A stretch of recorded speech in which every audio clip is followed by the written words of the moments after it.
Welcome to Jason Cavness Experience. I'm your host, Jason Cavness. Our guest today is Chris. I'm going to let him say his own last name. I'll fuck it up. Seminatore. It was a tough childhood. It took me to fifth grade to learn how to spell it, Jason. Chris, thanks for being here today. Really appreciate it. Man, I appreciate you having me, man. What an opportunity to be on the great Jason Cavness show, man. Absolutely. Thank you. So I always try to start off with hopefully what's a softball question. Can you talk about like either what you do for fun or your hobbies or what you do to take care of yourself? I don't know, for the hobbies and stuff like that. I do a lot of yoga. I work out a lot. I have a Harley Davidson down in Mexico. I live in Puerto Vallarta, Mexico. I shouldn't say I live there because Mexican and U.S. Relations are getting a little bit tense. So I'm going to say I have a house down in Puerto Vallarta, Mexico, where me and my wife stay. You know? Man, I got sweated by the Mexican police on my way flying out here, man. They pulled me aside in the line and asked me if I had anything powdered in my thing, like sugar or anything like that. And he was like winking at me, and I'm like, "What? No." You know, so. That's crazy. How long have y'all been down there? Been down there about 3 years. Okay. Yeah. And how long you been doing yoga? Been doing yoga for probably about, I'd say about 7 to 10 years in that ballpark. What happened, Jason, is that my back used to go out on me all the time, and I would have to like lay on the ground for like 3 days, man. And so ever since I started doing yoga, it really kind of helped that out. My back hasn't gone out since I started doing it. It just takes 20 to 30 minutes every morning. Wake up, do a yoga with Adrian on YouTube. Go yoga with Adrian. Big plug. Great show. Go watch it. And so yoga is kind of, people have this, I think, perception of yoga is like casual, low key, no like physical stuff. It's actually pretty physical, right? It gets real physical, man. I'll break out in a sweat, man. It's dripping all over the mat sometimes, man. Absolutely. Have you done any crazy stuff like hot goat yoga or anything like that? Yeah, I've tried hot yoga, man. It's really hot. It's a lot of sweating, man. Yeah. I'm not a big fan of that. You slip all over your mat. Yeah. Hard to look cool. It's tough, man. It's tough. And you do that every day? Yeah. Just wake up. It's kind of part of my morning routine. Okay. Do a bunch of breathing. Study what's the cat's name? Wim Hof. Yeah. Yeah, absolutely, man. I think that just oxygenating your blood when you first wake up it's a big difference maker. Yeah, you're supposed to get up do some kind of movement, right? Yeah, most people get up, doom scroll, watch TV, eat a donut, Yeah. You got to get moving, man. You got to get your blood oxygenated. You got to get circulation going on. Yeah, absolutely. Yeah, I heard you need to get moving. You need to go outside and get sun as soon as you can too. Absolutely. But of course, you have no problem with that where you're at right now. Whole bunch of sun down in Mexico. I'm telling you, Jason. Yeah. And talk about your motorcycle stuff. Man, I've always had a motorcycle. Even when I lived in Japan, I had a little Sportster. I got a 2015 Harley Softail down in Mexico. Her name's Black Sunshine. I love her to death. Mexico's kind of tough on a motorcycle, man. You got to really keep your head on a swivel. If you're not looking out for potholes on the road, you're looking out for drivers, which is you got to really be aware of what you're doing there. You got to be careful. And so why Harley Davidson versus all the other kinds? You're just a Harley Davidson type of dude? Yeah, I think so, man. I mean, you're kind of a dying breed a little bit, I think. Yeah, there's just nothing cooler than Harley Davidson. When you pull up, I got full weight hangers on my bike, and I like the way it sounds, and there's just nothing that cool. I like old school bikes, like old panheads and knuckleheads and things like that. My dream is to get something with a suicide shift on it and kickstart, something like an old panhead or something. Yeah, I don't know, man. Maybe a little bit. Yeah. And how often do you ride? Every day. Every day? Yeah. I don't have a car. I just have a motorcycle. Okay. So what's the longest you've driven at one time on a motorcycle? Man, we've gone between Los Angeles and San Francisco a bunch of times. Okay. Went up the coast. Went from LA to Arizona a couple times. Went to Laughlin, Nevada a couple times. So yeah. And so when did you get your first motorcycle? How old were you? Man, I was I think I was like 16, and it was a Honda CB750. It was orange, and this guy I knew was going to jail, so he had to sell it real quick. So I bought it, and I thought that was the coolest thing in the world, man. And I used to ride with a bunch of older guys that had motorcycles, like real cool motorcycles. And so like we'd line up, sit there and look at girls that walk by on Stone Lake Lake. And one time I forgot to put my kickstand down. Oh shit. And I went to lean back and try to look cool while this girl was walking by, tipped right over and tipped everybody over, man. Oh, man. There's a lot of colorful language on that one. I can imagine. Yeah. And so is a motorcycle kind of like a car? Like most people replace a motorcycle every 4 or 5 years, or you keep a motorcycle for like a longer life? I think you keep a motorcycle for a longer life because you really develop a relationship with the bike. You know, like, man, I tell you what, Jason, about 3 weeks ago, the riser bolt in my handlebar sheared off when I went to turn. And so basically I just turned the motorcycle and nothing happened. And so that my front tires started wobbling all over the place. I had to basically steer with my foot to get the bike to stop. That was I took it to my mechanic, Raphael. Shout out to Raphael there in Puerto Vallarta. He put new riser bolts in there, but that was a little spooky, man. That'll wake you up. That'll get your blood pumping. So you've been in Mexico for 4 years, right? Yeah. We lived in Rosarita for a year. Rosarita's crazy, and then there's just a lot of stuff going on in Rosarito that you don't want to really get tangled up in. So then we went down to Puerto Vallarta and visited a resort down there.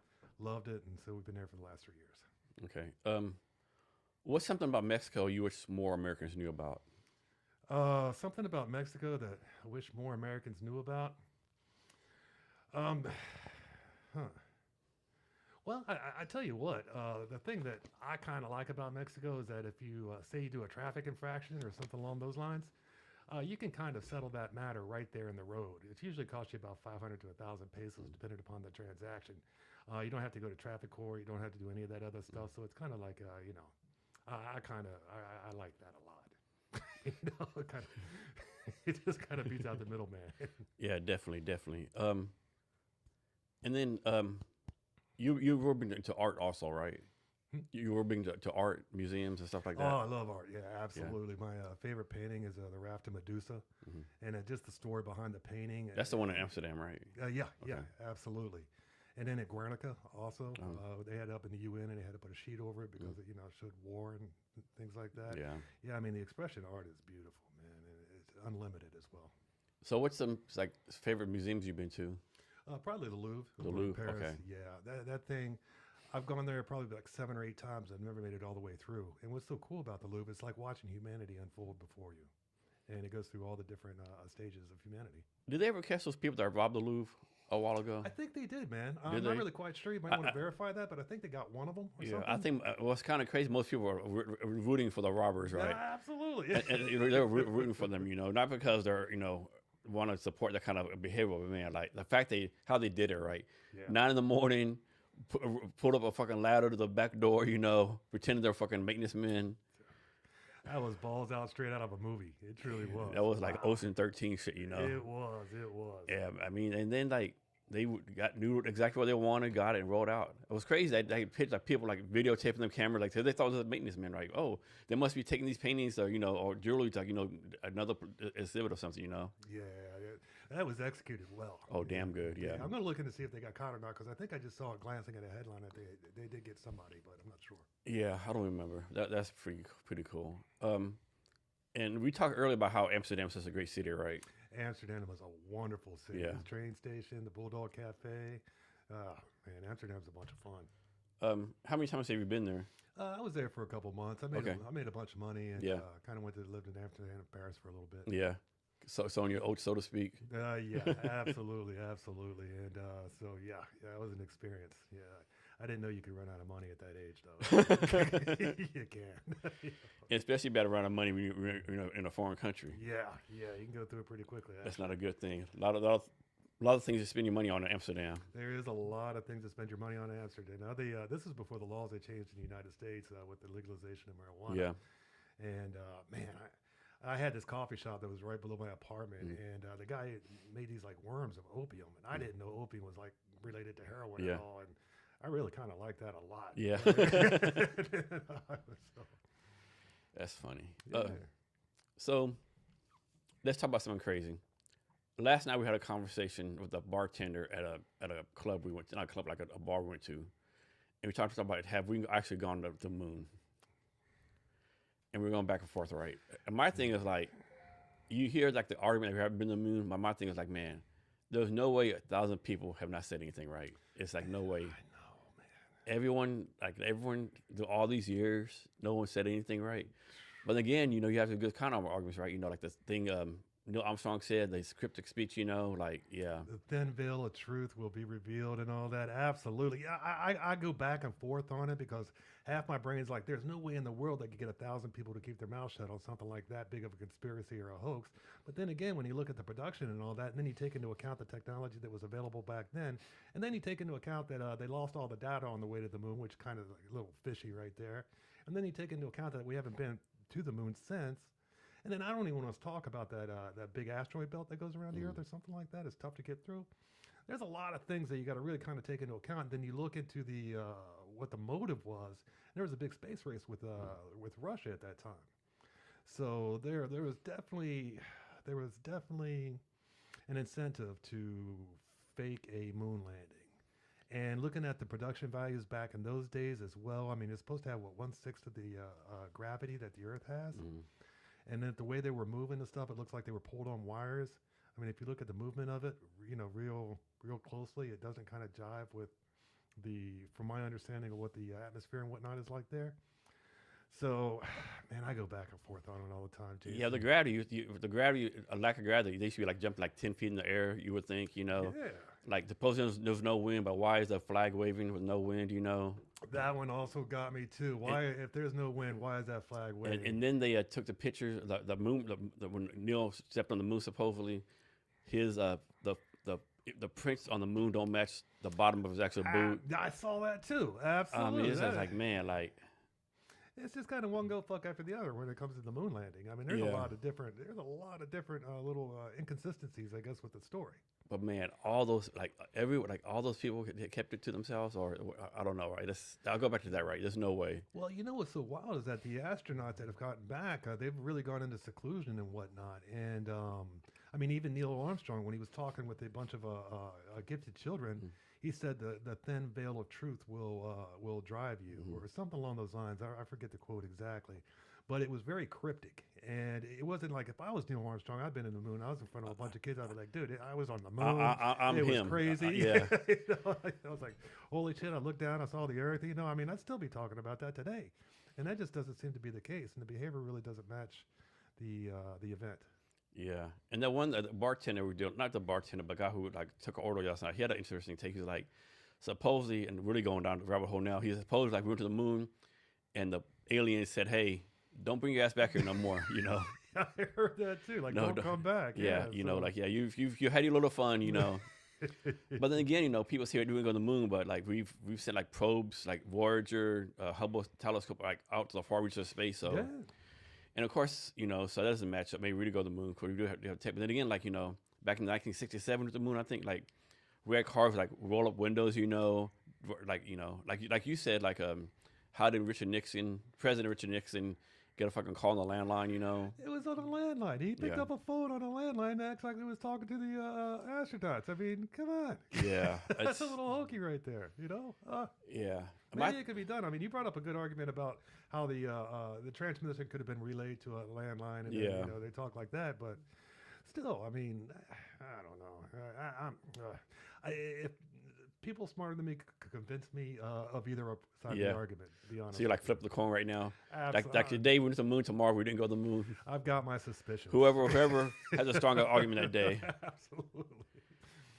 Yeah, and my thing too, we went to the moon, and then we do the space shuttle thing, right?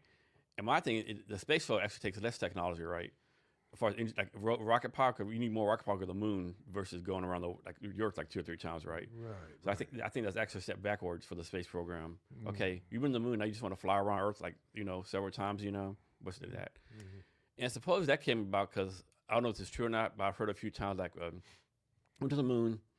And what's the one Apollo mission they made the movie out with Tom Hanks? Apollo 13. Yeah, that's a great movie. Yeah, supposedly when that happened, Richard Nixon decided this space program we want it, it's not worth risking American lives for it, and then he shut it all down pretty much. But he couldn't shut it all the way down because so kind of famous whatever. Right. As a comment, say no more moon missions, but we'll just fly around the Earth a few times, right? Gotcha. I've heard that. Is that what happened with it? I think so. That's what I've heard. Yeah. What happened to all the data that was generated with the trip to the moon? I mean, there had to be loads and loads of data, and it got lost. We sold to the marketing company. Speaking of marketing, I don't want to sit here and chill for getgeofencing.com, the nation's leading geofence marketing camp. I'm not here to do that, Jason. So, I mean, we're talking about getgeofencing.com when we have a chance. Exactly, yeah. Hey, I got you a present. Okay, too. thanks. Here you go, sir. Oh, thank you. It's a lucha libre mask, Mexican wrestling mask. Figured you could put that on and spice up the sex life a little bit, or have your wife wear it, or Thank whatever you wanna very do with much. it. Yeah, Thank you. right on, man, right on. And it's a Cowboys colors because You're a Cowboy exactly. fan. Oh, it's got to be tough to be a Cowboys fan, man. It is, yeah. Try being a Bengals fan, Jason. That's man. That's one thing. Like, it's tough being a Cowboy fan. I'm like, listen, I'm not a Bengal fan, a Cleveland Brown fan. You know, Yeah. Tennessee Titans. Yeah. When you're from Cincinnati, you have to be a Bengals fan. It's written in your blood. You Yeah. gotta be. We got a lot of room in our trophy case for a Super Bowl trophy, so we're just kind of waiting, for the right year. You ever see this thing go viral? Like, so the Jets had a horrible season, and then somebody asked this kid, like maybe 14, 15 years old, what do you think about after the game? He like basically said, they suck. He like, and I was born of this. This is my life forever. I have to deal with the rest of my life. I was born of this. I have no way to get out of it. And like, look at desperation in his voice and his face, like, man, like that. This guy realizes, it's like, yeah. Like his fate is sealed. Yeah, he'll never, yeah. Yeah, it's kind of one of those. I know his feeling. I know his pain. I do. But we got Joey Burrow as a quarterback, man. I think he's like probably the top quarterback. You are healthy. Yeah, you are. Yeah, I mean, y'all won the Super Bowl like 3-4 years ago. Like, future was bright, and just like, I don't know. I mean, like, stupid Niners. Yeah. Not crazy about those guys at all. Yeah. Well, you have a good quarterback, and the question I spent all the money on the receivers. And the Cowboys kind of like, yo, we have a good quarterback, 2 good receivers. We probably have to pay George Pickens a lot of money. Yeah. So that's $60 million for Dak, 30 for the winners. That's basically $120 million a year just for 3 players. Our defense is like our defense is so sorry. There's only 32 teams. Our defense is like number 45 out of 32. How sorry it was, So like, how do you spend the money? I think Cincinnati the same way, right? Oh man, how do you score 35 points in a game and still lose the game? Yeah, we did that several times this last season. Yeah, I mean, I don't even know how you do that. But I know the year before you always made the playoff with no defense just on Joe Burrow's arms, right? Yeah, it was just all on But that guy, he whatever it is, people talk about it. He has it, right? He has it. He has it, right? Man, he does. He just elevates everyone, right? He really does. I wish he'd elevate the defense a little bit more. The management needs to really get in there and start beefing up that offensive line because that cat keeps getting hurt. Do you think it's time to get rid of Zach Taylor, y'all's coach? That's a tough call.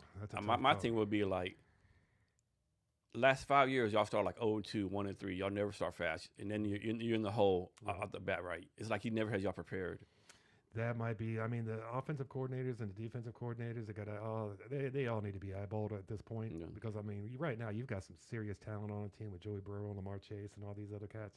And they should be going. They just really need to shore up the offensive line and then get a defense. I mean, our defense, that's what, hey, congratulations to you guys, by the way, for winning the Super Bowl, the Hawks. You see Hawks, Wow, right on. They beat my Rams in a killer game. That was tough to watch because I was sitting next to our mutual friend, John, watching the Hawks and the Rams, and I proceeded to talk a lot of shit while the Rams were up. And then I kind of flew back in my face when John let me know it too. It isn't crazy like that Rams like Thursday night game here. It was a great game, overtime game. It was fucking crazy. The Seahawks tried this 2-point conversion. It goes backwards or whatever, and the running back just wasn't paying, just picks the ball to get a rough right. Because he did that, they got 2 points and won the game right. And it was like what? And it was an accurate call. It went backwards, lateral, whatever. But no one thought, and because of that, they won that game, got number 1 seed, and I mean, you think about all the hard work they put in, all the stuff they did, lifting weights, training, blah blah blah.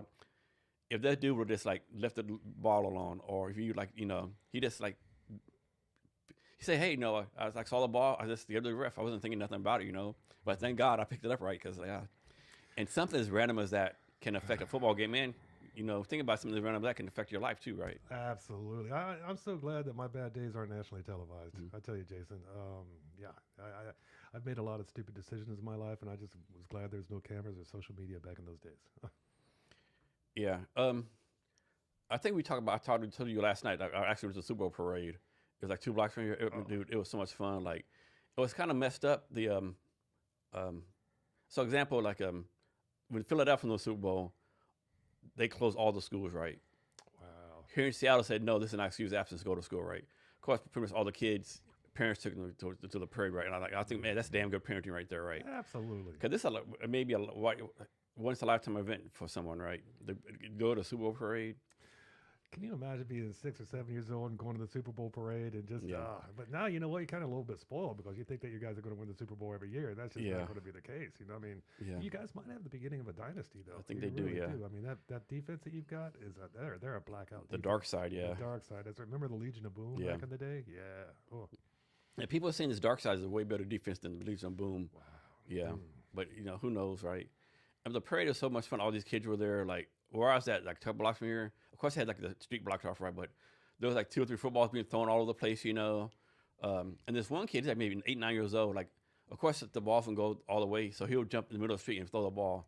And this dude, he had such an arm, right? He was throwing the ball, like, 10 stories up and crazy. Like, whoa. Like, yeah. Wow. He had an arm on him, right? Man. And, like, everyone, like, day drinking, looking around, high school students, like, taking shots of Fireball, Oh, remember those days? Oh, Yeah. Fireball. That's one thing I always joke around. Like, my mentors growing up didn't mention me correctly because I drank Jack Daniels and Jim Beam two-way long in my life. I found out, like, real bourbon. What kind of bourbon do you have here? What is this guy right here? So this is Travelers. It's a whiskey by Chris Stapleton, a famous country western singer. Oh, wow. He's best known for the song Tennessee Whiskey. Oh, I love that song. It's one of my favorite songs. That's his song, Oh. yeah. That's really smooth. Man, I like Tennessee whiskey. Yeah. Yeah. Oh, I wish I could sing, Jason. It is. What was it? 1 o'clock in the afternoon? Yeah, like guess 1:15. Is it socially acceptable in Seattle? Yeah, Oh, it's yeah, like okay. like I said, why have you on business if you can't day drink? I got you. And it's well, shit. It's like it's happy hour in Mexico right now, right? That's right. That's It's right. happy hour at John's Bar. Shout out to John Neff. John Neff. Oh, our mutual friend right now. He told me a lot of good stuff about you. Thank you. I'm glad to hear it. So one thing that if we're ready to do this, if you could combine the Cincinnati offense and the Cleveland Brown defense, that would be a Super Bowl winning team. Wow, that's very possible. Yeah. I kind of like to keep the Browns out of the equation, though. Yeah, I mean, but that defense they have, right? yeah, it's a pretty tough defense. Yeah. If you're going to give America an enema, I think you stick the needle in Cleveland, though. Yeah. We hate Cleveland. Yeah, I can imagine, yeah. So, there's a bunch to hate, too. Yeah. What sport? I guess soccer is the biggest sport in Mexico. Yeah, there's a lot. Mexicans love soccer Yeah. for some reason. I try to get into soccer. Yeah. John, or Jason, I just can't. I try. I mean, they kick the ball down one end and then they run, and then they kick the ball down the other end and they Yeah. run, and then every about maybe 2 or 3 times there's goal, and I'm like, Now, man. I would say one thing about soccer, like let's take like American football and soccer. Right? American football is fun to watch on TV, right? But you actually watch the football game in person, it's actually kind of boring, right? Because it was like 10 seconds of action and there's like a 3-minute law, right? It seems like, where in soccer, there's no stopping, right? There's no law. They're playing, right? They're like Yeah. 90 minutes running, right? So, there's something going on. You see people running, you see different things, I respect and admire it. I really do. It's just, I mean, my 2 favorite things are football and UFC. I Yeah. love UFC. Do you find out where to watch the UFC fight tonight? I haven't found it out yet. I got to figure that out. Okay. Sean Strickland's fight tonight. That's gonna be a good fight. Yeah. Yeah. I think UFC just signed a deal with the Netflix or Paramount. Paramount, like Okay. $8 billion. Yeah, so no more paying for to see the UFC fights no No, more. they're all free, but $8 billion deal. I started watching UFC back when they would release them on videotapes. Yeah, And we would get the videotapes and we watch them. These are like UFC 1, UFC 2, and wow. Now just to see now how that thing has grown. I mean, it's grown exponentially. Hats off to Dana White. I mean, Yeah. wow, that guy, they bulged out on that too. I think the UFC was like $2 million in debt or something like Yeah. that. It's an interesting story, man, about how. but you know who thing got supposedly saved UFC back in the day, right? going. Vanzetti or No, Who? President Donald Trump. really? Yeah. I didn't. Oh, because he let him fight in New Jersey or Something something like that. He gave him some money. Yeah, when Trump was on the then candidate Donald Trump was on Joe Rogan's podcast. He talked about how like Dana White's his guy. Like he gave him the money to stay floated, and like Dana White said, hey, whatever. And, like Trump's my guy forever. He's a reason we're successful, right? Yeah. Yeah, I respect both those individuals, man, immensely. Absolutely. And just the whole story behind Dana White with the Frizzetti brothers. I watched Dana White on a lot of different podcasts and things like that, and he's got some stories, man. Yeah. I mean, think about how he brought the UFC. Hey, put the mic up. like right in front of your face, like that. Right, Yeah, like yeah, right there? Yeah. Oh, okay, sorry about that. Can you hear me, okay? Yeah. Okay. He's got some stories about how he, any entrepreneur that starts a business is going to have some stories. And he's definitely got a bunch of stories. Yeah. So, what do you think is the ingredient for someone to be a successful business person? I try to use 4 precepts. I think they're by Ruiz. That's the guy's name. Your word needs to be impeccable. Don't ever make assumptions. Don't take anything personal. And everything that you do it at your best. I wake up every morning thinking those 4 things, and then I try to follow through with those. And just by your word being impeccable, when you say something's going to happen, it's got to happen. There isn't no excuses or anything like that. Don't make assumptions. Try to keep assumptions to yourself. Let things play out until you have enough information to be able to make a judgment. Don't take anything personal because that's just it's not gonna help you out. And then always do your best. Those are the 4 precepts I try to live by. I think the cat's name is Ruiz, who wrote those. Man, they're really cool. Four agreements is what they're called. Okay, of course, everyone wants to start a business, but are there reasons why someone should not start a business? That's a tough question, man. Why should somebody not start a business? I don't know, man. I mean, there's a lot of swings in businesses. I started several from the ground up, and it's never what you think it's going to be. There's always problems that come from any direction that you just didn't really calculate on. I had a business in Beverly Hills on Little Santa Monica Boulevard where I had about 20 employees. And I had that for about 5 years, and it got to the point every employee has a different problem every day, and it's tough to manage people. I really respect and admire people that can manage people well, and so yeah. And how many people you have working for you right now for your current company? I'm kind of a one-man band, but I've got a guy for this and a guy for that when I get stuff done. Okay. So I kind of outsource things. I've got a lot of talent around me that helps me out a lot with a lot of different things. Is there any advantage of like doing business down in Mexico versus somewhere else? Doing business down in Mexico, it's a very relaxed pace of life down there. Things are a lot slower. It's not as like I lived in Los Angeles for 35 years, and there's just a constant buzz and a constant you get to wear you thin after a while. So I think down in Mexico really allows me just to kind of focus on the business, and I keep it at the size that I want. Right now, I think we've got 1,035 active clients within the last year. So we're very fortunate to be able to keep it at that size. We want to make sure that we show personalized service to each client. But like I said before, Jason, I'm not here to shill for getgeofencing.com. I've got better things to talk about than getgeofencing.com. And didn't you have like a production company or something like that in Los Angeles? I produce television. Yeah. Can you talk about what kind of TV shows did you produce that we might know about? Worked a lot with Carmen Electra. Did a thing called SPI. It was a poker-related show. And then we also did a cannabis news show as well. Produced that for a while. And it was just, while the cannabis industry was becoming legal and all that, it just showed all the different legislation and all the news associated with cannabis and whatnot. So. And you said that Carmen is actually like really, really short, like 5 foot tall or something? She is short. She's so cool, though. She's also from Cincinnati, where I'm from. So I didn't know that, yeah. Yeah, absolutely. Yeah, she's really nice, man. She's super nice. But she's a little bit shorter than you would think she would be. Yeah.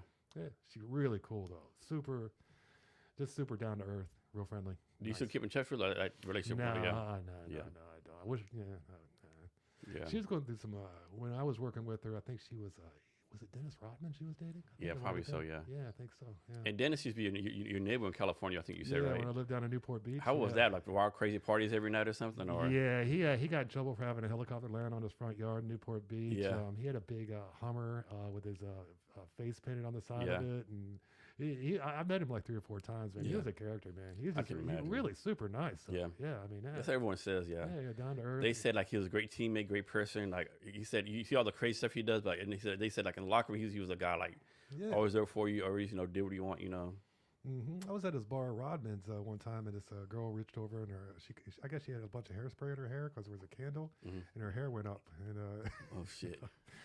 It's hard to not laugh when you see something. Yeah. And so, any chance you go back in the TV production game anytime soon? That's your past life.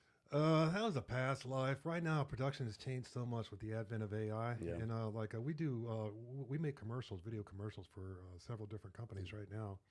And essentially what we do is we combine the tools of Flow VO3, CapCut, things like that for editing. and it allows you to do so much with such a little budget. Yeah. Like to do the commercials that we did for Ashley Holmes and that would be $25,000 to $50,000 a budget easy. Mm. And with the Flow VO3 and all that, it comes down to a couple $100, and then the quality is a lot better, you know. So, and you're not open to all the different vulnerabilities that you have whenever you're doing principal photography or anything like that. Yeah, I know there's like we talked about yesterday. There's like you can write lyrics and like do a music song for you. They're making AI generated movies, you know, like you know, talk about all these actresses gonna be, man, what are they gonna do, right?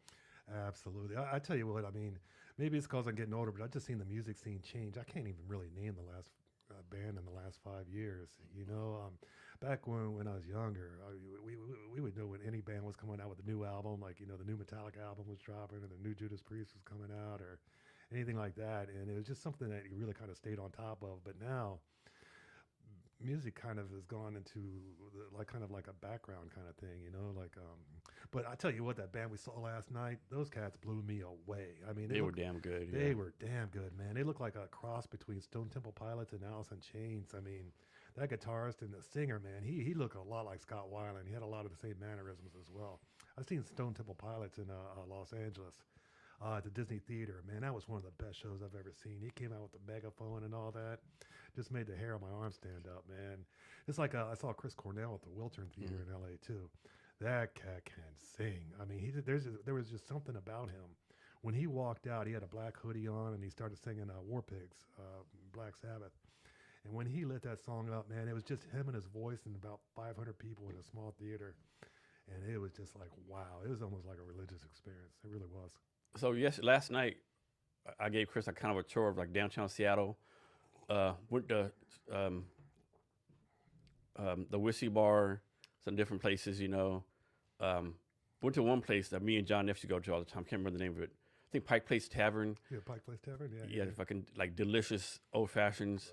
It was so good. Yeah, just like I remember. Yeah. Yeah, I woke up with my hair hurting a little bit this morning. I tell you, Jason. Yeah, but man, I have never tasted an old fashioned like that before. Yeah. Man, those were delicious. And then I turned to Central Saloon. For those who know, Central Saloon has been open since 1892. Like supposed the oldest bar here in Seattle. Like Nirvana, Stone Temple Pilots, Pearl Jam, all those big time rock stars got started there, and they still do like 2 to 3 music acts every night, right? And like I was telling Chris, usually when I go, one band is so good, like we saw last night, like, man, what are you doing here, right? You know, but then of course you always see another band, like, oh my God, you're so hard. You must have no friends because no one's told you how bad you suck, right? Like, yeah. Yeah, I compare the guys that we saw last night. When I got to LA in the late 90s, we used to go to the Whiskey, the Roxy, the Rainbow, Troubadour, Saddle Ranch, all through there on Sunset. And those guys last night could have hung with those guys during the late 90s on the Sunset Strip. Okay, can you call? You said, I guess you notice how they're doing some of the guitar. You somehow knew, okay, they're gonna fucking rock this place out. They know what they're doing. They're fucking good. You could just tell when that cat was hitting those scales on that guitar that he knew what he was doing. Yeah. And he just that sound that he had, that full sound. I mean, that was a full body. I think so. Yeah. Yeah. I don't think it was a Les Paul. I'm not quite sure what guitar. And it seemed like the singer had a good range, vocal range. You could tell he was a perfectionist too, because remember when they were coming out and they're doing the testing, he was like, no, turn the EQ down to 2, and he got all over him. And then when they started, now you realize why he was so into that. He knew exactly what he was looking for, and he got it. He was a good showman, all that kind of stuff. Yeah, there's some really good music. Seattle has a very good music scene here. Man, I love Seattle, man. You guys got great music. You got great bars. The water is delicious. Yeah. Man, right out. I can't believe in Mexico you don't really drink water out of the tap. So you just don't trust Probably not recommended, yeah. Well, it's good for your immune system, I heard. Yeah. Kind of get you going on. Yeah. But, man, I love Seattle. I really do. It is so cool up here. Yeah. So. Yeah, a lot of people in Seattle, we do Seattle a lot, but it is, there's a lot worse places to be than Seattle, right? Especially what people trying to do. There's all the tech stuff, the economy is decent, Yeah, we were just talking about that. I mean, why have so many businesses started in Seattle? Microsoft, Amazon, the Trident Seafood Company? Trident Seafood, yeah. I mean, Expedia, all you go on and on. Boeing. Yeah, absolutely. And it's just amazing. Costco's up here. Yeah. UPS got started here. I didn't know UPS got started here. Yeah. I heard a story one time about when the guy that started FedEx, he couldn't cover payroll one week, and this was when the very beginning of FedEx. And so he actually flew out to Vegas and took a bet. Yes, yeah, I remember that story. Remember Yeah, that story? A bet red or something yeah, like that, and he yeah, won. yeah. And if he would have lost that bet, we wouldn't have FedEx today. Wow, that's That's balls out. that's almost like the same, almost the same category as the Seattle Seahawks. Hold on. Excuse me. Almost like the same thing as like Seattle Seahawks football player picking up the ball in the end zone, right? Yeah. I have to relive that nightmare every night, man. You know, I do. And I was sitting next to John Neff when that happened too, and he made sure that. And thing with and you think about it, the Seahawks won the NFC West twice. Yeah. The regular season, they beat the 49ers and Rams again, right? Yep. And unfortunately, Arizona's just out there doing Arizona things, you know. That's a tough division to be in, man. And then the NFC period, right? Yeah. You're not talking about Philadelphia with all the time they have. They might get it together. Green Bay, Chicago, you know. All tough teams, man. And then, like, man, here's a good question. What's the tougher division? NFC West with the 49ers, Rams, Seahawks, and Arizona? Or is it the NFC Central with Chicago 11-6, Green Bay 9-7-1, Minnesota 9-8, and Detroit 9-8? Wow, man. Wow, those are two tough divisions. Those internal battles. Wow. Yeah, if I had to pick one, I'd probably go with the one with the Rams in it. Maybe. Yeah, because they've kind of yielded more Super Bowls, I think. And I think how the schedule works, like each division plays each other. So, man, imagine if the Central plays the West next year. Wow. And so you have the Rams playing Detroit, Chicago, you know, and vice versa, right? Yeah, I've seen the Rams. Those would be some damn good football games. Yeah, remember when they traded Stafford from the Lions? Yeah. And brought, over to the Rams? Man, yeah. Wow. That was at first, when I first heard about that trade, I was like, no way that's going to work. But it did. I mean, man, what you call it? What's Rams coach name? Sean McVay. Sean McVay. Yeah, that cat lives, breathes, and eats football. He knows what he's doing. If he makes a call, I'm going to back it up 100%. And that's the team. You know, we talk about the teams, but man, the coaches like the Seahawks, Mike McDonald. You know, 49ers, like Kyle Shanahan, the Rams, Sean McVay. Those three coaches, right? They're going to be going there for a long time, right? Master technicians, man. Master technicians. Absolutely. You got to respect and admire that kind of ability too. Football is a complex game. I know one thing. If I'm in the Arizona Cardinals, I'm calling NFL yet. Hey, can you send us another division? can we trade to go to another division, please? Can we go? Well, we can't go to the AFC West because that's just as bad with the Denver. Denver's tough. Denver, LA Chargers, and freaking the Chiefs. Yeah, don't let them in the Bengals division either, man. Well, we could use them over there, maybe. I don't know. Our division didn't have a very good year. The AFC, what is it, Central? I think with the Bengals, the Steelers, and the Browns, and the what you call it? Ravens. Ravens, yeah. Ravens are tough. I mean, every team's talented, right? True. And the thing with the NFL, one thing I like about the NFL versus the NBA or baseball, like you can be like Patriots every year, go 4-13 and go to the Super Bowl next year, right? You know what? The Patriots, I'm really funny about because I really used to hate the Patriots because of Tom Brady. You know, I mean, and then what really makes me even more angry is that Tom Brady's really good at being a commentator too. Yeah, he's gotten a lot better. Man, he's gotten a lot better. He's really good at it, and that really just pisses me off too. You know, I mean, all the Super Bowl rings, the supermodel wife. You know, now he's a great commentator. I like to throw punch that guy, man. Yeah. But your team is the Rams and the Bengals? Yeah, Bengals first and the Rams second. Yeah, okay. Absolutely. Yeah. So the Rams give me a lot of glimmer of hope where the Bengals are just like, you know. So why the Rams and not the Chargers? Oh, because it's the Rams. I had I went to my buddy had season tickets for 4 years. We used to go to every home Rams game. Yeah. So they got to get our Rams on. So do you count the St. Louis Rams as part of the LA Rams? That's a separate thing. It's kind of a separate thing. Okay. Yeah, absolutely. Yeah. Okay. When they went out of St. Louis, I think. So you don't claim the St. Louis Rams Super Bowl championship as the Rams won? No. That belongs to St. Louis. Keep it over there. St. Louis, absolutely. Yeah. I mean, I'm not really quite sure what the proper social protocol in that situation is, but I think Rams got to stay in LA for sure. Yeah. Just like when the Raiders went to Vegas. What do you think about that? I mean, I mean. So growing up, my number one team was the Cowboys, but I actually like the Raiders and Dolphins too. Yeah. But the Raiders, man, I just think, man, like, they're an Oakland team, right? I understand money and stuff, right? I understand Al Davis moving to the LA Raiders. People don't know this. The Raiders actually have more Super Bowls won as the LA Raiders than the Oakland Raiders. I didn't know that. Yeah. Was it under John Madden? Yeah. No, so they won Super Bowl 11 in Oakland under John Madden, and they won Super Bowl 15 and 18 under Tom Flores out Tom of LA. Flores, So gotcha, they went gotcha. to LA. Yeah, Wow, I didn't know that. Though. Yeah. That makes a lot of sense. Yeah, I mean, yeah, yeah, I get real suspicious when teams switch cities. You know, I'm not a big fan of it. Like Yeah. the Chargers should be down in San Diego. and I agree too. Yeah, Yeah, you know, it's just like kinda, to me, the Baltimore Ravens should still be the original Cleveland Browns in Cleveland. You know, Yeah, that's true. That's true. Well, they're an expansion team. At least they didn't come from someplace else and keep Yeah. their name. Like that was kind of that's kind of the Rams when they went to St. Louis. They were a good team, man. Yeah. What was that quarterback's name?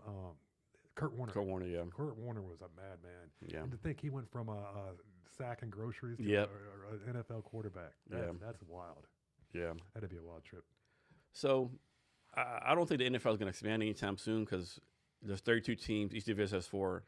So if you add 1 or 2, I think you have to add 4 teams at one time. So that can happen. But like, because the schedule will be all messed up. But what city do you think need to have an NFL team What city needs to have an NFL or should team? have one? Yeah, That's tough. I mean, you got some small market teams. Cincinnati's kind of a small market team. Seattle's I mean, actually a small market. Are they really? Yeah, Man, I always think of them as one of the granddaddies. You know? yeah. I mean, Seattle itself only has like maybe 700,000 people in it. When I think of small market, I think like the Jaguars, Jacksonville Jaguars. I'm like, kind of shaky that they got a team. Yeah. North Carolina, the Panthers. Yeah. Well, that's a whole state get a team. That Yeah. doesn't seem fair. You Yeah. know? South Carolina should get their own team, maybe, or something. Yeah. You know? Well, suppose they count South Carolina and North Carolina together as being Carolina. Oh, the Carolina Yeah. Panther. That's right. So they Yeah. count the whole thing together. That makes sense. Yeah. If I would pick like either San Antonio or Austin, I got you. but that would never happen. But you got the Dallas Cowboys. Yeah, you that's got why it would the, never happen. The Texas Texans. Yeah. And whoever named it the Texas Texans. Well, I think- Houston Texans. Houston Yeah, Texans. yeah. Oh, okay, yeah. I mean, that's Yeah, kinda but yeah, falling. that Jerry Jones never allowed a football team be in his like backyard. Yeah, but Austin like is the biggest is the only city over a million people no professional team. Of course, they argue University of Texas is the professional team. You know. That's true. That's Yeah. true. Yeah. San Antonio has a San Antonio Spurs, so that's the only place I can think that like could use an NFL team, but it never happened. Yeah. There's not too many cities that really qualify to have an NFL No, team. maybe Salt Lake City in Utah, maybe. Maybe. I don't know. I've never been out there. Yeah. The Salt Lake City Mormons or something Yeah. like that. Yeah, that'd be kind of cool. Yeah, then maybe back in St. Louis, I don't know. You think this USFL thing or catch on? Which one? The USFL or whatever the. Yeah, I mean they try to every like it seems like they try something like that every 10, 15 years, you know. They do. Yeah. Remember the XFL when that came out? Yeah. With, Vince McMahon and all that. Yeah, that the USFL way back in the day. Yeah, it's tough to compete against the NFL. I mean, I hate to say it, but that 8 months without football kind of sucks. Yeah, But then I try to watch one of these, other kind of things. It just never really kind of sticks, you know? yeah. Another thing we talked about yesterday was like the Bad Bunny halftime show, right? Yeah. And like I don't think what people got. Like I mean I thought it was okay show. I didn't understand, of course, but people don't realize that the NFL is all about money, right? And the U.S. market is pretty much tapped out. So next market is the Hispanic market, right? And what better way to get people to watch it than get the #1 Hispanic or Latino streaming guy to be your halftime show, right? Man, I agree with the I agree with the choice. I mean, they're trying to expand into the Spanish markets. That is their next growth, their biggest growth sector. Mm-hmm. And it was a smart move. It was. Yeah. I mean, I didn't really like the show, you know? Yeah. I mean, I couldn't name one Bad Bunny song, so I'm probably not the Yeah, demographic same here, yeah. that they're going after. But, yeah, I was like, And that's the thing too. Like they're not going after us, right? Yeah. And okay, you know, some of you, blah blah. Like, dude, they're not going after your demographic, right? They're not. They're not, going yeah. after the Hispanic market in South America, Central America, around the world. They can, what's it called? Correlate Bad Bunny with NFL, right? Yeah, it's a smart move. I mean, they've already got me and Yeah. you. You know, we're Yeah. already there. You know, if Yeah. you put anybody on the halftime, we're still watching. You know, but I know. so it was a smart move. I give them credit. At least it wasn't like a Taylor Swift or something like that. You Yeah. know, that would have. Yeah, I think that's Taylor Swift's going to perform sooner or later, right? You think so? I mean, you think about it, right? I think the stats show the increase in everything went up like a lot when she started watching football. You know. I think so. Yeah, she's got a whole little army of Swifties. Yeah, you know, over you there. got 12-year-old girls like, hey, daddy, take me to the football game, right? Hey, just for the record, kids, I'm a Swiftie myself, so I don't want any bad emails or anything like that. No shit, right? Yeah, she definitely has a cult following. Yeah. Yeah, but I don't understand how she gets so much hate, right? Because she increased everything. She did, man, and I haven't heard a bad thing about her really. Just Everyone says good things about her, right? Yeah, she really trashed her ex-boyfriends, which is kind of funny. I mean, it's a songwriting thing, yeah. Yeah, you know, I mean, I hope her and Jason work out. Man. Yeah, Travis. Travis, yeah. Travis. I mean, they're getting married this year, I think. You know. Well, you keep up on this stuff, huh? Jason? Yeah. I got you. Yeah. Yeah. So one thing that I talk about Taylor Swift good stories. Like there's a guy, one of the late night show hosts. I think it was I can't remember who it was. One of them, whoever it was. He was like, hey, like he told a Taylor Swift story. Like one time we were somewhere, my daughter was with me. She's like 10 years old, and Taylor Swift was there. I said, Daddy, can I meet Taylor Swift? Okay, come on to meet Taylor Swift, right? Because Taylor Swift was actually going on a show that next day or something, right? And he said, like Taylor Swift, like spent 5 minutes praising my daughter. You're the beautiful thing in the world. Your dad should be so proud of you. You're this and that. Oh. And he was like, man, I will like low crawl through hell to defend Taylor Swift. Right on. The way man. she treated my daughter. Right? People don't realize what a good person she is, right? Beautiful, man. Just, like most people don't do that, right? They say don't make your heroes, but sometimes it pays off, Yeah. Have you ever had a bad interaction with a celebrity or anything like that? No. No. I tell you, I got the opportunity to. My hero was Lemmy from Motorhead, and one of the reasons I moved out to LA because of I'm a big Motorhead fan. And Lemmy was sitting at the Rainbow one time. He played this video poker machine. He was having a Jack and Coke, and I bought him a Jack and Coke, and I walked over there and I gave it to him. I just said, "Man, I'm just a big fan. I just wanted to meet you." And he was so cool, so nice. He was wearing cutoff jeans, shorts, and cowboy boots, and it's a t-shirt. And he had his hat on. So I was like, man, that's Lemmy right there, and wow. So it made me feel good, man, to meet him. Yeah. So back when we talked about how music is not the same. So I'm going to ask you this question again. I'm sure you do the same answer. So give me your top 5 rock guitarists of all time. Top 5 rock guitarists of all time. I'm thinking Jimi Hendrix is number 1, to be honest with you. Just the way he played was just wild. He set a whole new stage. I'm going to go with man, it really depends upon the genre. You're looking at like Eddie Van Halen. You got to remember him. That guy, wow, he set the whole stage. Looking at Eric Clapton, of course. Whenever you get any kind of blues or slow hand or anything like that. And then, man, you gotta take into account Prince. You brought up Prince, and I thought that'd be a great addition because Prince could play some guitar. He could play just about any instrument on there. Yeah, and then I was thinking maybe Brian May from Queen because it just some of the different solos were so different, So no Jimmy Page. Jimmy Page has got to be in there too, man. He's got to be in there. But the fact is, this last night you didn't name anyone from the past 20 years. Yeah. I really can't think of a musician that in the past maybe 5 years, or even 10 years, maybe. I mean, maybe Slash. You might throw in Slash. Slash, absolutely. But thing like Guns N' Roses started like 87, 88. So that's still like over 20 years ago when you think about, Absolutely. There's really no, and maybe like Jack White, maybe, Jack White, he's like 20 years ago too. Is he? Yeah, White he Stripes is. and all Jack that. Stripes. Fleas 20 years ago, yeah. There's really not to think, okay, this guy's like, recently, Yeah, there hasn't really been anybody that's come onto the scene. I used to have, man, I remember when guitarists would blaze on the scene. Like that guy we watched last night. Yeah. That guy was good. Yeah, he was. I mean, he was just, man, he had everything all together. And I don't know his name. But before, when a guitarist used to come on the scene, he'd know about it. He'd be like, oh, listen to this. And he'd be like, wow. Now, I haven't really had that lately. And until I saw that live music last night, I was like, man, it's still alive and well up here in Seattle. Yeah, one thing we talk about, too, is like back in the day, Led Zeppelin would do a 9-minute song, right? And they don't do it no more because if it's one song 9 minutes, it counts as one stream. If you do 4 songs at 2 minutes, that's 4 streams, and you get more money, right? So I think that kind of plays with, too, like this, they're making these short, pre-manufactured songs for streams get money versus actually making music.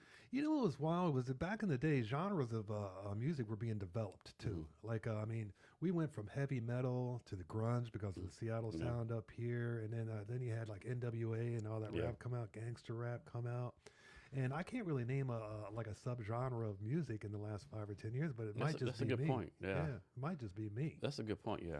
Yeah. So it was. I think they were a lot more fearless back in the day too. I mean, he had crossover hits, everything from the Beastie Boys to, So, yeah, it's different, man. Music has definitely evolved, and I'm not quite sure it was in a very good way. Yeah. I think it all started with the advent of Napster when people started being able to download music instead of having to go out and see the bands and, go out and buy the albums and things like that. So I think it changed the whole style of music and the distribution of music. So, and now with the advent of AI, I've listened to some stuff. I was listening to Joe Rogan. He turned me on to that 50 Cent, the cat that sings on that like soul version of 50 Cent. Yeah. That was wild. Man, that was really good. Yeah. If that was a real guy, he'd be famous. So we tell the story you said last night about you were basically the only honky or white guy in this 500 dude music thing, and the guy came and got you, took you backstage. No, no, not honky. Mexican. Mexican. Yeah, yeah. My wife's uncle, his cat's name's Alex Laura. He's real famous in Mexico. And we went to their 35th anniversary down in Mexico City. And I was the only white guy there. I mean, I was, and I'm 6'4", so I stand out in this huge crowd. And yeah, it was different. And I didn't speak any Spanish at that time either. So it was definitely a unique experience. I mean, they had a big chicken hop up on stage, and everybody knew how to do the dance moves with the chicken. I didn't know how to do that. And, I mean, she was introducing me to so many of her family members. She's got like 500 cousins. This is no exaggeration. This is Juan, this is Carlos, this is Juan. This guy, I'm like, oh. So, but anyway, at the end of the party, Alex Laura pulled me aside, and we went into his living room. He showed me a bunch of pictures of him playing with Jimmy Page and Carlos Santana. And that cat is so cool. Man, he's knowledgeable about music. He's got fascinating stories. He's just a really, really good human being. He is. And then talk about some of the pictures you saw that people who took pictures with. Man, it was everybody from Carlos Santana to Jimmy Page to just about every rock icon you can think of from the 70s. I mean, he played with them. He's really talented, man. Mexicans love him too. Me and my wife, when we went on a motorcycle trip up north from L.A., we stopped at this bar in Santa Barbara, I think it was, and we looked over, and the bartender had a tattoo of her uncle on his arm. Yeah, on her arm. Yeah. That's it was crazy. Alex Laura, yeah. And he was right there too, right? Yeah. I was like, oh, is that your? She goes, that's fine. Then we asked her. Did the uncle talk to the lady with the tattoo on her arm? What's that? Did the uncle talk to the lady? No, I wasn't with Alex at that time. I was just Okay. with my wife, and we recognized the tattoo that was her uncle. That'd been so cool for uncle to actually been there. Yeah, that would have been really cool. Absolutely. Yeah. Yeah, but the whole family is really kind and nice. Her father's awesome, man. Yeah, so and her mother's really awesome too, and her sisters are cool. Cool. So next, you did like 5-6 years in the Navy. Yeah, 5 years. Can you talk about your Navy experience a little bit? Yeah, absolutely. I was a spook in the Navy, and essentially what we did, we used frequency and things like that to go find people that we wanted to talk to. So easy to transition to geofencing. Very easy transition to geofencing. I know how to do this already. Yeah, man. Well, you've done this before. Yeah, I mean, we were a spook, and basically what we do is we use communications and frequencies and that to identify platforms and to identify locations of those platforms. So essentially, when we want to know where somebody was at, they send us on into it. I rode a 57 division out of Misawa, Japan, called DURSUP. The very little group, I guess what you call it. We called ourselves the Catfish, because once they said to us, "You're going to have an issue." I did tours in Iraq during Desert Shield, Desert Storm, Poised Hammer, and then I was stationed in Okinawa in Japan as well. The tourist station, the Special Forces base. The Army used to. You were an Army officer, so. You work with spooks, man. You know we were kind of dirtbags. All of us had mustaches and kind of long hair, and we traveled in civilian gear and stuff like that. So, then down in Okinawa was pretty cool. It was all special forces, and there was only the 30 of us Navy guys, so they used to pick on us. And then we'd have our own. I remember we played flag football with them one time, and the second play of the game, this guy had been picking on me the whole time. You know what I mean? So I finally lined up across from him, and I went to block him, and it made it look like I punched him in the nose. Yeah. And I got kicked out of the game for that. So then that started a little scuffle right there between the Army and the Navy, and then finally, it all got straightened out. But I wouldn't know how to play no more. So. What kind of lessons did you learn from the Navy that you use now for your business or throughout your life after the Navy? The Navy taught me a lot. It really did. It taught me, one, that there's no boundaries. There's no parameters. You only place those on yourself. You can do whatever you want to do. It showed me, gave me that freedom. Like, I didn't have any fears about starting a business or anything like that anymore. It gave me that type of courage, which is cool. It also gave me a lot of discipline. It taught me a lot of structure. And like if you want to accomplish something, what you do is, you draft up your steps that you got to take to accomplish the objective. And it definitely taught me about that. They taught us all about that in intelligence training in Fort Devens, Massachusetts. And it gave me a lot of like self-worth. It really did. I mean, it kind of changed me out. I was a little bit lost before I went in the Navy. And like a lot of people are, you know, and then I scored pretty well on some tests or whatever, and that's why they pulled me aside. Chief Hendricks pulled me aside in boot camp and asked me if I'd be interested in being a spook. Then I had to go through a bunch of interviews and things like that. And then they did a background check on me. And I'm from a little town called Goshen, Ohio, right outside of Cincinnati. And they had a bunch of like FBI agents and stuff like that interviewing my grade school teachers, my family, my friends, things like that to get the top secret clearance that you need. And so that had to be kind of hilarious because it's a little bit hillbilly out in Goshen. Yeah. So, but it definitely taught me a lot. And I don't regret the experience whatsoever. Taught me how to travel. I knew that there's just no way in the world, I could stay in Ohio. I wanted to go travel the world. I wanted to see the world. And I've been very fortunate and blessed to be able to do so. And that came from the Navy. And so, but when you left the Navy, like most people, your transition from the military wasn't the best, right? Can you talk about that some? Man, I went straight from basically living like a savage out of a sea bag. And then I out-processed in New Orleans, Louisiana. Spent 2 weeks there. And then 2 weeks later, I was on the campus of Miami of Ohio University. And the transition there, I hadn't really had time to really catch my breath or kind of focus or anything like that. So then had some bad habits kind of appear, the drinking and the violence and whatnot. And, this didn't really translate well in behavior. And if I were to go back and talk to 25-year-old Chris who just got out of the Navy, I'd be like, man, what you got to do at this point is to develop some very healthy habits. Do yoga, do workouts, do things like that. Make sure that you're constructive with your behaviors and make sure that, you're working toward an objective or a goal. And so, yeah, there was a lot of darkness when I got out of that transition. I didn't realize, I don't think we had any real resources to pull from either. And sometimes I wake up kind of screaming, and I wouldn't know why or where I was at sometimes, and just weird things of that nature. And I didn't really understand it, that, being in some situations will have an impact on you. And, there's definitely PTSD. It's a real thing. And so you have to be kind of cognizant or aware of that. And once you become aware of that, then you're able to identify what's driving your behaviors, what's driving your emotions, what's driving what's driving your thoughts. And once you become aware of that, then you can have a lot more of control over them. Any advice on how military veterans, whether in or getting out or out already, can take better care of their mental health? The biggest advice that I could give is first that you're not alone. I've had 2-3 guys that I know that have committed suicide that it was pretty tight with, and I had no indication that it was coming either. I hadn't really necessarily stayed in touch with them. So when I heard about it, I was deeply wounded, deeply shocked. But I've also been in that same place myself too, where it's just total darkness. There's no hope. You don't really care about anything. And so I would give somebody that was in that situation, if you're a military and you're transitioning back into the civilian world and you start experiencing like darkness and hopelessness and whatnot, always remember that. It sounds so cliche, but you don't know what tomorrow holds.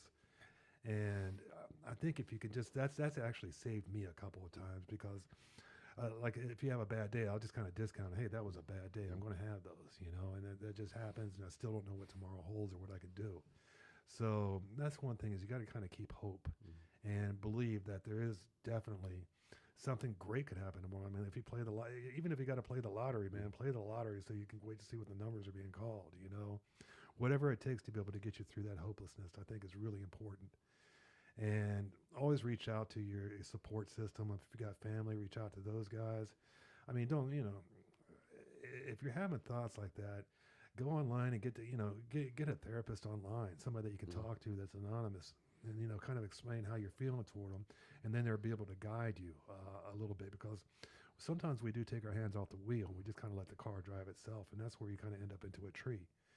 And so my biggest advice, if you are having those emotions and feelings first, understand that that's normal. A lot of people are going to go through that as they transition from the military into the civilian world.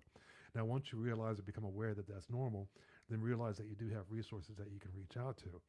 $15 a month can get you a online therapist and talk with those guys and let them guide you until you're ready to put your hands back on the wheel again, or in my case, the handlebars.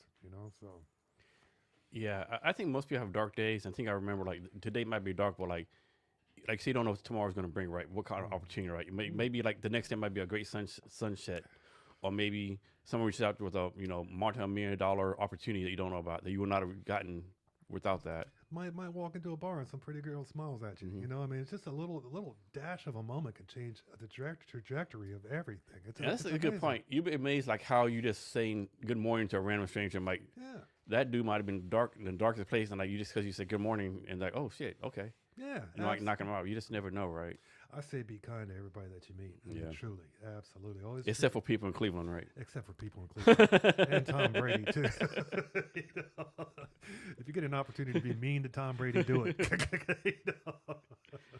That's funny. Yeah, I mean, yeah, but there are resources out there, Yeah. Like the VA gets a lot of hate sometimes, but the VA, at least the VA here in the Seattle Tacoma area, I think they do a good job. Do they? Okay. Yeah, like that guy I told you about, Barry Gibson, the Navy retired person. Yeah. He actually spent some time in the American Lake You're telling me. VA occupation program for 90 days. He said it changed his life. Beautiful. I mean, I think you have to ask for help, right? And as military people back in our day, we were like, don't stay depressed, don't do this. Be a man's man. It's probably not the best advice. Yeah.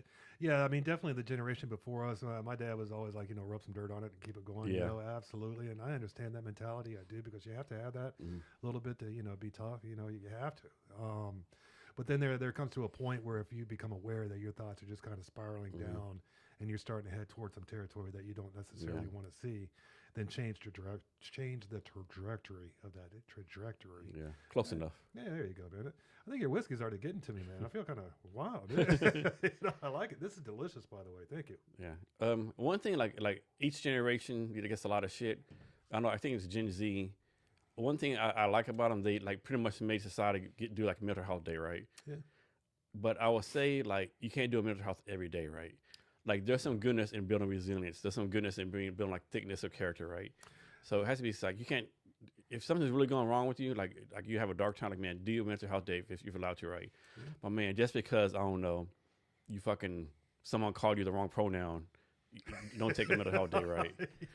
I mean, what was wild, Jason, is that I was there in the Navy when it was just starting to transition into more of a corporate mindset as opposed to the military. Yeah. You got to, I mean, a lot of time, I think people were forgetting what the military is there for. And the reason that they're there is to go to war. You're there you're a last resort. And to go to Venezuela and kidnap the Venezuelan president. Well, you need a kidnapping. What are you going to do? But Yeah. girl, yeah, absolutely. But people forget, the military that's violence. Yeah. That's what they're there for. They're the big hammer. And when it started switching to a more corporate mindset, I don't even know if this is real or not. I had some Army buddies send me a picture of a Navy admiral wearing a dress. Did that really happen? Do you know? I saw those pictures. Yeah. Is that real? I couldn't tell you. In this day's age, I can't verify or deny. Yeah. You never know. See, you can't have your admirals wearing dresses there, Jason. No. But it seems like the pendulum on the Hexteth is starting to swing back into Yeah. more where I believe it should be. Yeah. I mean, you need to have a military that's feared, and you got to have cats that can go out there and pull the trigger. You do. Yeah, I agree. That's their job. Yeah. But the only thing, like when I was in the military, you always hear this thing like we have the best Army, all the best Navy, whatever. And it's how like doing exercise, whatever, been doing Army stuff, whatever. Like, man, if we're the best in the world, how fucked up is everyone else, right?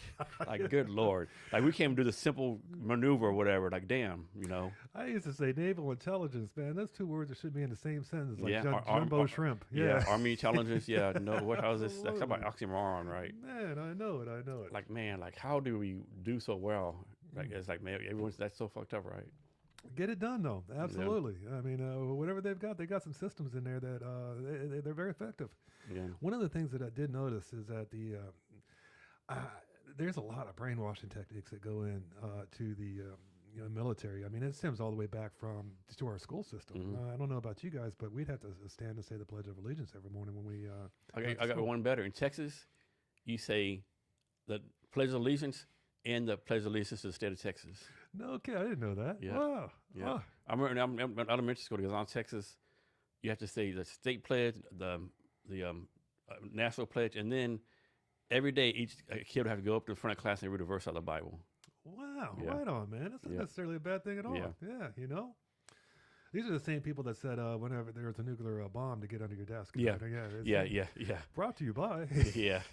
So Yeah, well, I tell you, man, our whole school systems was developed by a Prussian. It was a Prussian guy I because think so. Yeah. they weren't having enough people go in the military Yeah. or work at the factories, and so essentially the schools were developed to create more military, more factory workers. Yeah. And I don't think the system's been overhauled since. You know, No. which is kind of wild.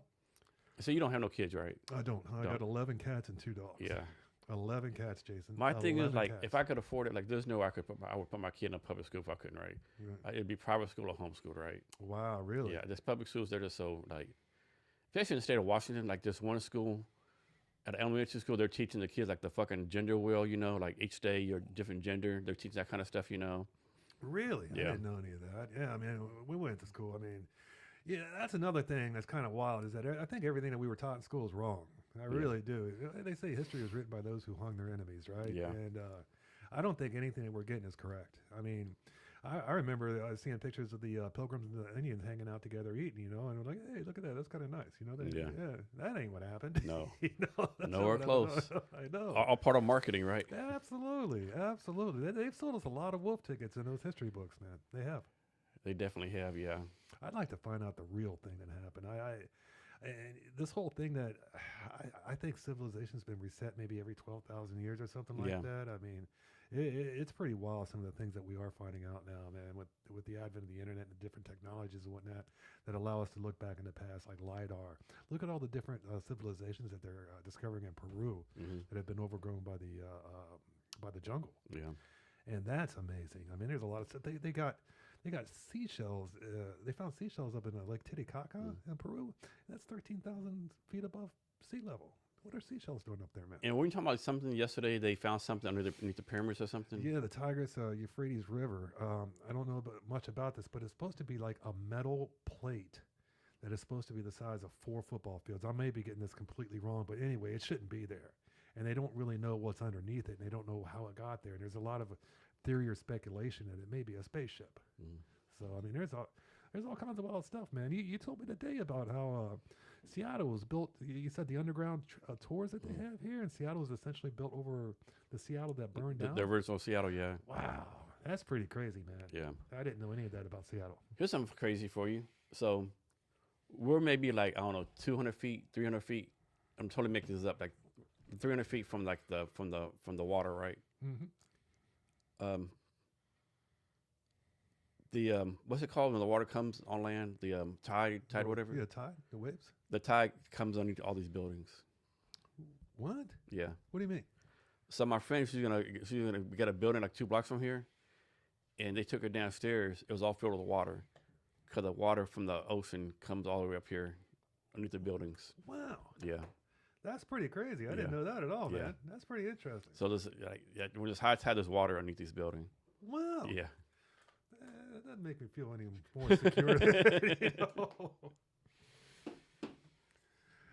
Yeah, but getting back to history, I would love to just find out what the truth was and, just kind of go from there. You know, the truth will set you free. I want to find out what really happened with different things. And to me, it's just fascinating. I mean, just everything.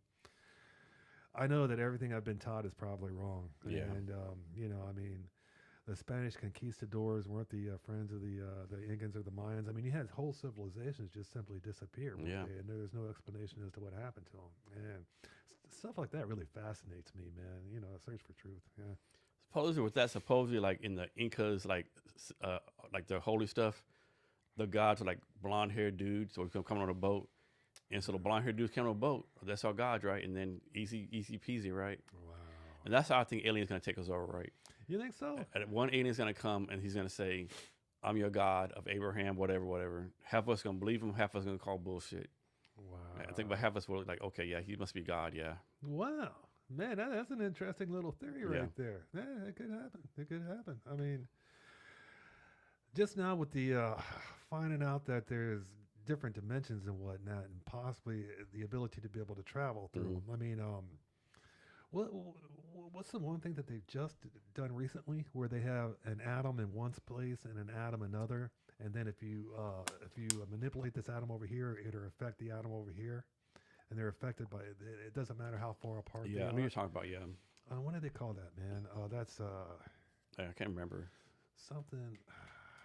God, it's called some kind of effect or some kind of physics or something. I wish I was smarter, man. I do, but I know I kind of know what I'm talking about. But to be able to have these two things and affect this one thing and then have it 1,000 miles away and having an impact on another one, it's got a name and that's going to kill me, dude. But anyway, just stuff like that, man, kind of shows that I wouldn't say I'm a believer in the simulation theory, but there's a lot of evidence kind of backs up that whole thought school right there. The simulation theory, that this is all simulation. And it's why I meditate every day too. And one of the things that I do is that I can tell what's coming on while I'm meditating. I'll start seeing a real deep blue, the color blue. That's every time? Yeah, not every time, but sometimes. Yeah. Depends, I guess, on how deep I go into my consciousness or whatever while I'm meditating. But then every now and then I'll see like a small hole through this dark and this blue, the blackness and the blue. And I'll see like a small hole open up and then they're closed and they're open up and then they're closed. And I always kind of like tell myself that that's me being able to see through the other side of the simulation maybe. So I don't know if that's true or not, but to me, I don't know. Maybe it's a whole mental construct that I have. I don't know. Yeah, one thing I've learned is like the older you get, the more you realize, the less you know, right? Man, that is a truth. Yeah. That is a truth. Good gosh. Things that you thought you knew no longer are valid because they got tore apart, you know? I mean, Yeah. Here's one for you, right? So like, let's say we'll say 2,000 years ago, right? The smartest people in the world knew what they thought they knew, right? Yeah. But then a couple years, 100 years later, that's proven correctly, like incorrect, right? Like example, like everyone thought the Earth was the only thing that existed, right? Then Galileo, you want to try another one? Yeah, let me try another Yeah, one. just pick which one you want. Is And so, it any good? I mean, you have to try it to see if you like it. Okay. Yeah. So that's from Bavardi, Texas. Bavardi, Yeah, it's a Texas whiskey, yeah. Is that next to Lickenbach, Texas? Kind of close, yeah. So that's made out of limestone water. It's in Hill Country Central has a bunch of limestone wells, so it's like limestone well water. I don't know if that's a good selling point for that. You say the word. Yeah. Give it a try. And so every couple hundred years, like people are proven wrong, right? First we thought the only the Earth, and then everyone evolved the Earth. Well, okay, now we know this. Everything revolves around something. There's only one Milky Way galaxy, but every generation, the smartest people are proven to be wrong. That's like totally wrong, right? What do you think we know for sure today that's gonna be proven wrong in like a couple hundred years? That we think that we're separate, and I think that that's going to be proven wrong. Separate in what way? That we're each individual entities, like one mass consciousness or something. Yeah, and I think that's going to kind of move toward the mindset that we are all one mass consciousness. Like a Borg, like different perspectives. Like a Borg thing. Yeah, from Star Trek. Yeah, maybe, man. Yeah. I mean, I think we're moving toward that direction, especially with the advent of AI and whatnot. And with Elon Musk, neurochips going to everyone pretty soon. Yeah, man. I get in line to get a neural chip, man. All of a sudden I know jujitsu. That'd be pretty cool. Like on what you call it on the Matrix, where they plugged them in. Yeah. On channel for that, like we talked about earlier, like yesterday, how a fucking Elon Musk turned off X from all Europe. What if Arrow has a Neuralink chip? He just decides to turn us all the fuck off. That would suck, man. If for somebody to have their hand on that button, that'd be kind of difficult. Yeah, I guess you gotta. There's pros and cons to it. I mean, now I know jujitsu, but I got some guy that has a bad day, I can turn my chip off. That's true. I mean, or if I don't pay my bill. No shit, right? So. You ever watch a show called Black Mirror? I love Black Mirror. That's one of my favorite shows in the world, man. Remember that cat that he had a bang a pig on TV, the English politician. And he had to have sex with a pig. That was hilarious, man. Oh. You watch one episode where this man and lady, they were married, and the lady had some kind of brain stuff going on, and they told her, "Hey, go to this place and they'll do like fix your brain, whatever." But they put ads on her brain, right? And so like yeah. And then she had to pay the bill, or she couldn't leave, or something like that. They had a parameter around that she had to stay within. And they said, "Well, you're doing ads for like condoms and stuff, or whatever. You can't be a teacher here, so you lost your job, couldn't pay that." And the dude started like going on TV, like drinking piss and shit to make money, and then oh, this is our new Super Deluxe Plus model, it's an upgrade. And in the show, unfortunately, like they both decided to kill them, knock themselves out, right? Yeah. But it's a slippery slope, right? It's a slippery slope. It is a slippery slope, and that was an interesting concept to bring out. That Black Mirror episode did kind of show the cracks in some type of system that would be like that. That's pretty cool, though, man. I love that show. That shows, man. It's like, whoa. It is amazing. Every time I just lose my breath when I watch a new episode. What's it come on Netflix? I think. What's it come I on? think it's Netflix. Yeah, I think so. That's like one thing too. Like I love the fact we don't have 3 channels no more. There's thousands of channels. But man, I don't want to pay $5 for every channel, right? I know. That's tough. Like That's tough. I'm a big Star Wars fan, so I like watching like the Disney, like the Star Wars, all the Ahsoka stores. But do I really want to pay $10 a month just to only watch the Star Wars and not anything else on there? Man, I get mad every time I sign up for some type of subscription that I get. I always regret it, but Yeah. then I use it. Like I'm a big chess.com guy. Mm. I play a lot of chess. What do you think about this so far? I love it, Do you? man. Okay. I think it's pretty tasty. Yeah. Yeah. I mean, You said, well, I'll get some more too. yeah. Now that you said it, I don't know. It was I can kind of taste the limestone in Yeah. there. Yeah. Yeah, it's different. Something different they do in Texas because all our water wells in Texas are limestone. Wow. Yeah. Yeah. Now that you think it, man, I don't know. I wonder if I would have thought that if I probably wouldn't have been able to place to taste. I was like, something in there. Yeah, a lot of good whiskeys coming out. I like bourbons out of Kentucky too. Yeah.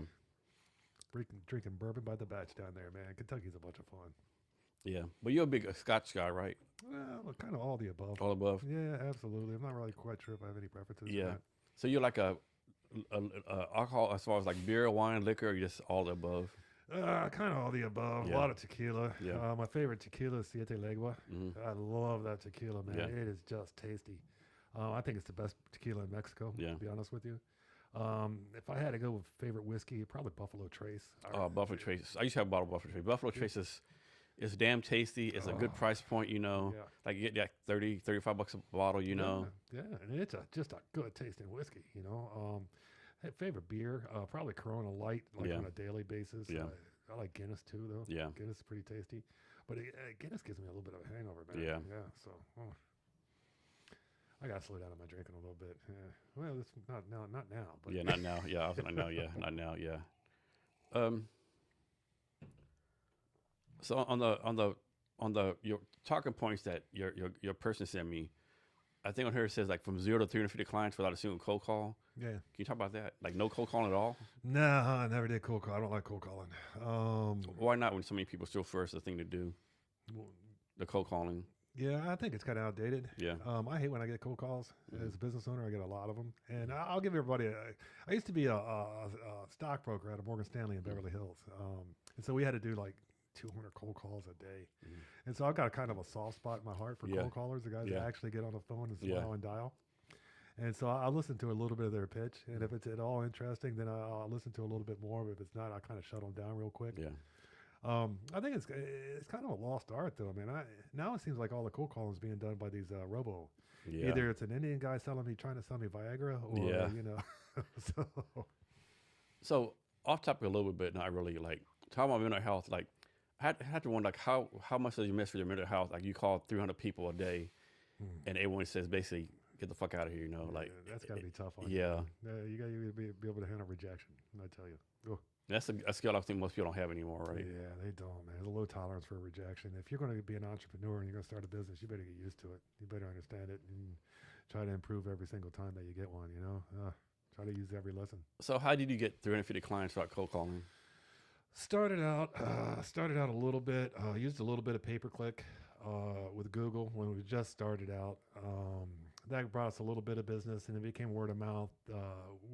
We formed very good relationships with our clients. We got a lot of 5+ Google reviews, 5-star Google reviews, a lot of Trustpilot reviews as well. And essentially what we do is, we really cater to the client at getgeofencing.com. We provide a customer dashboard for our clients. We provide optimization and analysis reporting every Friday. We go through each campaign and figure out how we can make it better and make it produce more results for them, things of that nature. And so, like for your company, is there certain industries you folks focus on? Or does that matter? Not really, man. We go all across the board, everywhere from funeral homes to car dealerships to home builders. Had a lot of success in a lot of different industries. Just everything you can think of.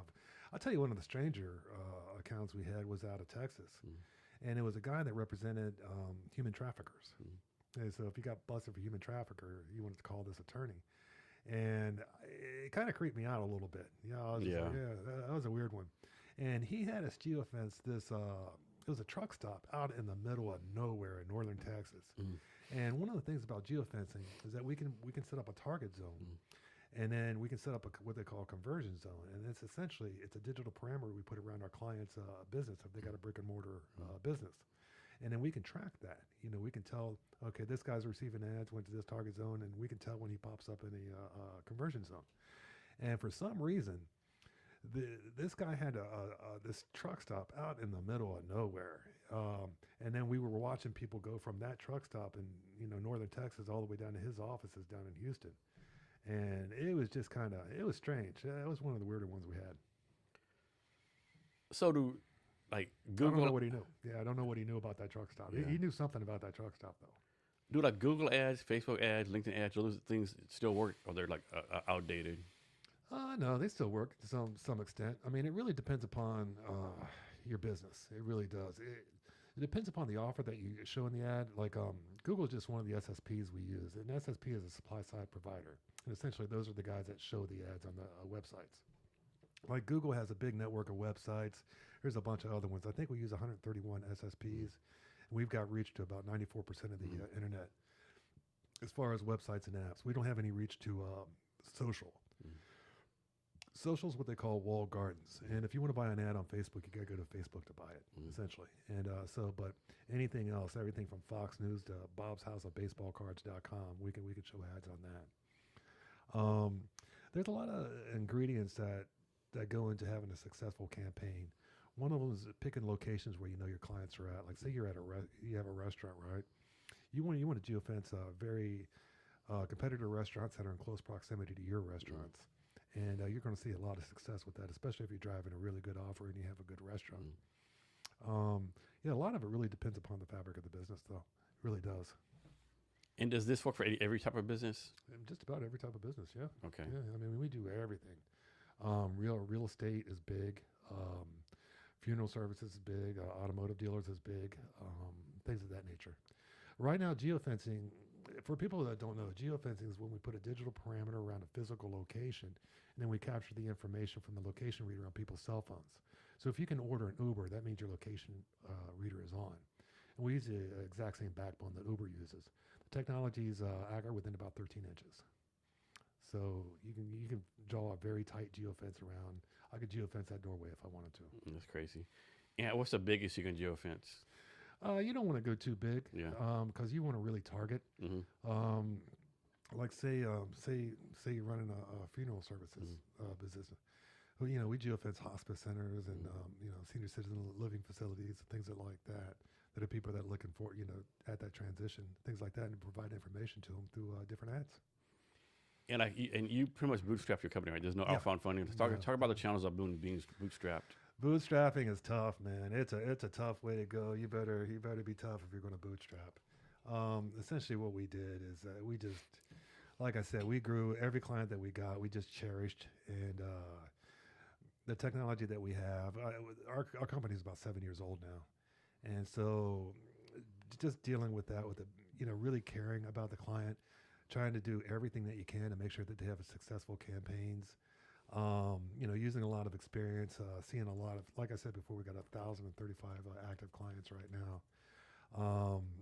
Using that experience and using that technical expertise to be able to deliver the objectives to whatever the client's marketing objectives may be, is what we work to deliver. And on average, what's your sales cycle like? How long does it take for you to close a customer? It really depends. Yeah. Some people call up and they close that day. Other people, they got to go in front of their different boards and whatnot. When you work with bigger companies, the sales cycle is a little bit longer. But when you got a lot of mom and pop organizations, they'll pull the trigger that day. And then how did you figure out your pricing for this? What was the process figuring out the pricing that you have now? It's a process, absolutely, because you have to bid on ads, and you better know how much those ads are going to cost or you're going to lose money. We've lost money before on campaigns because the ads were just too expensive, and we ate the cost, as opposed to do anything else. But because it's on a bidding system, it gives you an idea where you think your bids are going to be, and then you price accordingly. We have flat rates. It's real easy. Yeah. We charge $8 a CPM. And CPM, for people who don't know, is a cost per 1,000 ads displayed. And you do this all over the world or just the United States? Yeah, focus in the United States. We've done a lot of wild stuff. Like we geofenced the World Economic Forum up in Davos, Switzerland. We geofenced that. We've got a client, Hexagon, who does aeronautical design out of France. So we've geofenced there before as well. The privacy laws in Europe are a lot different than they are in the United States. Yeah. And bringing that up, geofencing is banned in Washington and Maryland. We're not allowed to geofence here. And that kind of, that's a real sticking point with me because they brought it under the veil of privacy, try to keep privacy. And that's just a bunch of bullshit. Essentially what they did is they've got your big companies who want to keep the playing field uneven for smaller companies is basically what it boils down to. Because if it's a privacy is an issue, then how are they going to let you call an Uber? Yeah. Because you're giving the exact same information, So it was put in there by the big corporations to keep the playing field uneven for advertising because advertising has a huge impact on businesses. If you have a business with a mediocre service or product and they advertise a lot, that's going to beat your business that has a great product or service that doesn't advertise every single time. It's not just once or twice. So let's suppose you did a geofence around the Central Saloon, right? Yeah. Do you have to tell the owners of the Central Saloon you're doing that? Do you have to tell like the people inside the Central Saloon that you're doing that? We currently have active geofences around the U.S. Department of Justice. We have them around the White House. We have them all throughout D.C. Because D.C. is not considered Maryland. Which is a really cool campaign that we're running right now. I don't really go into it. It deals with releasing the Epstein files. That's a big thing. Every political candidate that we've worked with has won their election. So that's pretty cool. Geofence is very powerful for political campaigns. So this is totally off the wall, right? What you got, man? Has it ever happened where someone came to you, hey, I believe my spouse is doing something wrong. I want you to geofence my spouse's business. The information that comes across, man, we can't tell who's going in and out of that business, man. I can tell you 10 people went there on Wednesday. Yeah. That's all I can tell you. The thing is that the identities are encrypted through the maid on the cell phone. And so it comes across like a 246 letter and number label, for lack of a better term. And so, I mean, you can break that encryption if you really want to. I know a guy that can do it. Everything's hackable, right? Everything's hackable. Yeah, but it costs a lot of money to do that. And so it's a real cost-benefit analysis, I mean, you have to know it. The police can. The police can break that encryption. Yeah.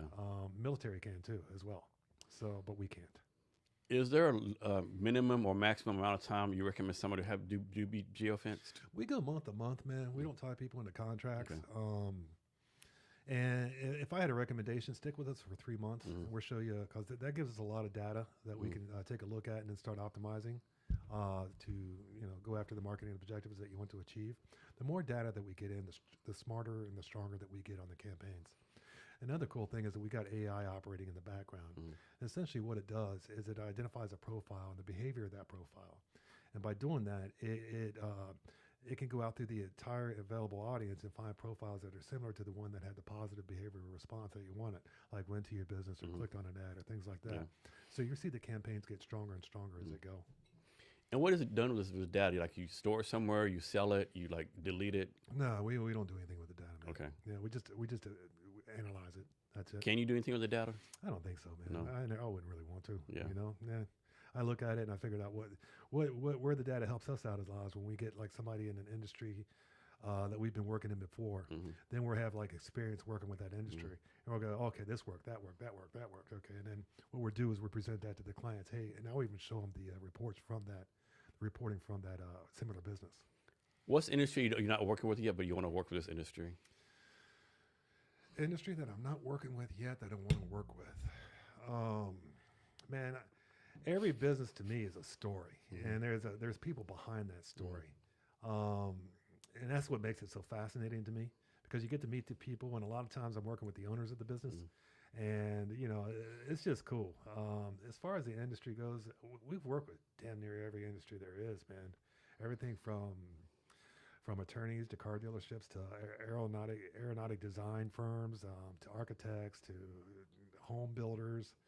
You pretty much name it. We pretty much work with them. We've been doing it for 7 years, though, too. So. Is the industry you're like, of course, you don't have a favorite industry because they all pay you money, but is the industry like, man, I really enjoy working in this industry?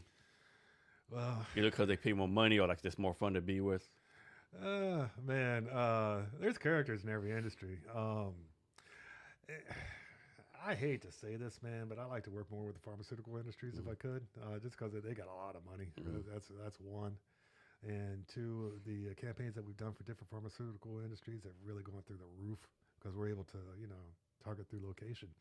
One thing I really want to say is that location is a leading indicator of buying intent. There is no stronger indicator of buying intent than where people go. I mean, if someone's inside a mattress store, odds are they're buying a mattress pretty damn soon. They're buying a mattress pretty damn. No one ever fucking like. You might go like a mall, like window shop for purses and clothes. Right. No one window shops for mattresses. No, they don't, man. Yeah. No, you probably got your oddball that like goes out and hangs out at mattress stores. Hey, let's do this, But yeah, but that's the strongest indicator of buying intent is where people go. Somebody goes to a Harley dealership, they're there to buy a Harley, and that's where you want to get the ads. Or the minimum, they're comparing the Harley Davidson with a motorcycle they think they want to buy. Yeah, absolutely. So, or hit them up with the different options that they may never even considered before, that they never even thought of. So geofencing, can you do this? Like suppose I'll use my example. Suppose I have my mindset, I'm gonna buy a Suzuki motorcycle, right? Gotcha. But I'm just going to Harley Davidson just because I want to go right. Is it possible to know I've been at the Suzuki? So then Harley Davidson, hey. Yeah. So I get an ad like, hey, I know you look at Suzuki station, but if you buy Harleys, it would drop off 20% off the price or something. What you do is, you put that in the ad, man. Okay. Yeah, absolutely. Yeah, you got 3 to 5 words that you can get in front of people's faces. People don't understand how much of an impact ads have. And they think it's just goofy little things that they're looking at while they look at their website. But those things are burning, they're breeding familiarity with a brand or a product or a service. They're bringing more and more familiarity. The more that you see it, the more familiar you become with it. And people like to do business with things that they're familiar with. How about this? I've heard this happen, right? Where you see someone say like, why am I getting this ad for, bourbon, I don't drink bourbon. But it turns out their grandfather is looking to buy bourbon, right? And somehow they make a connection, I think that's more of a search campaign, probably. Okay. Yeah, like they were on the line searching for stuff like that. Okay. Which is like the beginning stages of a buying decision, where we're more at the we're more bottom of the funnel kind of thing, where people are going to buy something real soon. And so, there's different stages. I think what you're thinking about is a search campaign. Okay. We're more along those lines of why are they targeting? I went to the Harley dealership. Now I'm getting all these motorcycle ads. why is that? And like, nobody knows they're being geofenced either, just so you know. Yeah. There's no like little ding that goes off on your phone or anything like that. Can a person be geofenced? Or has to be a building? It has to be a building. It has to be a physical location. It has to be a physical location. So absolutely. you can't geofence Mary Jane and can't geofence Mary Jane. It's kind of illegal, I guess. Yeah, go get you a little Apple tracker and stick it on her car. No shit, right? Yeah. That's what you want to do. Yeah, that's a little bit of a different ball game. Yeah. Yeah. It's for stalkers. No. Yeah. Have you ever had to fire a client? If you did, can you talk about the process of you getting rid of a client? Well, anybody that owns a business, you're going to have a couple of clients that are just real pains in the ass, man. And I've let go clients before. Yeah, they were just being too. I wouldn't say disrespectful, or we're fortunate and we're working with people that we want to work with, and they want to work with us. And if you become too demanding or act like we're your servants or something like that, we're going to drop you real quick.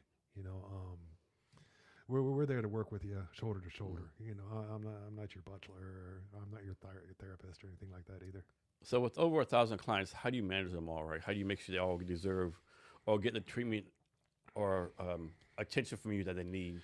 Well, we've got processes set up that are, we have some automated processes that are set up that really help out a lot as far as the management of that many clients. And we haven't ever had any real problems. Everything's very manageable at this point. And I think we could grow to, if we wanted to, we could probably manage about 2,000 clients if we wanted. But I like keeping it right about where we're at right now. Yeah, everything's really cool. We're able to serve our clients well. And, right now is about right where it's perfect. So next, talk about how precision marketing is kind of like military tactics. Precision marketing is like military tactics. Well, with military tactics, you try something. If it doesn't work, you try it a different way, and a different way, and a different way. You look at all the different options and the variables that you have in front of you, and that's the same way that we used to operate in intelligence. I mean, something didn't work. That doesn't mean that it's not going to work. It's just it didn't work the way you tried it. And the same kind of mentality goes with advertising and marketing. If something doesn't work, let's try this out. Let's try a different location. Let's try a different frequency cap. Let's try a different ad. We got all these different options that are available.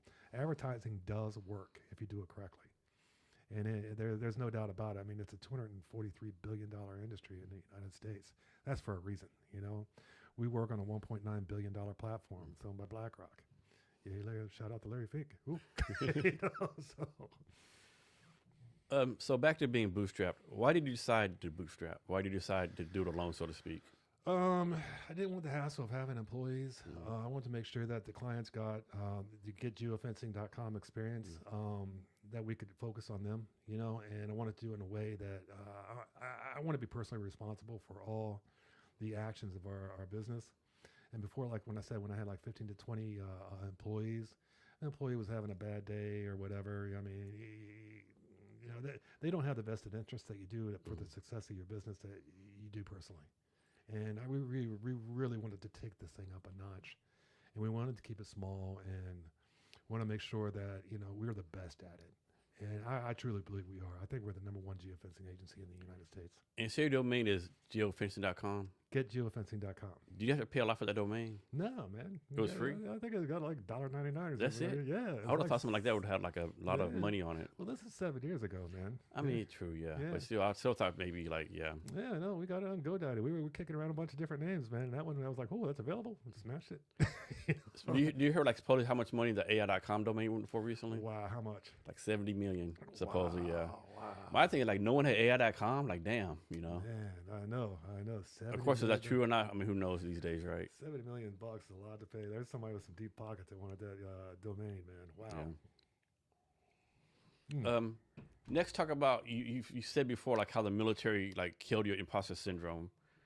How did the military get rid of your imposter syndrome? Give me a lot of confidence. Like before I went in the Navy, I wasn't sure right where I fit in at. I was kind of a weird kid in high school. I had long hair, but I wrestled and played football.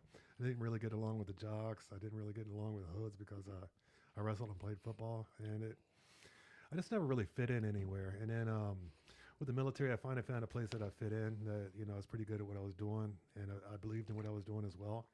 And that belief kind of gave me the confidence to kind of, hey, I do belong here, man. I belong. I'm doing what I'm doing. Yeah, absolutely. So there's no doubt. It removed doubt is what it did. Before I was a bit insecure. I had a lot of doubt. So I think pretty much all small business owners, whatever the company is, they really struggle with getting the first customer and the customer 1 and customers 2 through 10, right? Can you give some recommendations or advice how people can overcome these hurdles of getting their first customers? Getting your first customer, it depends upon what your product or service is. I would say try to provide it to family and friends to start off with, because your first customer is you're going to fuck it up, man. It's just natural. It's going to happen, believe it or not. And what you need to do is you need to learn from your mistakes. And once you learn from your mistakes, then you can provide better service or better product or to customers 2 through 10. Now, once you start getting through, once you get to your 10th customer, you're going to have more of a proficiency in what you're doing, whatever product or service that you're providing.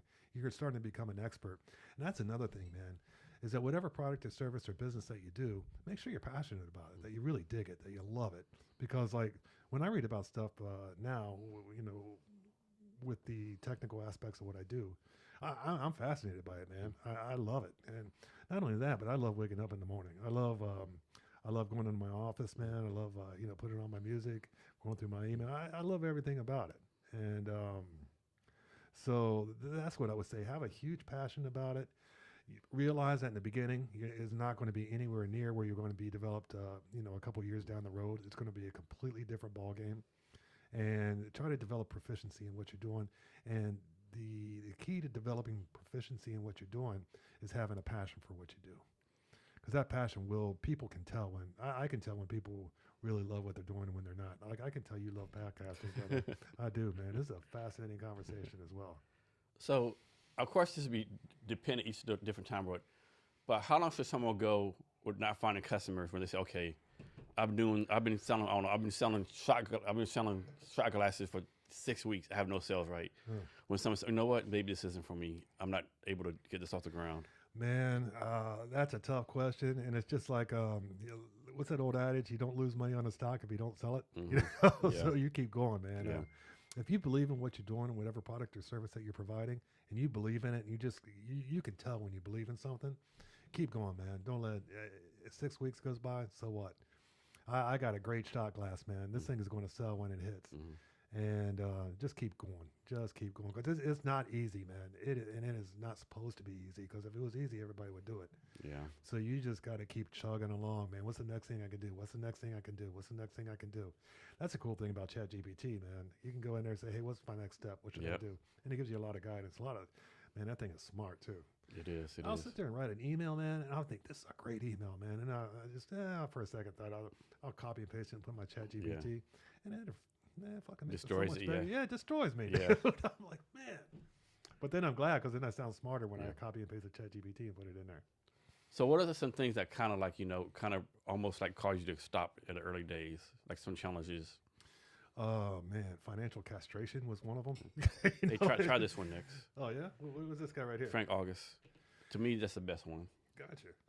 Yeah, with when we started geofencing like 7 years, getgeofencing.com about 7 years ago, I had a really hard time trying to tell people exactly what it was. I mean, nobody really knew what geofencing was back then. What, you're spying on, spying on people? Exactly, what man. What type of spook shit is this? Yeah, this don't work. This ain't true. Like, really? Okay. And, it's tough to kind of simplify technologies, so people can understand them. And then finally, we got to the point where we were able to explain it in very plain language. And how long or how hard was that process to get it, like the elevator speed pitch almost? It's still in work today, man. Yeah. We're 7 years old, brother. And I mean, I've got it down pretty tight now, but I'm sure it's going to be improved. You catch me at 8 years, it'll be, it'll even be more tighter. But what you got to do is you got to just start. And then once you get that, then you refine, and find out what went well here, what didn't go well here, things like that. And you take those ghosts of experience and you put them to work for you to try to always sharpen the blade, man. Become sharper, become better. So you're doing geofence like funeral homes and other like so-called unsexy businesses. Why do those type of businesses win with geofencing? Well, I mean, just I know it's a kind of a tight topic to work on with funeral services, but people when they're in that position, they're looking for answers, and they don't really know. I mean, that's not something that somebody goes through very often.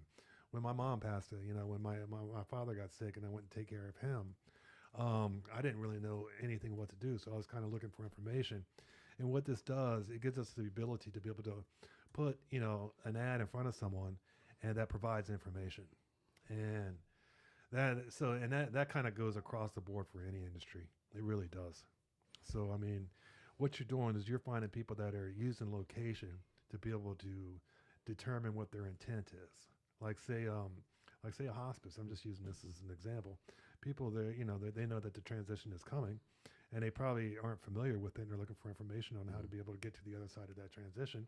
And this provides a very, great forum for them to be able to do so. Because no one talks about that until it's the time to talk about it, right? Absolutely. Like there's no, hey, let's talk about, if one of your parents died, what you got to do, and paperwork and like this and this. Everyone fucking wings it, unfortunately, right? They do, man. Absolutely, and it's a really, really brutally emotional experience. It is, yeah. Yeah, when my father passed away, man, that tore me up, and then when my mother passed away too, it's a tough one. One thing I don't like to say, but it's like when you have to bury your parent, it's like okay, I'm adulting now for real. Like I'm adulting. Like this is real adulting right here, right? Yep. That's like some put your pants on, like do some like grown up stuff. Yeah, that's growing up stuff right there, yeah. Man. Yeah, and that's a trial by fire as well. So any type of information or anything like that you can provide to help people process with that, man, I think is greatly helpful and beneficial. So about this, like, of course, like advertisers get a lot of grief, like, oh, you're marketing to people who don't need it or whatever. But I saw an ad one time where like, it's like, if as it had a lady shaving cream on the razor right, no one's gonna convince a lady to buy shaving cream and razors right. What? Yeah, it's like no matter what you market, people's not gonna do it. They don't want to buy it. They're gonna buy it because you might influence them to buy it, but they already have in the mind they're gonna buy the stuff right. That's not true, man. No. What I think marketing does is really open up a lot of opportunities. I mean, like you take the lady with the shaving cream. I mean, yeah, ladies got to shave their legs and other parts and stuff like that too. I think that's kind of a brilliant image right there because it infers shaving. It gets the point across very clearly what they're aiming for, and it does it in a way with an image that catches your attention. The biggest thing about advertising or marketing that you have to do is catch somebody's attention first. If you don't catch their attention, then everything else is just by the part. And you get images and about 3 to 5 word headline to be able to do that. We also do video and 30-second commercials too. And that's where the hook comes in. You got to have that 3-second hook. It's a disruptor. You got to be able to stop people what they're doing, take a look at that hook, and then want to find out more about it. And you got 3 seconds to do that, but then you got one hell of a painting or a palette that you get to use for that 3 seconds. So advertising is huge, man, and people truly underestimate the effect that it has on people. So 2-part question: is there any marketing companies out there like, man, they did this right, like they blew knocked it out of the park? Apple, man. Easy, yeah, it's in easy 1984, that commercial, man. I still go back and watch it on YouTube just to try to get hints at how they did that, man. I mean, that was amazing. That's an amazing commercial. Apple is to this day, yeah. To this day, Apple is still just one of the leaders in advertising and the looks and the feels of companies as well. Heads and shoulders above everything. And else. then one like just makes you fucking cringe. Like, what the fuck is this? Every single day, man. Like, this is so horrible. Like, what are you doing? Like, did you not even run this past anyone at all? Man, on the Super Bowl, we were sitting there watching commercials on the Super Bowl, man, and there are some commercials that took you like almost 10 seconds of 30 seconds to figure out what it was for. But you know what? To me, my opinion, this Super Bowl ads were the worst ever. Which one? The whole Super Bowl ads for the Super Bowl. Yeah. In general, they all, to me, like, man, this what the hell is like? None of them were like, oh man, this is fantastic. Maybe the Dunkin' commercial is okay. That's pretty much the best one. I love those Dunkin' commercials. But the rest of them, like, what in the world are y'all doing? Dude, you know what commercial that really caught my eye was the one for the Quentin Tarantino movie coming out, Cliff Booth, the sequel to Once Upon a Time in Hollywood. That was badass, the way that they did that, man, with the digitization of some of the different things that was going on. And thing like they'd be smoking a cigarette, and that would be digital right there, and it was just cool. That whole thing was pretty cool, but it took me a second to figure out that it was going to be a movie, So I'm kind of mixed upon that commercial. But then again, man, that's David Fincher right there. David Fincher's the man. Yeah, he really is. So how should businesses like go about budgeting for ads? Everything you can put into an ad, do it. All the budget you can. Absolutely. The more you advertise, the stronger you're going to be. It's an investment. It really is. And if you're not advertising, your competitor is. You better hope your business is not being geofenced. So you're a small business owner. Let's say you're a restaurant. Like, how do you justify ad spend? Like, you have like razor thin margins. Like, how can you really be sure that the ROI is going to come in? Well, what's so cool about that is that with the conversion zones, we can show you a very precise ROI. Like, say you're a restaurant, just using that as an example. We hit a target zone. You're hitting a competitor restaurant that's 2 blocks down from you. We can tell you exactly how many people were picked up at that competitor restaurant and came and physically visited your restaurant. And that would, like, say it's like 20 people, right? I'm just using that as an example. Now, 20 people over 30 days, what's your average ticket price? Say it's $100 just for, easy. So now you've got $100 ticket price. You got 20 people that came in, so that yielded about $2,000 in gross revenues to you. And so, yeah, I mean, so if your marketing budget on that is like $850, you're doing 100,000 impressions. Then, I mean, and are those people going to come back? Are they lifetime clients now? Did you form a relationship with them when they came to your business? So now it's going to build month after month after month. Can you do? Is this ethical? Like, suppose you have like Tom's restaurant and Mary's restaurant, they're competitors. Can you like have both of them as your clients? Did you offense both of them? That's a good question, man. Do we or can we? Ethically, can you? Ethically, yes. Okay. Yeah, it's not my fault. Okay. I mean, if Tom wants to hire me and Mary wants to hire me, okay. Then, yeah, I'm basically, what's the lack of a better term? I'll work with you if I think it'll impact your business in a positive way. I'll work with you in it no matter what. Okay. Yeah, especially as long as you got an ethical business. Okay. Any business you don't work with? No, it won't do adult. Okay. Anything to do with adult. Like pornography, stuff like that. Yeah, crap like that. Yeah. I mean crap like that. It's an industry, but we don't play with anything with that, like strip bars and stuff like that. We get called by strip bars about once a week. Do you? Yeah, and I just don't want to work with it, man. It's just there's certain. One of the reasons that I don't want to work with it is because you can't. Like I said before, we work with about 131 different SSPs, and they're very particular in the type of advertisement that they're allowed on their websites. And so just by that little sticking point, I had to actually get into a fight. You have to go sometimes and present cases to advertising boards because we have a third-party verification on our ads, and they turned down one of my ads. It was for pro-life is what it was. And essentially, I had to go in there.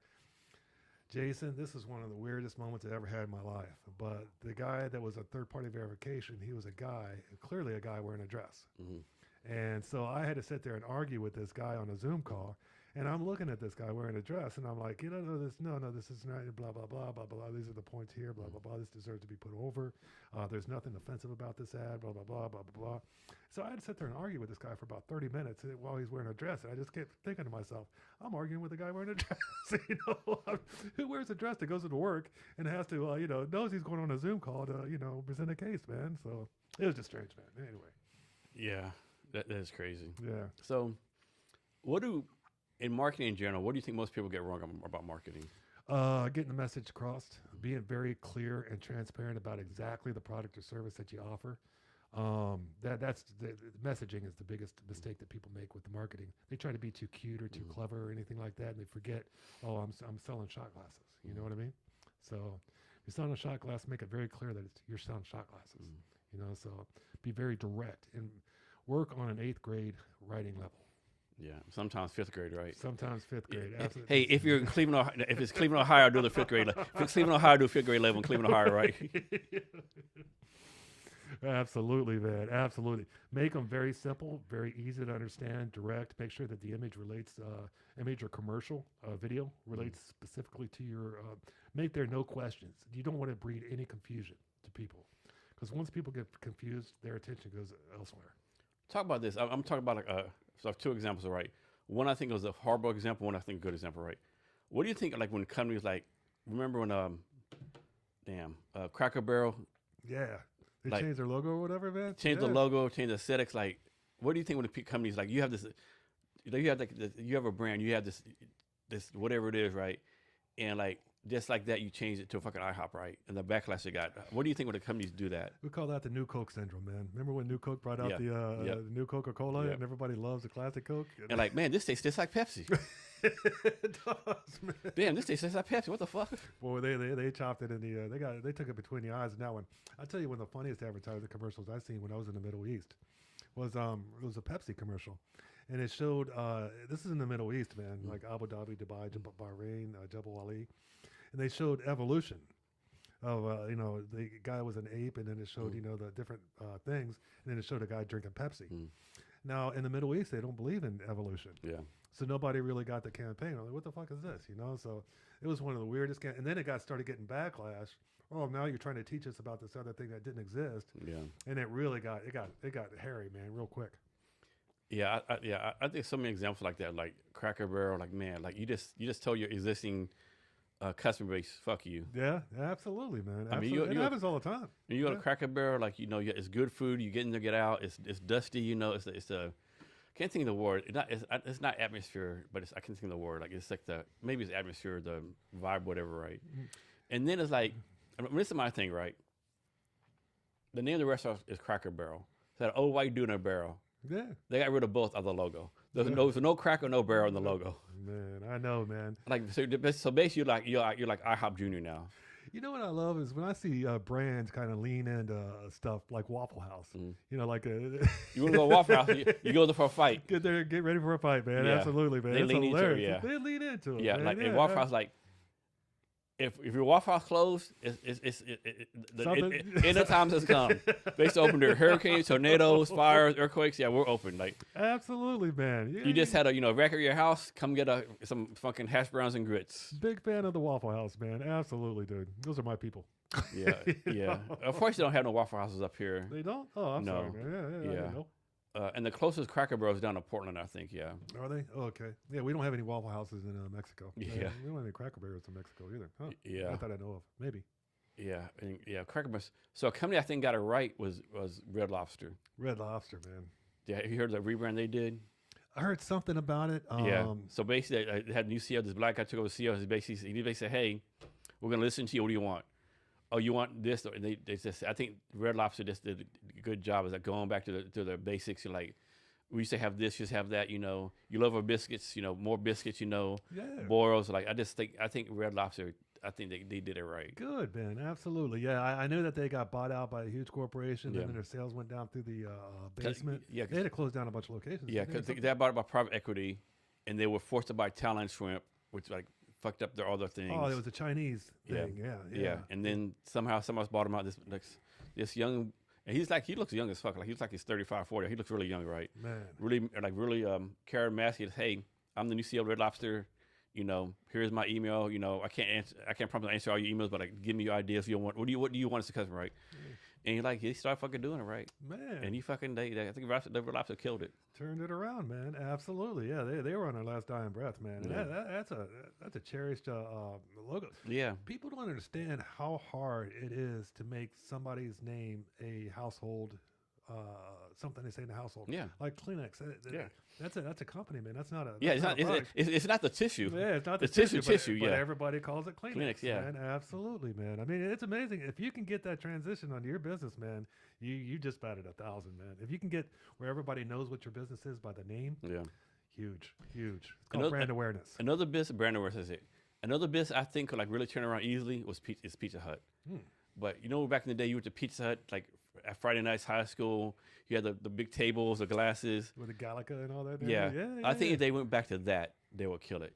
Back to what's it called, nostalgia. Nostalgia? The nostalgia stuff. Right on, man. The pizza. The big tall glasses. You gonna bring back Blockbuster Video when you had it too? No, maybe not that.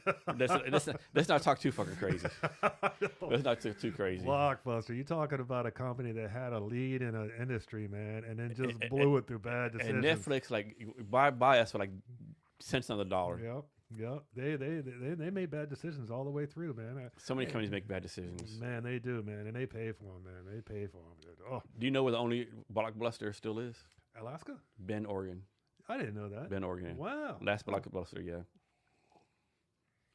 Like how much MySpace? MySpace was all the shit back in the day. Man, Tom from MySpace, they had it all together, and then it just kind of blew it. But they're still around. I think they still like 10, 20 million users or something. Didn't Justin Timberlake take a big spot in MySpace or something like that? I think so. Yeah. Yeah, I think I heard that sounds something familiar. about that. Yeah, something like that happened, or I may be wrong with that. So Check it out. Justin Timberlake, he's trying to put a baseball team in Nashville. He's leading that. He's trying to put a baseball team in Nashville. Nice, man. Yeah. Yeah, but it's like so many companies like fuck it up for marketing, right? You get it so totally wrong, like it's not like a Cracker Barrel is like the rule, and Red Lobster is like the exception to the rule, Yeah, true. It's funny, man, because I'd say about 70% of the commercials of the ads I see are bad. Mm-hmm. They're just bad. And then with the we got all these different AI programs and create ads and stuff like that. And I look at them, they're garbage. I mean, they haven't really got that aspect perfected yet in AI. I'm sure it's going to come. It is. But one of the things you want to do, if you're going to make an ad or a commercial, I would say make the basis of it and then have AI try to improve that basis. That's the kind of way that we've seen. It approaches and gives you the best product. Talk about A/B testing your ads and stuff like that. Yeah, absolutely. Different things are going to resonate with different people. And essentially, somebody that tells you that they know what's going to happen, they're lying to you. They really are. You're not going to know what's going to happen until you run the campaign and you find out what type of response you get from this. And what A/B testing does is it gives you, different options to see what resonates better with the audience that you're trying to get in front of. And by doing that, it gives you just a plethora of data that you really need, so then you can sharpen campaigns and make them better and better and better. So it's just, starting from two different directions and finding out which works best. So you talked earlier about the platform you use for geofencing. What's it called Simplify or something like that? Simplify, yeah. Can you talk about some other tools you use? Oh man, we use FlowVO3 for video creation. We use CapCut for editing. Use a lot of different Google products, man, when we're doing researches and things like that to try to find out more and more. The Simplify platform's got a lot of different audience creation tools that we can use. If you don't want to geofence, you can do search. You can determine a demographic that you want to reach within a certain location. Other platforms don't really have those capabilities. So, talk about the process of picking a tool, right? So I'm guessing you didn't go like FlowView. Oh, here's FlowView. Let me use it the first day, right? Talk about the process, like maybe like experimenting with different platforms and deciding like how to use the tools you use now. With FlowVO3, man, they just simply got the best video across the board. I mean, there's a lot of different competitors with it. I mean, it's becoming a space more and more crowded. But with that, I mean, essentially what we do is we sit down, we look at the product or service that we're doing. I'll meditate actually for like 30 minutes, and I'll just think of nothing but that product or service, and then try to come up with a couple of different hooks, and then we're trying them out. We're playing them in FlowVO3, see how they look and everything like that. And then essentially what we want to do is make sure that we correspond with the brand identity that we're working with. Make sure that it's within the parameters of what they want to be perceived as. Because that's all that advertising is how you're going to perceive this brand. Like if you're a luxury brand, like say you're Rolex, you're going to have a different commercial than if you're a Timex, which, your Timex is kind of like, Walmart, things like that. You're going after that. Rolex, you're going after luxury, cats with money, things of that nature. So what you got to do is you got to shape and mold that brand to make sure that it's relaying that message. So the ad itself is like a collaborative process between you and the customer as far as like deciding what's in the brand. What's in the ad, I mean. Absolutely, man. What we do is we'll build a couple of different videos, 30-second commercial spots or targeted display ads, and say, hey, which ones do you like, like that, and then kind of go from there. So what happens? Has this ever happened? Like a company will say, once again, Tom Sawglass company comes to you, and like I want to do an ad like this, right? Oh, but then you like, you're like, that's a great idea, but I would recommend this, and they're like, no, I want to do it like this, and in your mind, like your things like, this is the worst ad ever. Like Tom, this is gonna fucking like, you might actually like get protests and like you might get whatever. And then the ad hits it through the roof, man. Yeah, you never know. Oh yeah, you never know. Okay. The guy that tells you that they know how an ad's gonna perform is lying to you. Okay. And that is the honest to God truth. Nobody ever knows. I've had ads where I think they were garbage. We had an ad where literally the client wrote on a notebook paper on a marker and said, hey, this is what I want this to be my ad. And I'm like, okay, man, you're the client. You got it right. And so that ad knocked it through the roof. And I was like, I couldn't believe it. And I was like, man, this is the worst ad I've ever seen. But it performed dramatically, I mean. And that's a good point. Like, you never know what's going to hit, right? Because like I'm on TikTok, all right, and there's a person on TikTok. She's a Navy veteran too, right? Bella Porch. Maybe 5 years ago, she did a simple meme. It's like a song out 5 years called "M to the B," and she does all these facial expressions, right? And like, it's the most viewed TikTok in history. It has like 100 million views. Wow. She has like 20 million followers. She's released 3 albums. It all came from her like this, like doing this like mind bopping, stuff, right? Yeah, that's cool, man. Yeah, right on. You never know what's going to hit, man. Man. It's like the thing is like, put if you're doing something, like put it out there, put it on the water, right? Yeah, absolutely. Try it out, man. See what happens, because the data is going to determine, whether the message gets across or not. You're going to be able to see very concretely. There's not going to be any guesswork. You know what I mean? And of course, it helps she's an attractive female. That's always a plus, right? That's definitely an advantage. Actually, let me pull this video up. I want you to see it. And you're like, man, she got like what? Like she does bebop. What do you call it, mind bop or something? Yeah. Hold on. Let me see if I can find it. Oh, here it is. Man, TikTok, dude, I can get stuck in TikTok for a long time, man. It's just awful. Because it's. So this is the original video. Wow. That got 20 million views? Like 100 million views. 100 million views, man? Wow. That is crazy. It's like, yeah. Who would ever thought, man? Yeah, like it's like, yeah, it's like fucking crazy, right? But she turned it like, an empire, right? Wow. Right. Look at the Hakuto girl, man. Yeah. I mean, it didn't turn out so good for her though. Yeah, I really did, man. What happened there, man? The wheels really fell off with that. I mean, crypto she thing. got into cryptocurrency and somebody scammed her to use her name and they ripped people off and like, she got the blame because, She was a face, man. Absolutely. Yeah. that video went viral. Yeah, I Yeah. caught two of them, You got to spit on that thing. That was hilarious, man. I was like, ah. That was very funny, yeah. But, a lot of people go viral and the thing is like, how do you take advantage of it, right? Like you go viral, you got like, let's say you got 20 million views. Like, what do you do with the 20 million views, right? Man, that's true. And then like you got 20 million views, how do you monetize it? How do you take advantage of it? Like, how do you like, and you got 20 million views this video, but the next one has like 2 views. I mean, like, It can happen, absolutely, and it's so it's so wild, man. Because back in our time, they would run commercials, and that was it. Now with all this, man, people have a hard time sitting through a whole movie because the attention is just declined to like 10 and 15-second bits. I mean, I'm guilty of it. Man, I watch TikTok, man. I'll flip through there for a while, man. I'm like 3 seconds. This is crap. Yeah, Swipe. Yep, absolutely. So I mean, the attention spans of people has shrunk dramatically, and I don't know if that's a good thing or not. And so, how do you take advantage of that as a marketer? Got to hit with a hook. Man. Use all the different tools that you have to be able to capture attention, because that's all it boils down to. That's your first step. You got to come up with something that captures attention, and that's why videos go viral.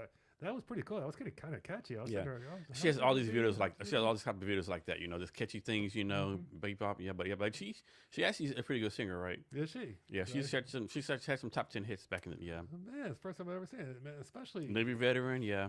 Is she? Yep, Navy Get veteran. outta Yeah. here, man. That's cool. Yeah. I wonder what got in her head to be able to do that. That's I pretty don't know. cool. Yeah, right? she just Another thing, like most like her, she's talking about how like she wasn't even going to release it, right? Mm-hmm. She said she had it on the phone like maybe 2 or 3 weeks and decided to release it, right? Like it always heard the story how people like don't want to release something, but they do, and it blows up for them, Wow. Once again, hawk to a girl. Yeah, hawk to a girl. Yeah. That was just an interview on the street, man. Yeah, some interview. Yeah, right on. Man, congratulations to her for that as well, man. And be able to proliferate that into, more tangible results. Becoming a singer. And she's like a brand ambassador for Vans shoes. Wow. She's all these brand endorsements. Yeah. Man. That's pretty cool, man. That's Just cool all the way around. you just never know, right? Yeah, you don't. Now, obviously, there's probably 10 million people who do the same thing who don't blow up. It's definitely very random. A lot of luck to it, But yeah. Yeah, like I said, it kind of goes back to what we were talking about before. You never really know what's going to hit. You just don't. And you got to remember, you're you're using human behavior, which is very unpredictable to begin with. What's funny right now on TikTok, everyone's like trying to recreate the meme, right? The M to the B. They're trying to like, do the same thing. Oh yeah. And everyone puts on there, this is okay, but it's nowhere close to Bella Porch. Wow. Yeah. Right. And what's crazy, like even those people like all these people on TikTok trying to do the M to the B meme again. Everyone's putting a link to Bella Porch's original one, and so if you go like Mary Jane's doing the M to B thing, their first comment usually like back to Bella Porch's original one. So all these people are leading to Bella Porch, even getting more fucking views. Wow, absolutely. So she's building up a following through imitators. Yeah. Man. Beautiful. Yeah. I love it all the way around. Yeah, it's fucking insane. Yeah, what's cool about like take a band like Stone Temple Pilots, right? Was that your favorite band? That's one of them. One of them, yeah, okay. absolutely. Scott Weiland was the man, dude. He really was.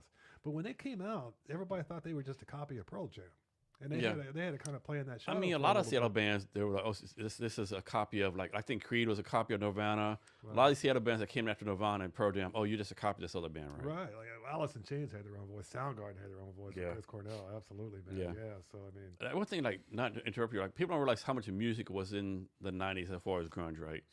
The music here in Seattle had to be fucking. Like, can you imagine being like 94, 93 here in the Central Saloon? Like, can you imagine like being like one of 50 people seeing Nirvana for the first time? I can't imagine that, man, because of the band you showed me last night. Those cats blew the doors off. Because supposedly, what's the name of the song? Nirvana, Teen Spirit. Oh yeah. Supposedly Nirvana played that song in public the very first time in Central Saloon. Yeah, that's what I've heard. Like the first time they played it out in public was Central Saloon. I can't believe there was maybe 50, 75 people there at the thing when we were watching this band. These guys should be in an arena somewhere. We're looking like, do you realize how good these motherfuckers are? That's what I was saying, man. Are you listening to this? Like, do you realize how fucking good this band is? That's 1 in a million right there. I mean, that's... And part of it's because a lot of people, I think, are Seattle sport because there's such good music here. Probably like, okay, they're good, but yeah, are they Nirvana? You know. Man, I don't know what Seattle's doing, but whatever you guys are doing, keep doing it, man. I don't know if it's in the water. And not only rock music, like people don't realize there's like jazz music kind of started here. Yeah, I didn't know Like that. Chrissy Jones was from here. Wow. Yeah, That's there's cool. a real big jazz influence here. Yeah, I like Earl Clue, I like George Benson. Yeah. Big jazz fan, man. Absolutely. All the way around. yeah. Music is really big here, right? Yeah, music, food, yeah. The tech space, yeah. And the tech space. I mean, why did Microsoft start here, right? Amazon, we already talked about that, but man, there's got to be something in the water you guys are doing up here, man. Yeah. Big fan. And you guys got the Super Bowl champions. Seattle's starting to get a little cocky now. Yeah, I mean, Seattle Mariners was one out from winning the World Series. Yeah. Seattle Kraken with the playoffs. I was thinking the Rams were going to win the same year as the Dodgers won the World Series. Yeah. And I was Oh, like, man, that'd be LA. insane. I was like, ooh, flex a muscle. Are you a big baseball guy? Not really. Not really. No. So I like UFC though. UFC. Yeah. Big tonight. Like I said before, Sean Strickland's fight. I want to see that fight, Yeah. man. That dude's a character, man. You ever listen to him? No. He's hilarious, man. He's just funny. I kind of lost interest in UFC once what's that dude Conor McGregor kind of went away. You know. Oh yeah. Conor McGregor was a character, man. I love that dude, man. He is heat on the mic, man. He can talk some junk. Oh yeah. You got to respect that. You really do. He was a damn. I'm surprised Dana White and hired to be. Hey, you be my junior promoter, right? Man, absolutely. No, you're not going to hire that guy, man. He man, when he had what was the name of his whiskey? He sold a whiskey. No, number 12, I think. Whiskey 12. Something like that. Yeah. It was good whiskey too. Was it? Yeah, Okay. it was tasty, man. I bought a bottle of it. It was Man, so many celebrities like do whiskey or alcohol. It's fucking tastes fucking horrible. Man, tequilas. I mean, I can't stand Don Julio. I can't stand. Yeah. I don't even like Patron. No, man, Yeah. I'm thinking John Hood is fucking like world class. I need to step my game up. Oh yeah, man. Siete Legua, man. What it is the way they make tequila, from my understanding, I'm not an expert on the situation whatsoever, but they make like Siete Legua. They make it in small batches, and they make it. It's like an artistry that they do. That this family has been passed on from years to years to years. Where like a Don Julio or a Patron and all that, that's been it's been mechanized essentially, where they've got huge. They make huge amounts of it. You know what I mean? So whenever that's a trade-off that you're going to always have when you're making a lot of something. You're going to lose the artistry in that, I think. I might be right, I might be wrong. What do you think about Frank August? That's delicious. It's man. delicious, right? I really like it. I like it better than the lime. Yeah. The last one. Yeah. So guess what year this company started? What year? 2020. Get out of here. Yeah, So they're 2020. kids. Man. 2020. They're going against like a Jameson that's been around with 18 or 1700s or something like that. 2020, Man. yeah. Wow, right on, man. Congratulations. What's their name again? Frank August. Frank August? Yeah. Is that these guys right here? Yeah, it's on the name. It's on there somewhere. Oh, okay. Frank August, man. Hats off to you. Simple Frank design, August. yeah. Super, very, man, beautiful packaging, man. I love that. Just I think class. it's- That's so yeah, simple, yeah. Classic, yeah. That is classy, man. It is. 2020, huh? Yep. Good 2020. job, good job, Frank August, man. No, props. Damn good job. Need some geofencing, Frank August? Give us a call, man. So, back to veterans. What's your advice for the veterans who are trying to start businesses? My biggest advice that I have for veterans that are trying to start businesses is be passionate about what you do. Make sure that you love it, man. Make sure that you're fascinated by it, that if you find yourself in your off time reading about it, finding out more about whatever product or service that you want to start, do that, because passion is going to definitely it's going to propel you to be able to get through the trials and the tribulations that you're going to have through startup. Because if you really like doing something, then keep doing that. If you like making knives, man, be the best knife maker that you could be, you know? And once you find that passion, and don't get discouraged if you don't know what that is yet. That's okay. You know, look through a lot of different things. Find out where your interest lies, man. Go on ChatGPT and say, hey, I'm trying to figure out my passion. Ask me 10 questions, you know, so I can help define what my passion is. And the ChatGPT will come up with 10 questions, and then you answer them, and then you find out more and more about yourself. Become aware of that. Once you discover that what that is, and don't worry, like I said before, don't worry if you don't know what it is right now. Go through these different steps to try to figure out what it is. But once you discover it and define it, then start. Any product or service can be based off of a passion. Anything. So then start from there. Once you find out where your passion is, define what that product or service is, and then just keep going at it, man. Just build the product, provide the service, whatever you're doing, keep doing it. Just keep doing it. And keep getting better and better. Every day that goes by is another opportunity to be able to improve that. And that is honest to God truth. And it's a real simple formula. Follow it. So I have to go to the bathroom. Yeah. So we're gonna do right now. Next, I want you to talk about like, or you talk about your company. Some like talk about like how the company got started. Sure. Well, you're focusing now like what your big dream vision is for your company going forward. Okay, cool. Absolutely. I got the sink stabbing me in the side of the head right Yeah. now, right? Yeah. Okay. I'm not the only one that said that? No. Oh, okay, cool. I was like, man, I got a big head or something. Yeah.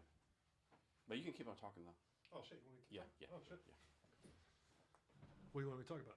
What the question I just asked you? What was the question again? How your company got started? What you're focused on now, and the big dream vision for the company. Oh, okay, cool.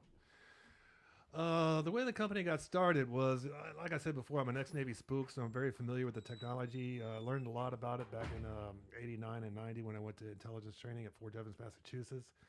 Then I saw that it kind of migrated over into, it was illegal up to about 10 or 15 years ago. Then it became legal to use the geofencing technology for marketing. And so then my buddy Randy actually kind of introduced it to me. He was like, hey, weren't you an ex-spook? And I was like, yeah. He goes, check this out. And so then we started looking at different platforms that provided the services. And a lot of them really fell short with the technology. As I was used to it, being in the Navy and using intelligence and seeing what the military applications were. And then we did find a platform that did kind of conform to the standards that the military used it. Obviously it was owned by Blackstone, which is kind of cool. And then then I had to jump through a bunch of hoops to be able to get on that platform. The military background really helped me out with that. And then I finally got onto the platform, and then we started marketing, and then one customer, and then two customers, and then three customers, and we cherished those clients like you couldn't imagine. And then we were able to build it up, and through 7 years, just constant grinding and finding out about it.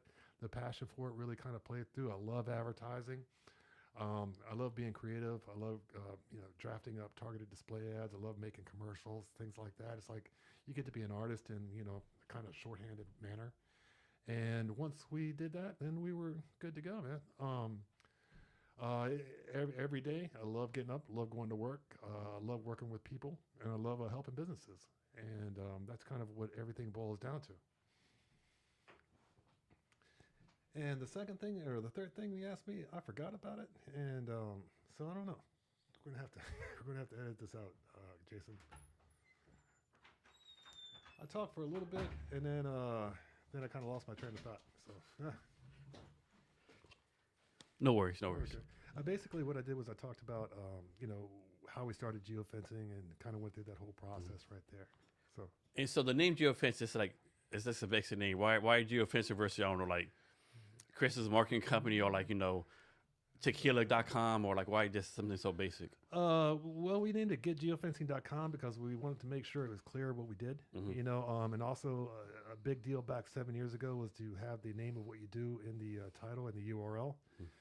Just for Google SEO efforts and whatnot. And so that's kind of we checked out a bunch of different names and we came up with Get Geofencing, and it was available, and I got all happy. And so then does SEO matter anymore? Yeah, I think so. Absolutely. Yeah. Essentially, what you want to do is you want to use your SEO and build your pages in a way that gets them included in LLM mentions, like a ChatGPT or a Gemini or things like that. And so the landscape of SEO is changing dramatically. SEO companies used to be able to get away with, we're delivering results in 6 months when we start.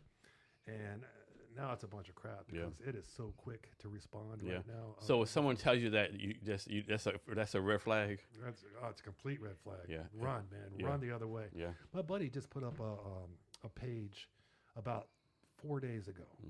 And he's already gotten 16 mentions in LLMs with the way he designed the page. He designed the page using Claude.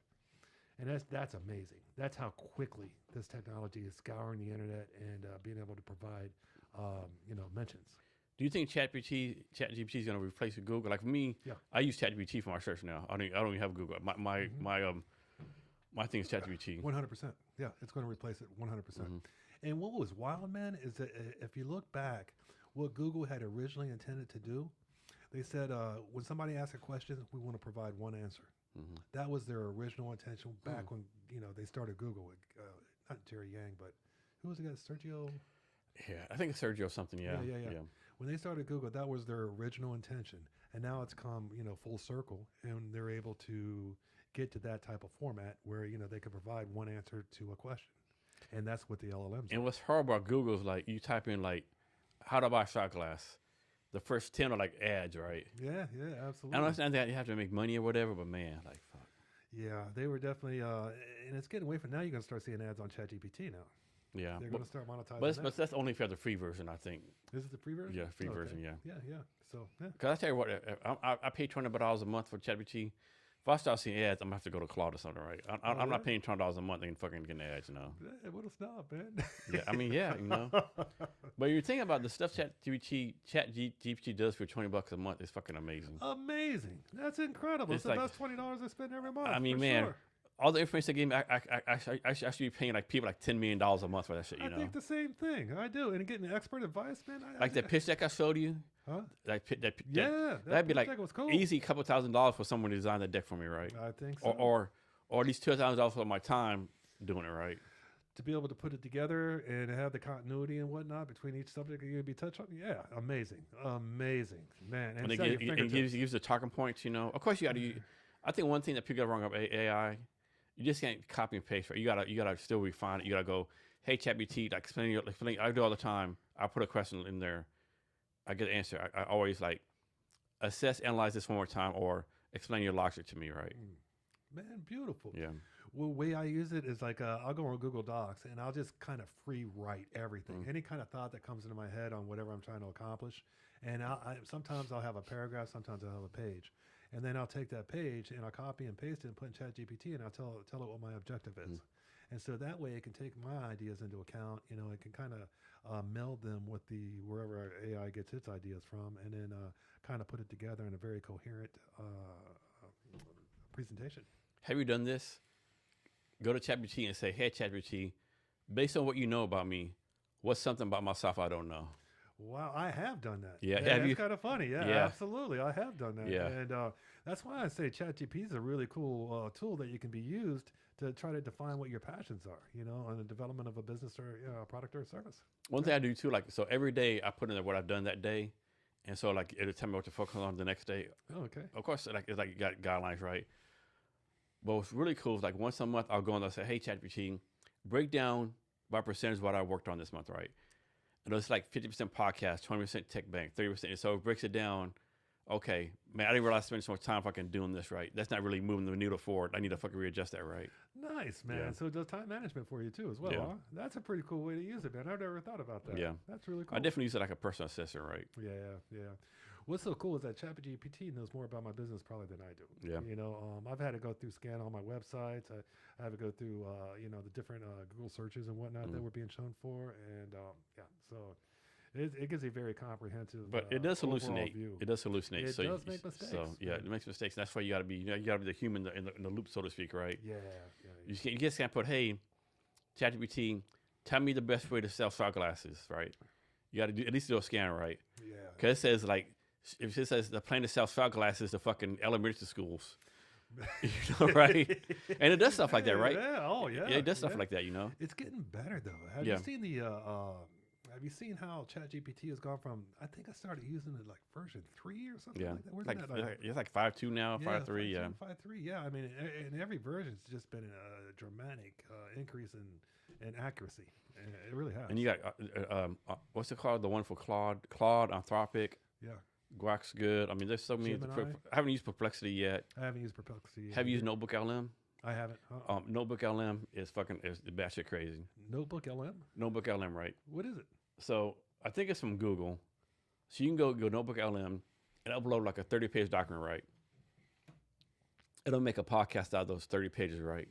Man. It's called a deep dive. It's like, suppose you uploaded, the history of shot glasses, 30 pages. They'll do a podcast about the history of shot glasses. This is where it gets fucking crazy.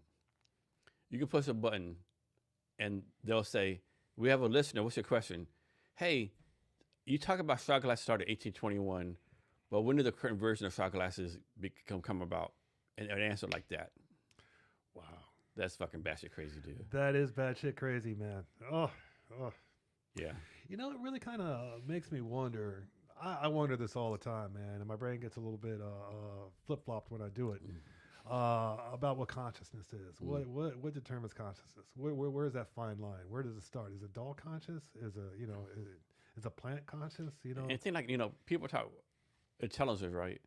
Like intelligence, conscious. Like are we only like I'll argue that colonies ants are intelligent, right? They're not. I think they are. Yeah. I think they're super intelligent. Did you see that one thing? It was a few months ago where they found this like fucking like 5 miles of ants everywhere. I think so. And they were like storing food, or whatever. And these scientists, they're just doing like this habit, this instinct. That's like bullshit. It's not instinct to fucking store these little grains of food over here, right? That's a collective intelligence too, man. Because they're communicating with something or another, and they're using something other than language. Maybe I don't know what it is, but that's a collective intelligence. I think there is a collective intelligence that we all tap into as well. We're just. I think that we used to have access to it a long time ago, maybe a couple different civilizations ago, and then somehow we lost access to it. And then now this is all my theories. I have no facts to back this up whatsoever. But I think we're starting to gravitate more toward that collective unconsciousness that we had access to before. So here's a theory I have, right? And no proof at all, right? So this I believe, like firmly, right? So like to me, like beneath us, there's ants, there's bees, and like we're way above them, right? We don't pay no attention or whatever. I think there's something way above us, whether it's God, angels, or something above us, and we're ants and bees to them, like ants and bees are to us. I think as far as consciousness goes, I mean, I don't think that we're equipped to be able to understand it. I think it's more like trying to teach a dog algebra is what it's trying to do. And same thing. I hope one day that I'll have a better understanding of what all this stuff is, man. And like your brain, like people think like your brain's part of you, but is your brain really part of you? Because like a lot of people's brains, they tell you, Jason, you fucking suck. Jason, you're not good enough, right? A lot of negative talk a lot of times. Like, so how do you like know? So is your brain like another consciousness, like another dimension? Like that brings up a really interesting point, man. Where do thoughts originate from? Do they originate from your own consciousness? Do they originate from your mind? Do they originate from your heart? Because I can tell you where it comes from. Where do you think, brother? Simulation theory. The guy running your shit, like Jason's having a good waste of time. Let me tell Jason he's a fucked up individual. Dude, it was funny because one day I was kind of trying to be aware of every thought that I had. I was trying to. I'm not saying I was very successful or not, but I estimated about 70% of the thoughts I had I would not choose to have. No. Yeah. Like who's gonna choose? Man, I gotta do this podcast today. I pray to God don't fuck it up, Yeah. Oh, I had that thought all the time. Who would want to think like that, Yeah. That thought did pop up there, man. Yeah. He was in there, man. He's like, oh God, don't fuck up the podcast today, man. Oh. And, it's kind of coming out of my comfort level, being in this podcast. But I tell you what, man, I truly appreciate hospitality. You made this whole experience very, very It's easy. the Jason Cabinet experience. Yeah, absolutely, brother. Absolutely, man. I'm a believer. Yeah, but I mean, consciousness is a big thing, right? It's a huge thing, man. It's the only thing that we're supposed to have that other things don't. And like, why do we tell ourselves like so many negative thoughts, right? Because it takes effort. It's so easy to tell yourself, "Oh man, you're not worthy, you're not good enough." And it's kind of hard, like looking something in the mirror. No, Jason, you are good enough, right? What was that old Al Franken Saturday Night Live? Yeah, you're good enough. You're yes. That was hilarious, man. I forget the guy's name, man. Oh, yeah. And part of it, I think your past feels a lot too. Like most people don't know. I didn't talk until I was 5 years old. I had a bad stutter from 8 years old, right? Really? To this day, like even though people say, "Oh man, you're a good public speaker," all this, in my mind, it's like I still like go back to the young age, like man, like, it's like that thought, like you like, like you just a stutter, you like even today, like I do public speaking, even on a podcast, like sometimes I talk too fast, and my brain's like, Man, I would have never guessed that. Wow, I didn't even know you had those type of man. Yeah. Wow. So like one time when I started Cabinet HR, I did a pitch competition. At not Earth VC, but a Venture Black, right? Like last October, November, whatever. And so I'm there. I think I'm just one of 4 people pitch, like 13 companies pitching. So there's 13 companies pitching, right? And like I'm meeting all these people, like man, I don't belong here, right? Like man, these companies like doing some dope shit. Like what the fuck am I doing here, right? And like, so I think I pitched. There's 13. I pitched number 8, right? First 2 companies pitched, like, oh my god, this is so fucking good. I actually fucking got out of my chair and walked out like 3 or 4 times, right? Oh. But I came back each time, right? And then, like, I gave the pitch. I'm thinking, man, that's fucking, I survived it, right? Everyone like, man, Jason, you had the best pitch, right? This is so fucking good, right? I'm like, what the fuck? Like, you must have fucking low standards if you thought my pitch was the best, right? But it's like that doubt, and most people destroy themselves with that, unfortunately, Yeah, self-doubt is a killer, man. It's a silent killer, too. I'll tell you, it was funny, man, because I went into a pitch competition as well down in Orange County, California. I had started up a company called Guardian Cam. That's where I made my money, and that's where I went to Amsterdam and Paris from. Essentially, what we did was we placed web-based cameras inside of daycare centers so parents could tap in on the internet and see their kids. That's a great idea. Yeah. Oh, they don't do that. They don't do. Some of them do now. Yeah. This is.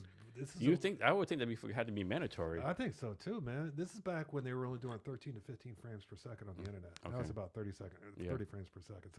So kids would walk around like a monster. You know what I mean? It was kind of funny, man. Yeah. There's a lot of heartwarming stories that came from that business too.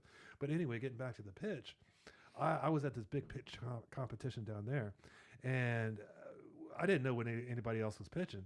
And about 3 people before me, the guy was pitching the same type of security cameras that we're using for geofencing. And he was talking about different applications. He's brought up daycare centers. And it just totally fucked me up, man. And I got so freaked out, man, that when it came up my time to pitch, I was like, good God, man, this guy just said everything that I was going to say. It just completely fucked me up. And I was just like laughing, and it was a complete car wreck when I went up there. But what turned out, man, is that I guess I fucked up so bad that the guys from Sandlab Ventures were there and they were watching. They're like, so they saw something in me, and anyway, they brought in and they put about $1 million in the company. And, oh, nice. And then we ended up, it went pretty big, and then made some bad mistakes and whatever, man. Experience is a cruel teacher, Jason. It is. Here's one for you. So you're kind of out there in the public, right? Like you can Google whatever. You're on LinkedIn, all that kind of stuff. But what's something that you're proud of that most people don't know about? Like, it's not public. Your wife, you're like, close friends. John Neff might know, but most generally people don't know that you've done this. You're proud of it. Man, that's a tough question, brother. I got to be really reflective about that. What am I proud of that nobody really knows about? I think one of the things is that, nobody knows that I used to go. I worked with my church in Beverly Hills, and we used to make a lot of food and to feed the homeless. We go deliver sandwiches to different homeless encampments, and then also I went over and I started buying a bunch of food. It's called PATH, is where we worked at. And so I would buy a bunch of food, and I take it to the PATH facilities, and I cook it, and then serve it to homeless people as well. I never really talk about that. And I did this for like 5 years. I never really told anybody about it. So, what's a skill you don't have that you want to learn? Guitar. Yeah, I mean, I can play a little bit of guitar. Oh man, remind me. After this, there's a really cool guitar store right around the corner. I think I saw it, man. I want to go in there and look around. It's pretty cool in there. We can go there after this. Yeah, I want to check it out, man, for sure. Yeah, absolutely. Yeah, man. If I could play guitar, man, or sing, or if I had any kind of talent whatsoever, you should have your uncle teach you. Yeah, not my uncle-in-law. Uncle-in-law. That's kind of weird. Uncle-in-law. Yeah, I wonder why that's more of a thing. Yeah, my uncle-in-law. I'm actually uncle. Uncle. Yeah, but man, I have zero talent, man. Same with golf, dude. I found that out recently, man. I went John and I went out golfing with John, and I figured, maybe I have some natural talent. Yeah. I'm a little bit athletic, and then absolutely. When it applies to golf, no, I don't have any natural talent whatsoever, man. I'm awful. Yeah. So I'm very humbling. I'm gonna give John Neff a shout out real fast, right? So John Neff always been my guy because of this reason, right? So we're both veterans, met through Bunko Labs, and so maybe 5 years ago, I had my first grandson, right? Michael was born, right? He was born like a Tuesday, right? So people walking around, I'm calling people up, hey man, can we go hang out, had a cigar or some whiskey or whatever? Yeah. Only John Neff said, yeah. Like John was left like, man, I'm busy. Fuck Jason, but yeah, let's go hang out somewhere.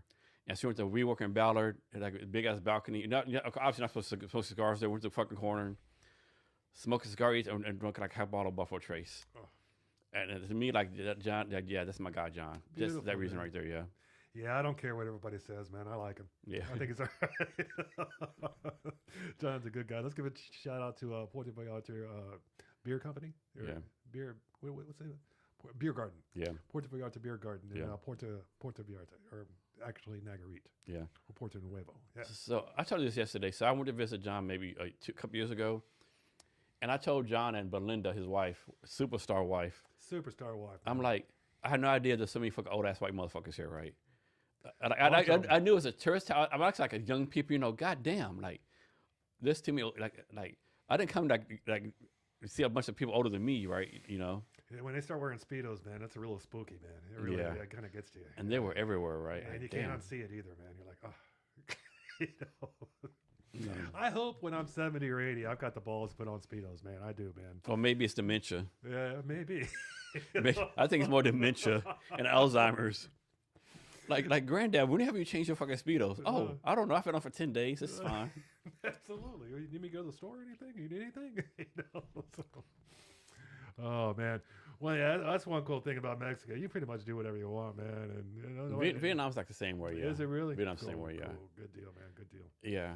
I think they've gotten too predatorial in the United States, or at least Los Angeles, man. I mean, you do not want to have an interaction with the LAPD, man. I'm telling you. I mean, those are good guys. I fucking love and support them and what they do and everything like that.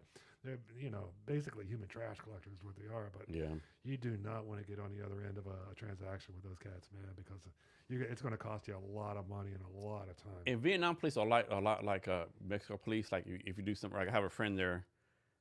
Actually, he's a black guy. He's a Iraq combat veteran. He used to drive tanks in the Iraqi war. He's been like across Southeast like last 10 years, right? Thailand, Vietnam. He's like a game developer. He works like Vietnamese game companies, right? Oh, wow, right on. And he has a motorcycle, right? He's never had a license. If he gets pulled over, he just pays like $5 million dong, which is like maybe $20, Yeah, I've never got my motorcycle registered. I don't think it's transferred into my name. I don't have any. I shouldn't say I don't have any insurance, but I don't know what insurance. Yeah. So it's a different world, man. Down in Mexico, it's a wild, wild west still. It really is, man. And I kind of like it, man. The place that we live at, it's kind of like old school Beverly Hills. Mm-hmm. And when I mean that, it's like there's a bunch of palm trees like lined up, and it's in the jungle, and there's a bunch of mansions, and it's just pretty badass, man. It really is. Man. Yeah, because the place John and Belinda live is pretty nice and gated. Yeah. They showed me the house I had before that, man. It's like on a golf course. It's fucking beautiful, but they had to move for some reason.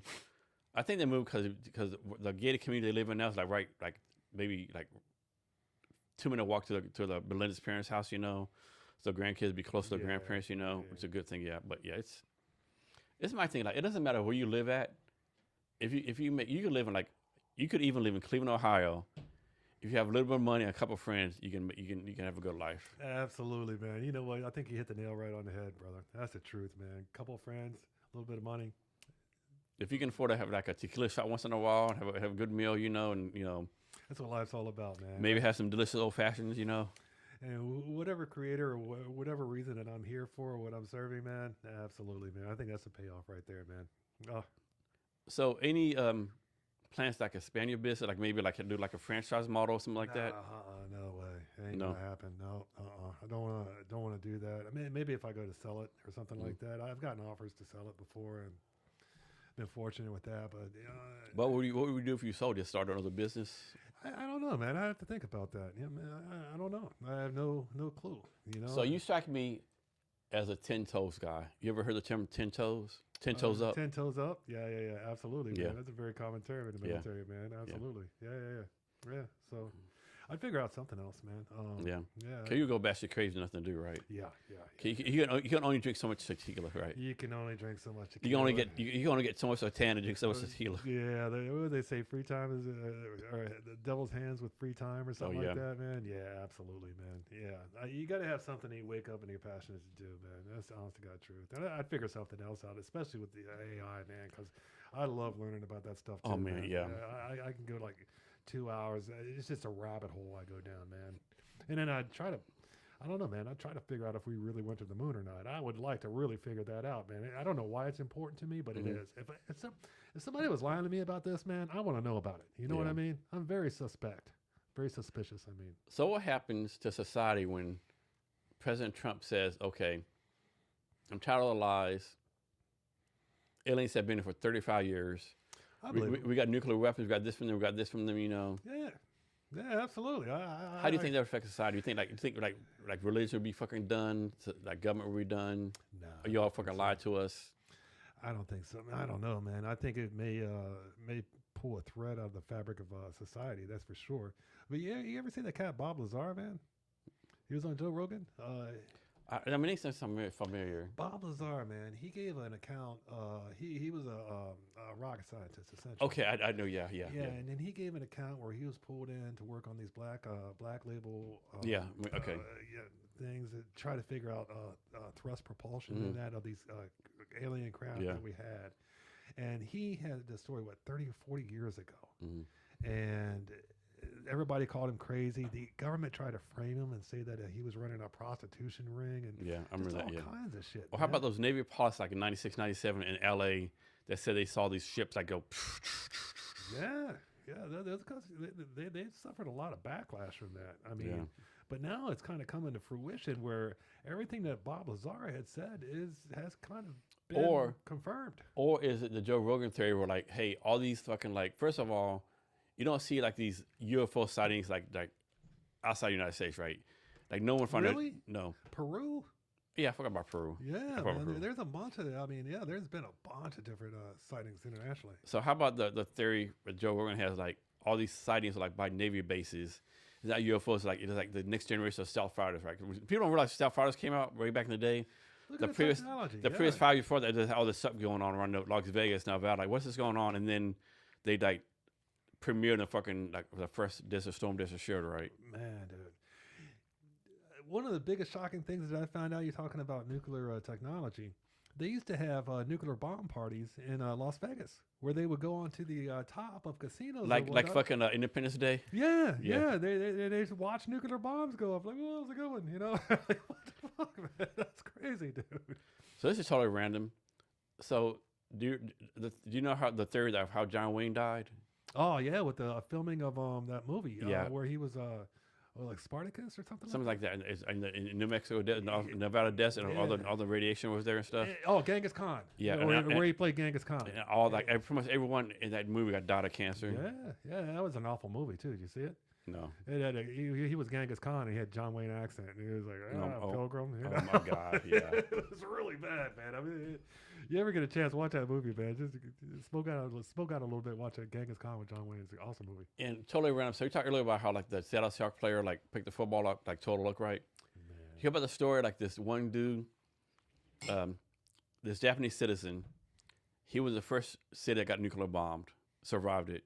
Hiroshima, yeah, and then he was in the second one. Yeah, yeah. Oh. Like good. You are fucking beyond blessed. Dude should play the lottery every day, man. Absolutely. Whatever that cat did to deserve what he that type of fate, man, to dodge those 2 bullets. Wow. I mean, the odds of surviving a nuclear blast are like less than 0. Man, absolutely. Have you seen the devastation of Hiroshima or man, Nagasaki? You know what gets me the most, man, Jason, is that Nagasaki they didn't have to do because they already won the war. Yeah.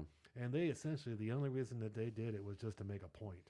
Well, it wasn't because of Japan said we're not surrendering. Right, yeah. Japan had already surrendered. No, they hadn't surrendered yet. Well, they were about to. Yeah, I don't know. True? Yeah, I don't know. I think they said no.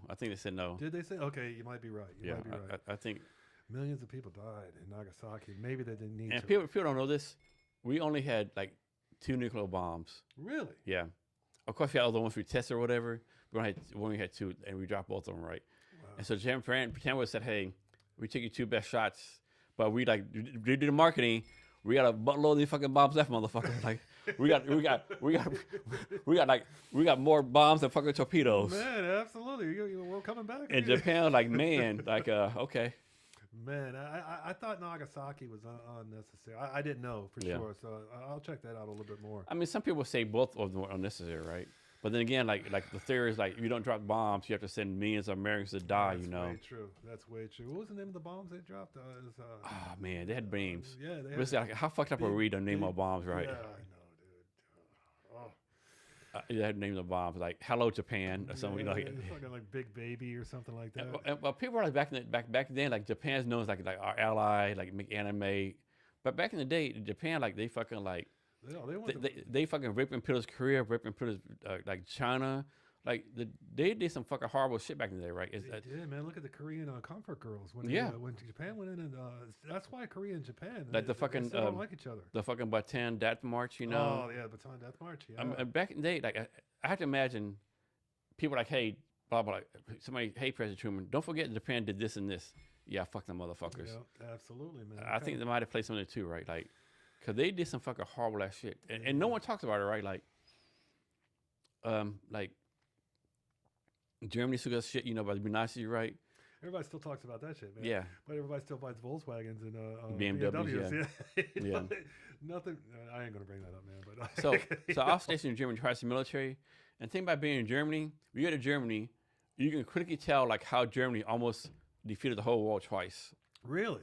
But then you quickly realize why they lost twice. Well, give me the answer. Because they're so like structured, right? It's like, for example, like you might ask the German, "Hey, I don't have a license. Can I drive your car?" That's not allowed. You can't drive my car. Wow. No, but what if I stole your car and drove it? But you can't steal and you don't have a license to drive my car, so you can't do it. No, you're not understanding what I'm saying. It's a real structured thinking. Yeah, you don't understand what I'm saying. Like, if I hotwire your car and drove it, what would happen? But that would never happen because you don't have a license. You're not allowed to drive my car. That's thievery, right?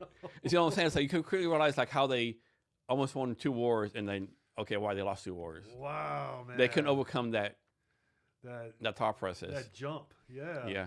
Wow. I didn't know that. Man. Like there's a famous story. Some German generals like, yeah, we know all the Americans' plans. We have all the military philosophy, but the problem is they will never do any of that stuff. Wow. Yeah, America, we're known for like having a plan, and then like if the plan says ABC, okay, go D, we 5 or whatever, like. Absolutely, man. You got to always explore all options in any situation that you're in, man. Yeah, man. Absolutely. And one thing the military in the U.S. has the advantage over, like most militaries, like only generals make decisions, only officers. Oh. In the U.S. military, like you can be fucking E4 and make a multi-million-dollar decision, right? Yeah. Absolutely, man. Absolutely. Another thing I give the military credit for, too, people don't realize this, like in the military, like at least in the Army, if you're E4, you get in front of people and you give them classes. You get in a class on Spook 101, like fucking different people, right? They're put in a leadership position, right? And most of the militaries, they don't do that, I don't think. Man, we went over to Camp Red Cloud in Korea. Yeah. And trained the ROK soldiers, or OK soldiers. Yeah. Man. And you talk about some crazy battle techniques, man. The Koreans were trained to dig a hole during the day and cover themselves up during the day and sleep. And then when night came, they would come out of the holes and special forces for Korea, man. Yeah. Those are some hard cats, man. Yeah. There's some really hard cats. People don't realize this. The only reason South Korea has not invaded North Korea is because of the United States military. Because we keep them from doing it. And another thing that people don't know about Korea also is that the only time that there's a real scare time is when it freezes over, because there's only 3 pathways into South Korea from North Korea. Yeah. And they have to, that's when it's frozen enough to where they can bring a nuclear bomb. Yeah. And that's what scares everybody. That's why tensions are real high. You talk about a crazy story, man. It happened right before I got to Camp Red Cloud. I was up on the DMZ too. And I guess there was a tree branch that was growing over the DMZ. And then when one of the South Koreans went to chop down the tree branch so they could, because it was obstructing vision, he fell on the North Korean side. And then they came and they hacked him to death with machetes. I remember that, yeah. I remember that? I remember that, yeah. Yeah, man, yeah. I remember that. I remember that, yeah. I remember that story, yeah. Yeah, that was crazy, man. Yeah. And technically, they're still at war, like 50, 80 years old. Yeah, they're still at war, right? Are they still at war? Yeah. Still, technically, yeah. Wow, Technically still at war, yeah. Freedom, yeah. You ever seen Freedom Crown on the other side of the DMZ there, man? Wow, that's a crazy looking place, man. Wow. Yeah. Wow. I think one reason, I could be wrong, that we haven't done nothing in North Korea is like the fact that they got China backing them. Yeah. That not really I don't think China really cares about them much. Of course, China want like an American presence right there at the border. But the thing is, like, if we ain't the fucking refugee crisis, right? Like half the country in North Korea go to China, half go to South Korea, right? Like, how do you deal with all the refugees, right? Wow, man, that's true. Like, like, how do you and then like another, like, if you're like, if you want a good case of why capitalism works, just like look at the night sky, South Korea, North Korea, right? Just look, most, of course, it makes it most average height of South Korea is like 5'8", average height of North Korea like 5'2", It's like. The funniest thing I ever seen, man, was when I seen a guy from Cuba who had lived under the socialist regime come over and debate with one of his blue hair, liberal person. Yeah. That was kind of calling for socialism. Yeah. And he was like, socialists are sitting there talking about stuff that they had learned in books and whatnot. Yeah. And this guy's like, what? He had lived it. And he was like, no, you don't want socialism, man. It doesn't work. It really doesn't work. It takes away incentive that the capitalistic structure provides. Because you always want to have, people improving, making more, making better, things like that. I can't tell her name, but she on Joe Rogan one time. So this lady, actually what's the word? Escape from North Korea, right? Oh, I think I know who you're talking about. Yeah, Real tiny female, and Yeah. she's like, bitch, it's like, you fucking yourself fucking batshit crazy. Of course, she didn't say it like this, like you fucking like, I live this, right? This is like, why do you think I'm so fucking small, right? Yeah. Why do you think I'm like have no like, like, what are you doing here, right? Food shortages, shit Yeah. like that, man. Yeah, man, that's a tough gig. I mean, you can only eat cabbage soup for so many times, Yeah, man. I read Karl Marx, and I read Lenin and all that to try to understand socialism a little bit better. And in theory, man, it's beautiful because everybody's equal. Everybody contributes to the greater good. It works if you're like, I think 100 people or less. Yeah, maybe small tribes. Small Something like tribes. that, yeah, something like I that. guess like Indian tribe work in Indian tribe, but like if you're like a big ass country, like it can maybe work for like Sweden or Norway, but countries like us and fucking France, it's not going to work. Look at France, man. Venezuela didn't work, It didn't work at all in Venezuela. A lot of people are starving over there, man. And with the introduction of hopefully capitalistic mechanisms that are going to help Venezuela, Venezuela's got the most natural resources. They got more oil than Saudi Arabia has. Yeah. I heard it's harder to process. Yeah, it's like a different kind of oil. Yeah. It's like a heavier oil. Yeah, like so actually like what's fucking crazy, have all this oil, but they don't have the capacity to process oil in Venezuela. So they have to take all the oil to the Houston oil refineries to process it. Because we have the technology to do it, right? Let's get those Chevron guys down there, man. And this is my thing, right? If you're like Hugo Chavez, you have to know that you only process your oil through the United States. Why say fuck United States? Stupid move, dude. I like, are you kidding? I don't get it. If a business says like you have all this natural resource, make all this money, right? Even if you're like, hey, I'm a socialist, like Vietnam and the United States, they have a good trade relationship right now. Yeah, absolutely. Even though Vietnam's socialist communism, right? I can't believe Vietnam's forgiven us for all the the crap that we did. Yeah, like it's crazy to me. Like you go to Vietnam, they love Americans. Yeah, absolutely, man. And of course, part of it is like the market. They won't come to the market, all that kind of stuff. That's part of it too, like. But yeah, like Venezuela, Hugo Chavez, like, hey, you have to know, we can only go to America to process the oil. You don't process oil, that's fucking useless. Yep. Oh, let's say fuck America, right? Yeah. Like, not a smart move. Like, that's not. Like, what are you doing? You gotta have intelligence up there, man. I mean, even if you think that, right? You can still like be like, hey, or even the slide, hey, America, we're gonna say fuck you in public, but on under the table, we're gonna pay all this fucking money to fucking process shit, right? The only exception to that rule that I've seen throughout history that I read about was Gaddafi. Gaddafi, man. Yes. Yeah. I mean, he had free education. He had free. There was no food shortages. Everything like that. I mean, and then. But he had oil money though, right? Yeah, he could do that, right? Absolutely. He had oil money, right? And he distributed throughout. I mean, the country had unknown prosperity. I mean, it was incredible from what he did. Like, yeah, I know I was anti-Libya, anti-Gaddafi, but like. When Hillary Clinton like decided to kill him, like I think that fucked the whole country up. It did fuck the whole country up, man. Absolutely. Because he had something going on, right? He did, man. He did. He took a theology, or and he extrapolated it throughout the entire population that they had there, man. And they had seen unknown prosperity, and then now it's a shithole. It's a shithole, dude. Yeah. And one thing I like Gaddafi, like people don't realize, like people talk about Egypt, Libya, Tunisia. They're fucking African countries, right? Yeah. And Gaddafi are like, no, we're Muslim, yes, but we're also African, right? Mm-hmm. Like, don't forget we're Africa, right? We're like, he wanted to have this all big African community, whatever, like. But I mean, that might be an example where socialism actually worked, right? What do you think is going to happen with Iran, man? Iran? Yeah. Man, to me, it's amazing me that since 1979, we're not going to actual war with Iran. Dude, I tell you a little quick personal anecdote. When we were going in the Gulf War, I was on the USS Long Beach, and we were playing picket. Essentially, what happened was the USS Long Beach would put off emitters like we're a carrier, and then the carrier group that we were with, the Lincoln, would put off emitters like they were the USS Long Beach. It was to trick, everything else. And so essentially, When we went through the Straits of Hormuz, we got lit up with all the Silkworm missiles sites that they had right there. And I don't know if you ever bit on a penny and tasted what copper tastes like, but when every alarm on that ship went off, man, it was like womp womp womp womp.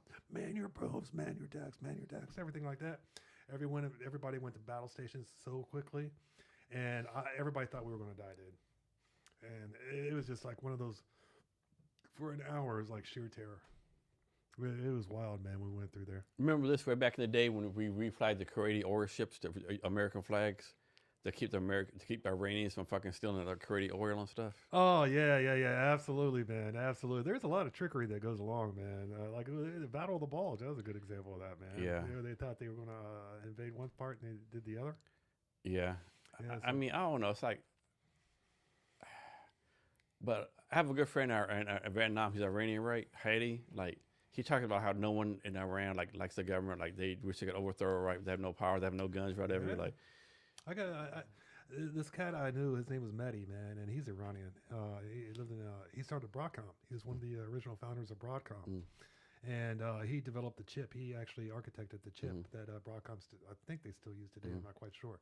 This cat was smart, man. He was a good cat too, man. He funded Guardian Cam as well, and man, I mean, kind, peaceful, beautiful man, you know. And I think a lot of Iranians are very kind, peaceful, and beautiful. it's such a beautiful country, you know. It is, man. They got skiing. They got from what I heard. You know who Steve? What's his name? Fuck. So this guy Steve something. He lives up here in Edmonds. He does a show where he goes to different travels to different countries. He did one in Iran one week, right? Oh, yeah. And it's such a beautiful country. Man. And people don't realize that Iran used to be our number one ally in the Middle East. Used to be under the Shah, man. Yeah. Absolutely. And when the Shah fell, but of course, the dirty thing is, like, in the 1950s, they had a Democratic elected government. We didn't like it, so we kicked that dude up with the Shah in. He was a dictatorship, you know. So yeah, absolutely. We kind of fucked up there, man. The CIA did, yeah, absolutely. Yeah, they did that a lot, man. You know, I'm interested to see what's going to happen in Venezuela. Yeah. Right now, the vice president, I guess it's a woman. She's kind of in charge or something like that. Yeah. So we're gonna find out. And I mean, you're a vice president. You're like, okay, I see what they did with my boss. I might want to play. I might want to play ball. You know. Absolutely, man. That'll change your position very quickly. Little personal anecdote right there too. They were fast roping down from helicopters where they would change us from ship to ship. We go across on a helicopter, have to fast rope down, and that's some fun shit, right? The fast propelling. What's it called? Propelling fast roping. Yeah, fast roping. That shit is fun as shit. I don't know if it's fun as shit, man. It's fucking scary as shit. I know that, dude. Oh, I fucking hated it. My stomach dropped through my I didn't like it at all, man. I hated doing it. Man. Anyway, before one instance, there's this one guy that they had just picked up. He went up the fast rope, and then the latch broke, and he fell about I'd say about 100 feet, and he landed. That's not a good day. Yeah, it wasn't a good day at all, man. I mean, everything he landed from me to that right there, and just I think I had his eyeball on my boot, man. Yeah, it was. And then I was next. I was like, they shut down operations for that day. Yeah. So it was spooky stuff, man. But I don't people realize how much the U.S. military is good, right? Like, what other country gonna fucking like drop like 2 bombs on Iran? Like, what's fucking crazy? So like, we sent like 3 B-1 bombers to fucking Guam, and then sent other bombs across Europe to drop the bombs on Iran. Like, we did the fucking shit we do. Like we killed Osama bin Laden in Pakistan, right? Yeah. Like, yeah. Can you imagine fuck, I don't know, like Saudi Arabia sent bombers to the United States and kidnapped President Trump? You know, like, it's not happening. When they got Saddam Hussein, man, they got him in that little wormhole that he was hiding in, man. That was like, when we want you, we're gonna fucking get you, right? Oh, absolutely. Like, man. if you're on a top 10 list, you're like this, Yeah, that's where they used to pay guys like me. Yeah. You know, It's like, I mean, the ability, like, people don't realize, like, the first Gulf War, we had a fucking, like, what's called small bombs. People don't know, what the fuck do we have now, right? Oh, look at those bunker busters that they have, where they develop, they go like 10 feet down. That we use on Iran, Yeah, absolutely. That's technology right there, man. What do you think is going to happen? I tell you, one of the biggest fears that I had when we had the open borders under the Biden administration was that I knew that they were installing sleeper cells and they were coming through Mexico. Yeah. There was a bunch of different countries doing it. There was Russia that was doing it. There was Iran that was doing it, and things like that. And these sleeper cells were coming through, and they did not have good intentions for America, man. And I don't know if they're still here or not. I'm pretty sure here. they are here. This is my thing, right? With open borders with Biden, like, there was like, people don't realize, like, of course, okay, Mexico, there's like, Venezuelans, Guatemalans, Peruvians, but people don't realize, like, the high percentage of people come from Haiti, Russia, Ukraine, China. Huge percentage. They all came because they knew, like, Easy to walk get a through. couple thousand miles. I think what's unfortunate, like, there's some people, like, to me, deserve to be America, right? Like, if you're a single mother and you walk from Honduras, you have 3 kids, like, Think of that journey, man. like, wow. like you deserve to be here, right? You deserve, like, there should be some kind of special program, like, okay, like, man, you can prove, like, you really want to be here, right? This is the trick something out for you, like. Let's call it a plan for citizenship. Yeah, absolutely. But then again, man, you got to understand. I live in Mexico, Yeah. right? And the mentality or the thought processes aren't the same as they are in Western nations. Yeah.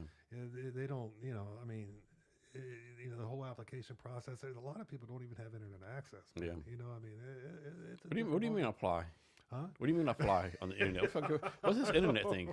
I know exactly, man. And one thing that's kind of crazy, like, so I'm from Texas, right? I have a lot of Mexican friends, and pretty much every Mexican I know in Texas, like quote unquote, did the right way, right? They're like, fuck them motherfuckers, right? Like, are you just gonna fucking cross the border? I had to do this, like, the right way. No, fuck you, right? Yeah, I got a buddy of mine, Gus, man. He had to go through the whole process, man. He just got approved a couple months ago. Yeah. But then the pushback, I think, what I said, like, if you like cross illegally, and you've been like maybe 5 years, you're paying taxes, you're doing stuff, like. Yeah, absolutely. Now, I don't want, like, I think most people, you can't reward criminal behavior. True, they came over criminally, but man, they did one criminal act, of course. They worked for a general contractor for 5 years. They worked for a construction company. They're paying taxes. They bought this. They're expanding the community. Like, man, like, that's tough, man. You know what? I mean, you had to fix a problem, and the solution sometimes is the cure is worse than the disease. You know what I mean? It had to be done, and I wish it could be done in a more surgical manner. Like when they went and raided that Hyundai plant, and they got all. How fucking stupid was that? Chinese or Koreans? Koreans, yeah. Yeah, Koreans. How fucking stupid are you? Yeah, I mean, It's like that's a tough one. It's like they asked them to be there. Yeah, absolutely. And you're going to have there's shrapnel. You're going to have civilian casualties, man. But I definitely think ICE gets a lot of criticism. I'll probably get blasted for this. Like, so I think that the general thing was like, hey, ICE go after like the criminals, go after like people doing bad things, right? But somehow I went to like go after these factory workers been for 10 years. Go after these kids, right? I definitely think they went too far, right? Well, you don't know, man. I mean, yeah. I mean, I agree with you to a certain point, to a certain extent. But it's tough to. Where's that line? I mean, where do you draw that line? Is it 2 years that they've been working for the GC? Is it 3 years? Yeah. Is it 5 I also years? think with ICE, like, man, like, do you really need fucking like machine guns and fucking like full battle I rattle? think they do, man. I think they do. Absolutely. To go to a factory to pull people out? Maybe not the factory to pull people out, but some of the situations that those officers are put into are pretty scary, man. Like, I don't know. You ever been to Compton or Inglewood? Or, Yeah, I mean, like L.A.? I've heard the stories, yeah. Yeah, absolutely. Those are battle zones, man. And, they're going to need full protection. They're going to need full... But you need that to go to fucking daycare center, though? Where do you draw the line, man? Well, yeah. I mean, look at the daycare centers in Minnesota. I mean, yeah, it's a perception, right? Yeah, absolutely, man. It's a tough... everything becomes convoluted. That's another thing that people think that war is like real cut and dry. Like, oh, fucking no. Like this guy's wearing red, No. and this guy's wearing blue. It's not that way at all, man. No. It's crazy. Battle is chaos, man. It is chaos, and nobody really knows what's going on. You just kind of move in one direction, things of that nature. So when I was in Afghanistan the second time, we were at a Bagram You detainee. in Afghanistan? Yeah, twice. Oh, that's why I got out of the Navy, man. Yeah. Because I saw in my orders they were going to send me to Afghanistan. You said, fuck that shit. I said, fuck that shit, man. I had a huge re-signing book because I had a top secret clearance. Yeah. And I saw that, man. I was like, no. Yeah. I didn't want to go to So Afghanistan. second time in Afghanistan, we were in charge of a Bagram detainee facility, right? A bunch of like Bagram, yeah. all the worst of the worst Taliban were there, right? That's where they're going to send me. And so the time I was there, we had like a lot of Afghan people working with us, right? It was like a 3 month period, like every other day, Afghan Army, NASA would kill a U.S. Army officer. Really? Yeah. Woof. Well, you guys had a bounty, didn't you, or something like that? Every year, like all these Afghan people, like Army for killing a U.S. Army officer, right? Talk about being fucking like head on a swivel, like, hey, like, dude, like, head on a swivel, dude. like, man, like, can I trust you? Like, in that, yeah, it's fucking like, it's like, yeah, it was like fucking really, like, yeah. And of course, there are allies, whatever. These are like, whatever. Not, no, motherfucker. I just saw. I just heard like my dude I know got killed by an Afghan guy, right? And of course they don't, although marketing, right? We can't let it be known that fucking Afghan partners are killing U.S. Army officers, right? Right, absolutely, man. And that was a fucking scary time, right? I'm so I did not want to do that. I was like, nope.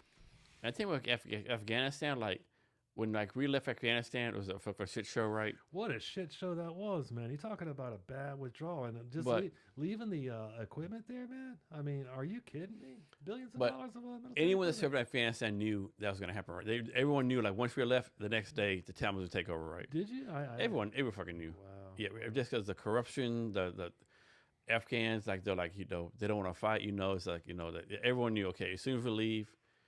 It's like almost like when we left Vietnam. We leave Vietnam the next day. North Vietnam's gonna take over, right? Yeah. Wow. It's we're popping up this whatever it is you were gonna call it, right?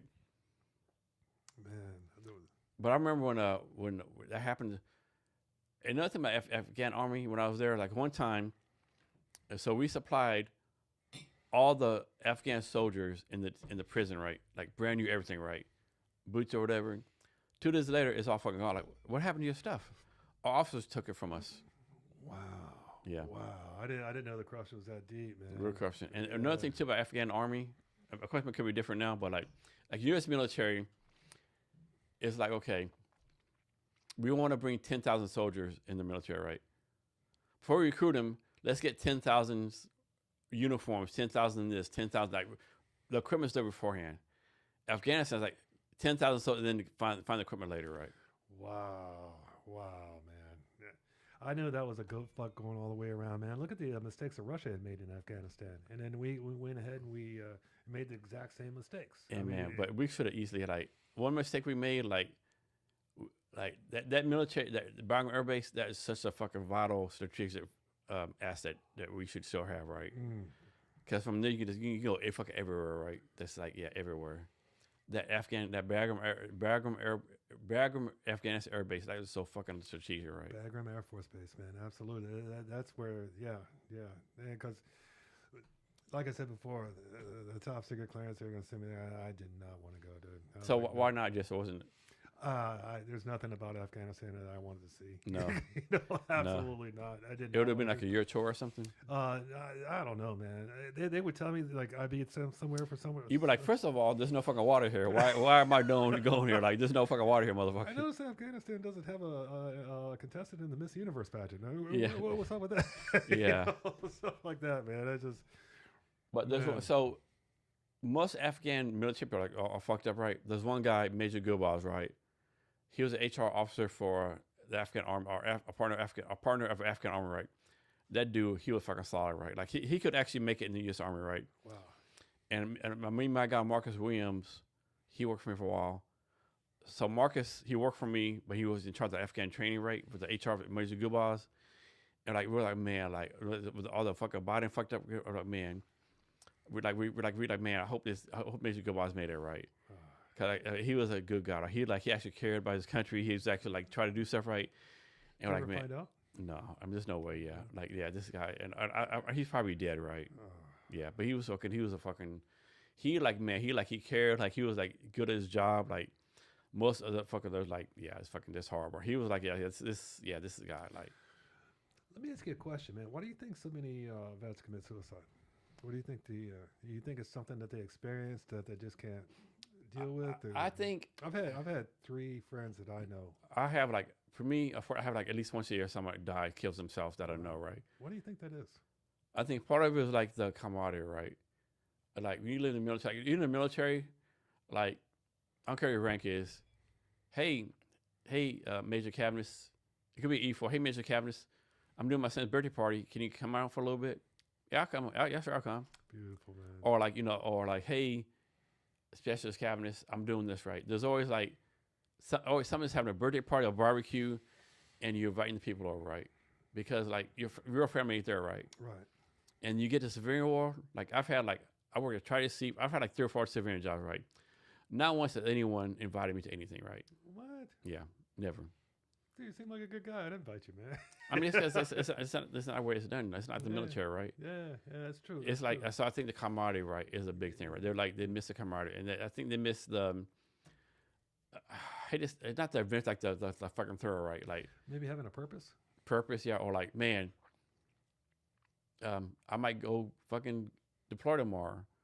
Or there's a big difference between like, going to have to deploy in 24-hour notice versus, hey, you have to work overtime. I think that's it. Another thing too, I think the structure, right? People realize like in the military, like PT 630. Not only wrong, in military, you do have a lot of leeway to do stuff more than people think about.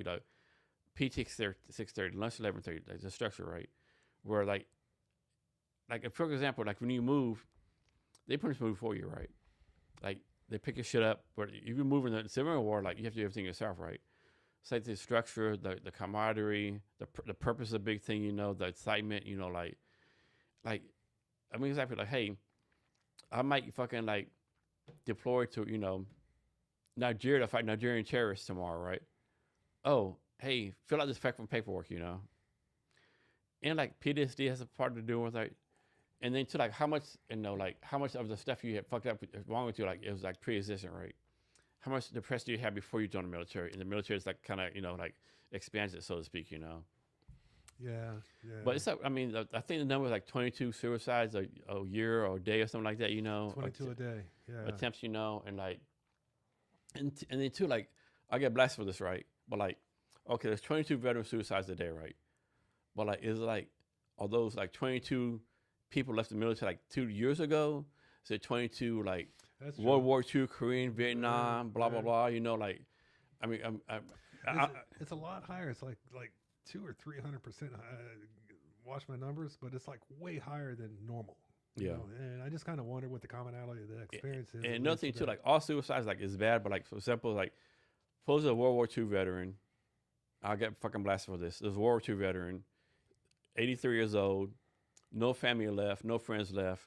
He's fucking dying of cancer. He decides to kill himself, right? Right. So that count the same as like someone who participated in Venezuela and killed himself, like Gotcha. Like it's complicated, right? And another thing too, like the military experience does seem to have a predisposition that leads more toward suicide as a solution, as opposed to like other civilian related jobs, man. I wonder what that is, man. Even I understand about the World War II veteran with the cancer and all that, man, and that makes a lot of sense to me. But for some reason, that sharing that experience and that commonality does have a lot higher of a suicide rate. Like cops have a lot higher of a suicide rate, than normal civilians. And we talked about this last night, right? And of course, I get blasted for this too, right? There's all these like resources, right? VA, blah blah blah, everything, 899, whatever, like, call me or whatever. But I just think like if someone says like, you know what, I'm gonna kill myself, right? And they make their mind up, right? There's like if Tom Brown says I'm gonna kill myself, he's not gonna call Jason. Hey Jason, he's not. I'm thinking about killing myself, right? If somebody's made their mind up, they're gonna fucking do it, and there's unfortunately nothing you do about it, right? Yeah, that's true, man. And it's wild because like if you have a friend that committed suicide or something like that, you're always what could I have done? What right? could I have done? Always second guessing. And then like, hey, Tom Brown killed himself, and he called me 3 days ago. I didn't answer the phone. Like, what type of fucked up person I am, right?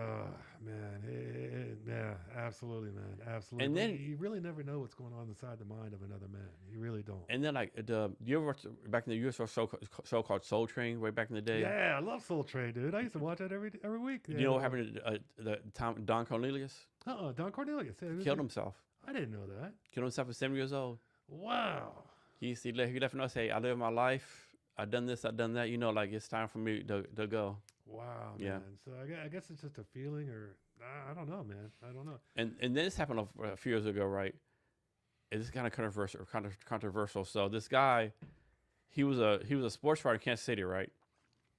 and like he did this whole Facebook post, but the Facebook like deleted it, and so like he turned like 60, right, and like he killed himself, right, but he's like, hey, I'm killing myself because I'm 60, my skills are going down, I have no family, I don't want to be a burden to society, you know. I apologize. He blew his head out, right?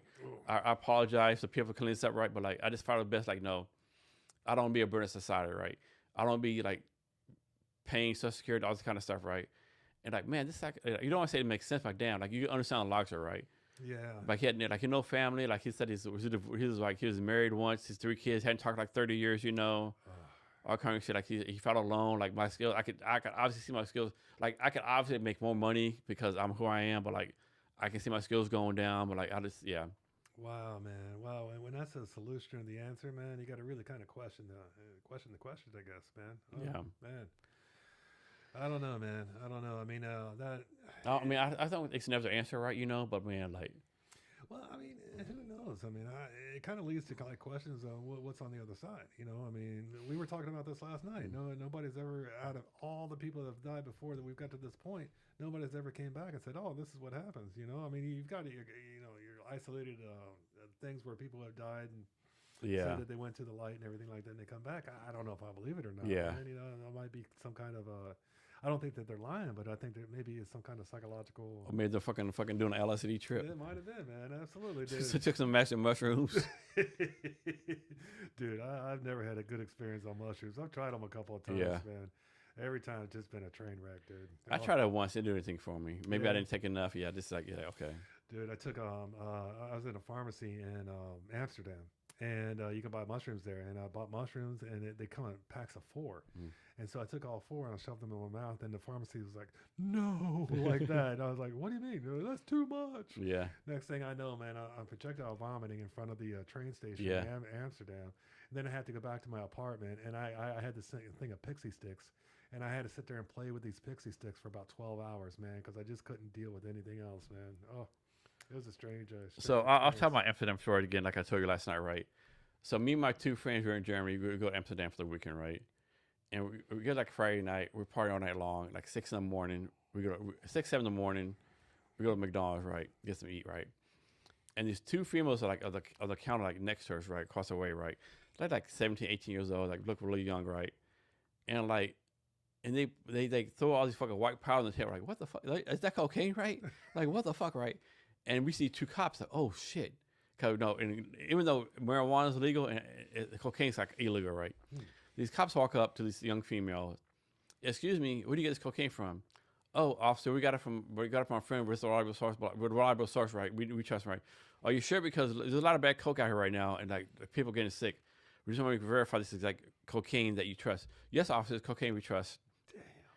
And we're like, that's a mind blower, dude. First of all, this 18, it had to be 18 years, like young females, right?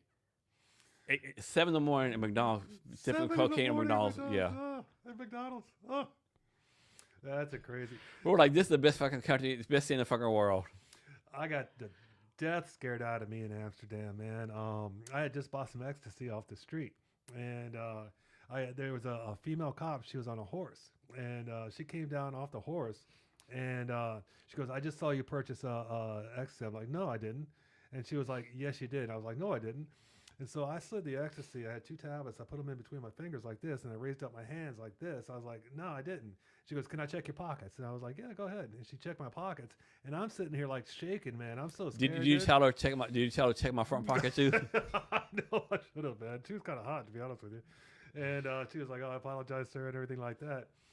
I was just kind of thinking what a jail would be like in Amsterdam, because you got to call our way outside of the lines to go to jail in Amsterdam. I mean, Amsterdam jail is probably like probably free marijuana. You fucking, think so, dude? It might be. It's probably fucking cool as shit. I tell you what, I would rather go to Amsterdam jail than fucking Mexico jail.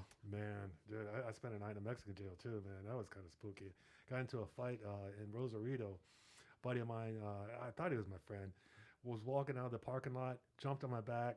I flipped him over, man, and did whatever. And then the cops came and everything like that. So I had to go spend a night in a Tijuana jail. Yeah. And that really sucks, man. It is just as bad as you think it is. Yeah, dude. I It can was imagine. awful. And they kept me in my own little cell. And then my wife and a friend of hers who happened to be an attorney called up there and then got us out. And then they misspelled my name on the jail docket, so I didn't have to go to the jail because they had the wrong name. So, You ever watch a show called Locked Up Abroad? yeah, man. Yeah, yeah. You see that one absolutely. episode where this dude went to jail in some random country, and there's like one mattress, nowhere to sleep on. Hey, you can have the mattress. He's sleeping on it, was full of fucking bed bugs. He had like his fucking off, these fucking bed bug bites everywhere. Dude, you ever see that movie Midnight Express, man? I think I did. Yeah, about where a guy goes to the Turkish prison and all that. Yeah. Man, it was kind of wild because the guy's life that it was based on came back. He said that whole movie was bullshit. He goes, it wasn't like that at all, man. And, that's a rough movie. If you ever get a chance, man, watch that movie, Midnight Express, old '70s movie. So you definitely want to avoid going to jail abroad, man. I mean, in that's my general, advice. unless it's Beverly Hills jail, you probably want to avoid going to jail, period, right? I don't even think you want to go to Beverly Hills jail, man. I've heard bad things about that place Yeah. too, man. So, Jail's not a good place, yeah. stay out of jail, kids. You know, so- Life advice absolutely. from Chris. Avoid jail. You know, at all costs. Man, one thing that's wild about Mexico is that they have checkpoints sometimes, and this is more prevalent in Rosarito than it is in Puerto Vallarta. But one of the things, if you're in Mexico, look down at the shoes of the military. Mm. If they have boots on, like black boots, that's Mexican military. If they have sneakers on, that's cartel. And one time I'm coming So through, cartels have checkpoints? yeah, cartel sets up checkpoints, man, to make money. Absolutely, man, 100%. They do it all the time. And so what you want to do, man, is that you look down and you see the sneakers. I was on my motorcycle one time on my Harley in Rosarito, and I came by, and I hit this checkpoint, and I looked down, and I saw the sneakers, and I knew it was cartel, man. And so he went to reach my wrist, and I just lit it up, man, and I got out of there as quick as possible, dude. And the guy was screaming. They had AKs and stuff like that. I thought they were going to shoot at me. So I'm bending down on my motorcycle. I've got the thing full throttle. I think I'm going about 130 miles an hour, man. And this is at night too, man. So I'm trying to guide through these Mexican roads, and they didn't chase me, man. But I was scared to death, man. That was just pure reflex right there, man. And they must have been a cartel because they all had sneakers on, man. What kind of relationship do we have with Mexico? Are they like an ally, like a partner, or like fucking like we tolerate each other? Well, the thing I've noticed recently, excuse me, the thing I've noticed recently is that the relationship is being strained. Mm-hmm. It really is through political mechanizations, I think. Before, when I went to Mexico, everybody was super friendly and everything like that. And I'm down in Puerto Vallarta, and I ride a Harley Davidson. You can kind of tell I'm American real quickly by just looking at me. And I've been noticing I've been getting a little bit more side-eyed than I used to get before. And maybe it's just my own paranoia, my own, perspective or whatnot. Maybe I'm feeling insecure or something like that. I'm not really noticing that big of a difference in Puerto Vallarta, but in a place like Rosarito, I'll probably notice a bigger difference. How far is Rosarito from Puerto Vallarta? Probably about 12 hours, man. Oh, so Yeah. Rosarito like down south Mexico. Puerto Vallarta is all the way at the bottom of the Mexican thing. Rosarito is about 20 minutes south of Tijuana. Okay. Any favorite Mexican cities you like to go visit? Like maybe Mexico City, Guadalajara, Man, I was Veracruz. I would still recommend. What, my age, or are you talking about younger? And just in general. I would come down to Puerto Vallarta. It's beautiful, man. There's waterfalls. It's right on the ocean. It's a real laid-back way of life. It's very safe. One of the things about Puerto Vallarta is that it's kind of off hands to all cartels because a lot of people put their money through Puerto Vallarta, and so it's kind of understood that Hands off, yeah. Nobody goes there. So that's what I would recommend is Puerto Vallarta. Right? If you're going to visit Mexico, come to Puerto Vallarta. Yeah, I know John F. told me there's like a bus that goes from Puerto Vallarta to Guadalajara like 4 hours. Yeah. That's how I kind of want to take the bus to Guadalajara. Like Guadalajara is cool, man. It's a big city. Yeah, dude, we were sitting. We went rail buggy running in Guadalajara, and we were sitting at this buddy of mine, Frankie. We were sitting in his uncle's house, and we were sitting there watching this parking lot that was straight across. and you could kind of see what was going on. We saw the cop cars race up to this top level of a parking garage, and then you heard a bunch of bang, bang, bang, bang, bang. There was a bunch of guns going off, and then you saw a car come screaming down out of there. It looked like something straight out of a movie, man. It came screaming down the parking lot, and then you saw more cop cars pull at the bottom of the parking lot, and you saw another bang, bang, bang, bang, bang, bang, a bunch of cops, and then you saw the car just kind of drift into the wall. And so whoever was there, they got killed. We just kind of watched it like third party, you know. It was like, so talk about this, right? I think in America, a lot of people in America, there's all these poor. No, there's poor people in America, like homeless people, like destitute people. But I think there's no homeless in Puerto Vallarta. But Not that I've seen. But I think in general, like the poor people in America are like middle class everywhere else, right? Can you talk about how like they're actually like real poor destitute people in Mexico? Yeah, the thing about Mexico is that they don't have the same type of social nets that America has. So you in Mexico, you don't want to be homeless, man. It's like in Japan. If you're homeless in Japan, if you notice, there's not really any homeless in Japan because they come sweep them up and they put them to work in like sheep factories and things like that. It's what I heard. In Mexico, there's no unemployment or anything like that. So if you're homeless in Mexico, you're literally not having any money whatsoever. Where in America, they, you know, if you're homeless there, you're getting like, I don't know, however much it is a month, you know, so you got a little bit of money, and then you're living in a tent like that, and you kind of, I guess, adjust to that kind of lifestyle. So by not having any type of net in Mexico, it kind of eliminates the homeless problem, is what it does. Where in America, especially in Los Angeles, it seems like an industry's been built by keeping people addicted to drugs, where they actually provide, you know, Narcan services and things like that to barely keep them alive. So then the homeless industries in America receive government subsidization to support this type of behavior. They keep them barely alive, buy Narcan and things like that, to keep them buying drugs, so that they can report the numbers and then get the money to fund these homeless NGOs. Basically, is what it boils down to. And it's a bullshit system, man, and it doesn't work, and it needs to be really looked at, because there's a lot of different things that should be done as opposed to what's being done right now. In Los Angeles, it's very prevalent. These homeless agencies or whatever, NGOs, receive a lot of money. And it's not going toward fixing the problem. It's going to, because basically what they do is they pay for how many people that they're helping, you know, supposedly helping, air quotes. And it's not working, man. It's not working. Basically, you got a bunch of administrators making a lot of money that increase their money by the more homeless that they show. So, of course, they want to increase homelessness. And it just kind of, it's a self-capitulating cycle. And it's really something's got to be done, because it's not right, man. And it's really fucking up a lot of people is what it's doing. And so, I mean, I don't know what the solution is. I think the solution is basically I hate to say it, but open up the insane asylums again. You remember under the Reagan administration, they closed down the insane asylums.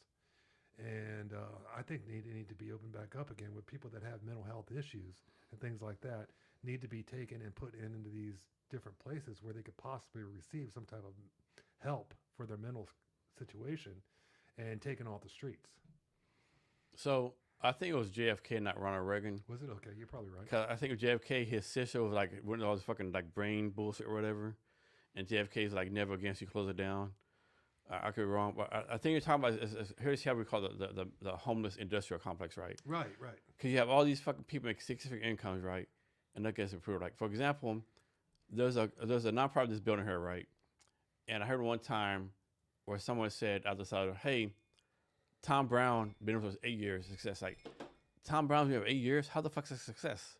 Man. He hasn't fucking moved on. You know, what the fuck are you doing, right? Absolutely, man. Absolutely. I mean, there should be a clear objective, to try to reintegrate people into society if they're mentally able to do so. And if they're not, then they need to be taken care of in a different manner. Living out in the street in a tent is not acceptable. Here's one for you. How do you fix this, right? So we haven't seen it for a few months, but I moved this building like March 2023. And first few days, I noticed like elderly gentlemen. So the post office is right next to our building, right? I noticed elderly gentlemen, right? and I asked like 2 or 3 people to be like, "What's up with this guy in front of the post office?" Oh, like all of them told me like he's been, supposed to be in for 12 years. He has dementia. Like people try to help him, he refuses to help. Right? But he's polite. He doesn't ask for anything. Just sits in the post office, sits in front of the post, right? Well, it's crazy, right? They said like 2023. They said like 2018, 2019. Either his daughter or granddaughter came and got him. He didn't want to go. She got a police involved. So you pull the police, hey, I'm his granddaughter or daughter, whatever. Can you please make him go with me? And the police said, sir, like, this is your daughter, granddaughter. Like, you need to go with her, right? And so, like, he left, right? He was back. They say he's back in 6 months. And, like, if your family member comes to get you and says, and of course, I'm presuming, like, you said, a nice house, all that kind of stuff, could take care of all the resources you need. We're assuming, like, we're going to presume it wasn't a fucked up situation, right? Yeah. But, like, if your daughter or granddaughter gets off the street and you come back in 6 months, like, what can we as a society do, right? Do you, like, hey, old guy, you got to go fucking asylum, right? Like, what do you do, right? It's like, I don't know. Well, the solution is not living on the street in a tent. It's just not. That's not an acceptable solution because what that does is fucks everybody around. You know, I mean, the businesses there. I mean, man, on Rose Avenue in Venice, right?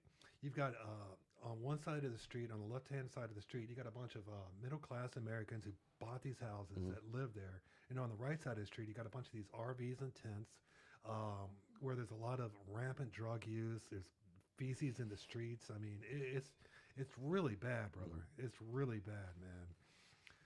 So these guys don't deserve to have that living next to them. They never. This problem just developed in the last maybe I don't know a couple of years. I'm not really quite sure, but the only solution, it sounds like a heartless solution, is you give these guys an option. You know, hey, let's put you into a job training program. You know, let's get you. You got to get off these streets. It's not going to happen. This is not an option. Or if you're not mentally able to do that, then let's get you into an asylum where you can, you know, get the kind of care and whatnot that you need because you can't function out in society. Yeah. Living in a tent on the street is not an acceptable option. Just simply, it's not. Yeah, the way that it's being dealt with right now, where people are making a lot of money off of having these numbers proliferate and making money off of that, making money off of people's, you know, drug addictions and things like that, isn't a solution. It's not at all. And it needs to be, it's going to suck. Believe me, it's going to be a lot of, the solution is going to be rough, but it's going to be like one by one. You want to go to this asylum or do you want to go into this job training program? What do you qualify for? Once you do that, then you just keep kind of going down the road. And so I'm gonna push back a little bit, right? I got you. So a lot of people like they'll complain, hey, we can't have like homeless people on sidewalks like the tents, right? But it's a public space, right? If you go to any public park, like one time over Alcony with John Neff one time in Ellsberg, right? I can't remember what park, but it's like public place, right? People that are RV like just living free on the public space, right? So my problem is like I wouldn't have a problem like people having tents on the sidewalks. My problem is like, can you fucking put your trash in the fucking trash can? Can you not shit on the street? Can you like okay? You have to live. You know, it's a nuisance for you to walk around your tent, or whatever. But can you like fucking like not shit in the street? Can you like? But the problem with Seattle, like there's a joke in Seattle. It's harder to find a place to park or a place to use a public bathroom. Like we were walking last night. I went to that pizza place to use the bathroom. Only reason, like I eat there every day. They know who I am, right? They ever seen me before? Like, can you use the bathroom? No, they would say no. Why do you think that is, man? Because, like, bad example, like the Seattle Public Library, public place, they fucking live there, right? They fucking take showers. They take advantage of the situation, you know. Like, my thing is like, I don't care. Like, people don't agree. Like, it's a public space, right? You put your tent there, live there, whatever. But man, I'm like, man, fucking take care of your space, right? Throw your trash away, like. You think that? I mean, the mentality there is a completely different. They're not seeing the world like you're seeing, man. You were telling me a story about the lady that was fighting the tree. Yeah. Yeah, I mean, she was like full flood swinging at this tree. Yeah. And the tree was, and she was dodging because the tree was fighting her back. You think that there's a commonality in perception there, and there's not. But I definitely think we need to bring back fucking mental institutions. Yeah, absolutely, 100%. And you know, I mean, I'm sorry, man. If you don't have the I'm sorry that you have these capabilities, you know, but it shouldn't be putting my wife or whatnot in danger to be able to walk down the street when some, methed out guy is screaming. It just doesn't make any sense. The solutions that we have in place right now aren't working, and it's very clear that they're not working.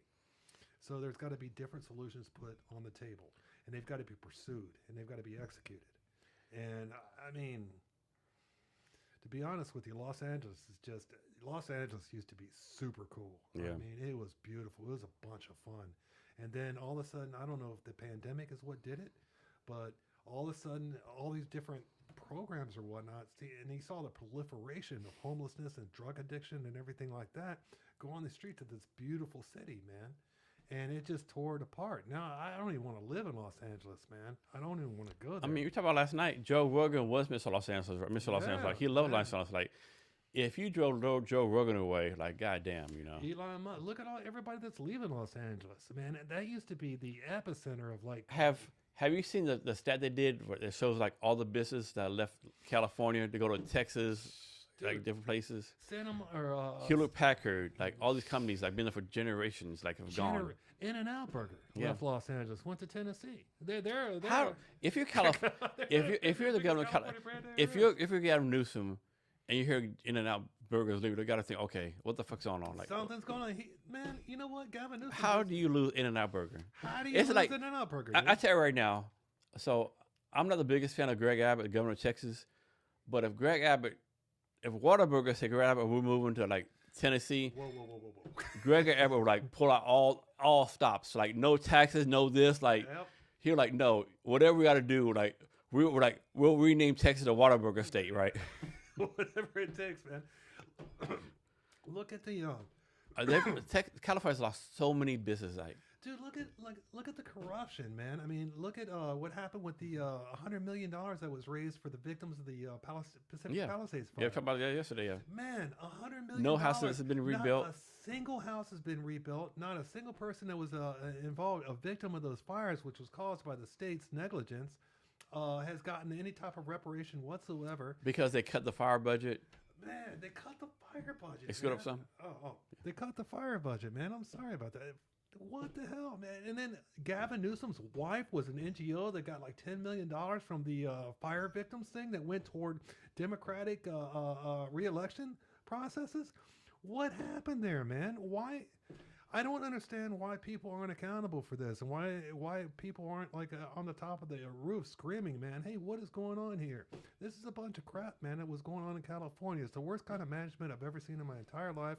And you're seeing the effects of that management come out now. You really are. It was crazy. Just about all that, California is like still the number 4, 5, 6 economy in the world, right? Not now. They just dropped below Japan. Now they're number 5. Yeah, they were number 4 for a long time. But still number 5 in the whole world, right? Yeah. Can you imagine if they had like decent government?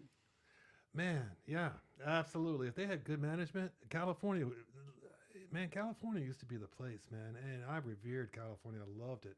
But now, man, I'm in disdain because I've seen with my own eyes the whole thing denigrate due to different political and what do you even call it? What do you call the woke thing? What do you call that? Some bullshit nonsense. Bullshit nonsense, man. And, I mean, just I don't know if it's some type of, I don't know what happened, but California is a great example of what happens when things go bad. What's that saying? Like, good times make weak people, or bad times make something. No, man. Good times make weak men make bad times make good hard men, hard men make good times. And that's what you're seeing in California. What a beautiful way to put it, man. Yeah. Absolutely. California Los Angeles especially used to be the epicenter of the world to me, man. Hollywood was there. I mean, you had all your the creativity in that community was just insane. San Francisco was beautiful. The tech scene, the VC scene, like, man, dude. I mean, all the great minds that came out of there, but now it's just all being destroyed by bad management, and that's ultimately what it equates to, and it equates to corruption too. I mean, how do you spend tens of billions of dollars on a rail project that's supposed to connect Los Angeles to San Francisco, and at 15 years later, not a single rail has been laid? I mean, really? I mean, how do you even?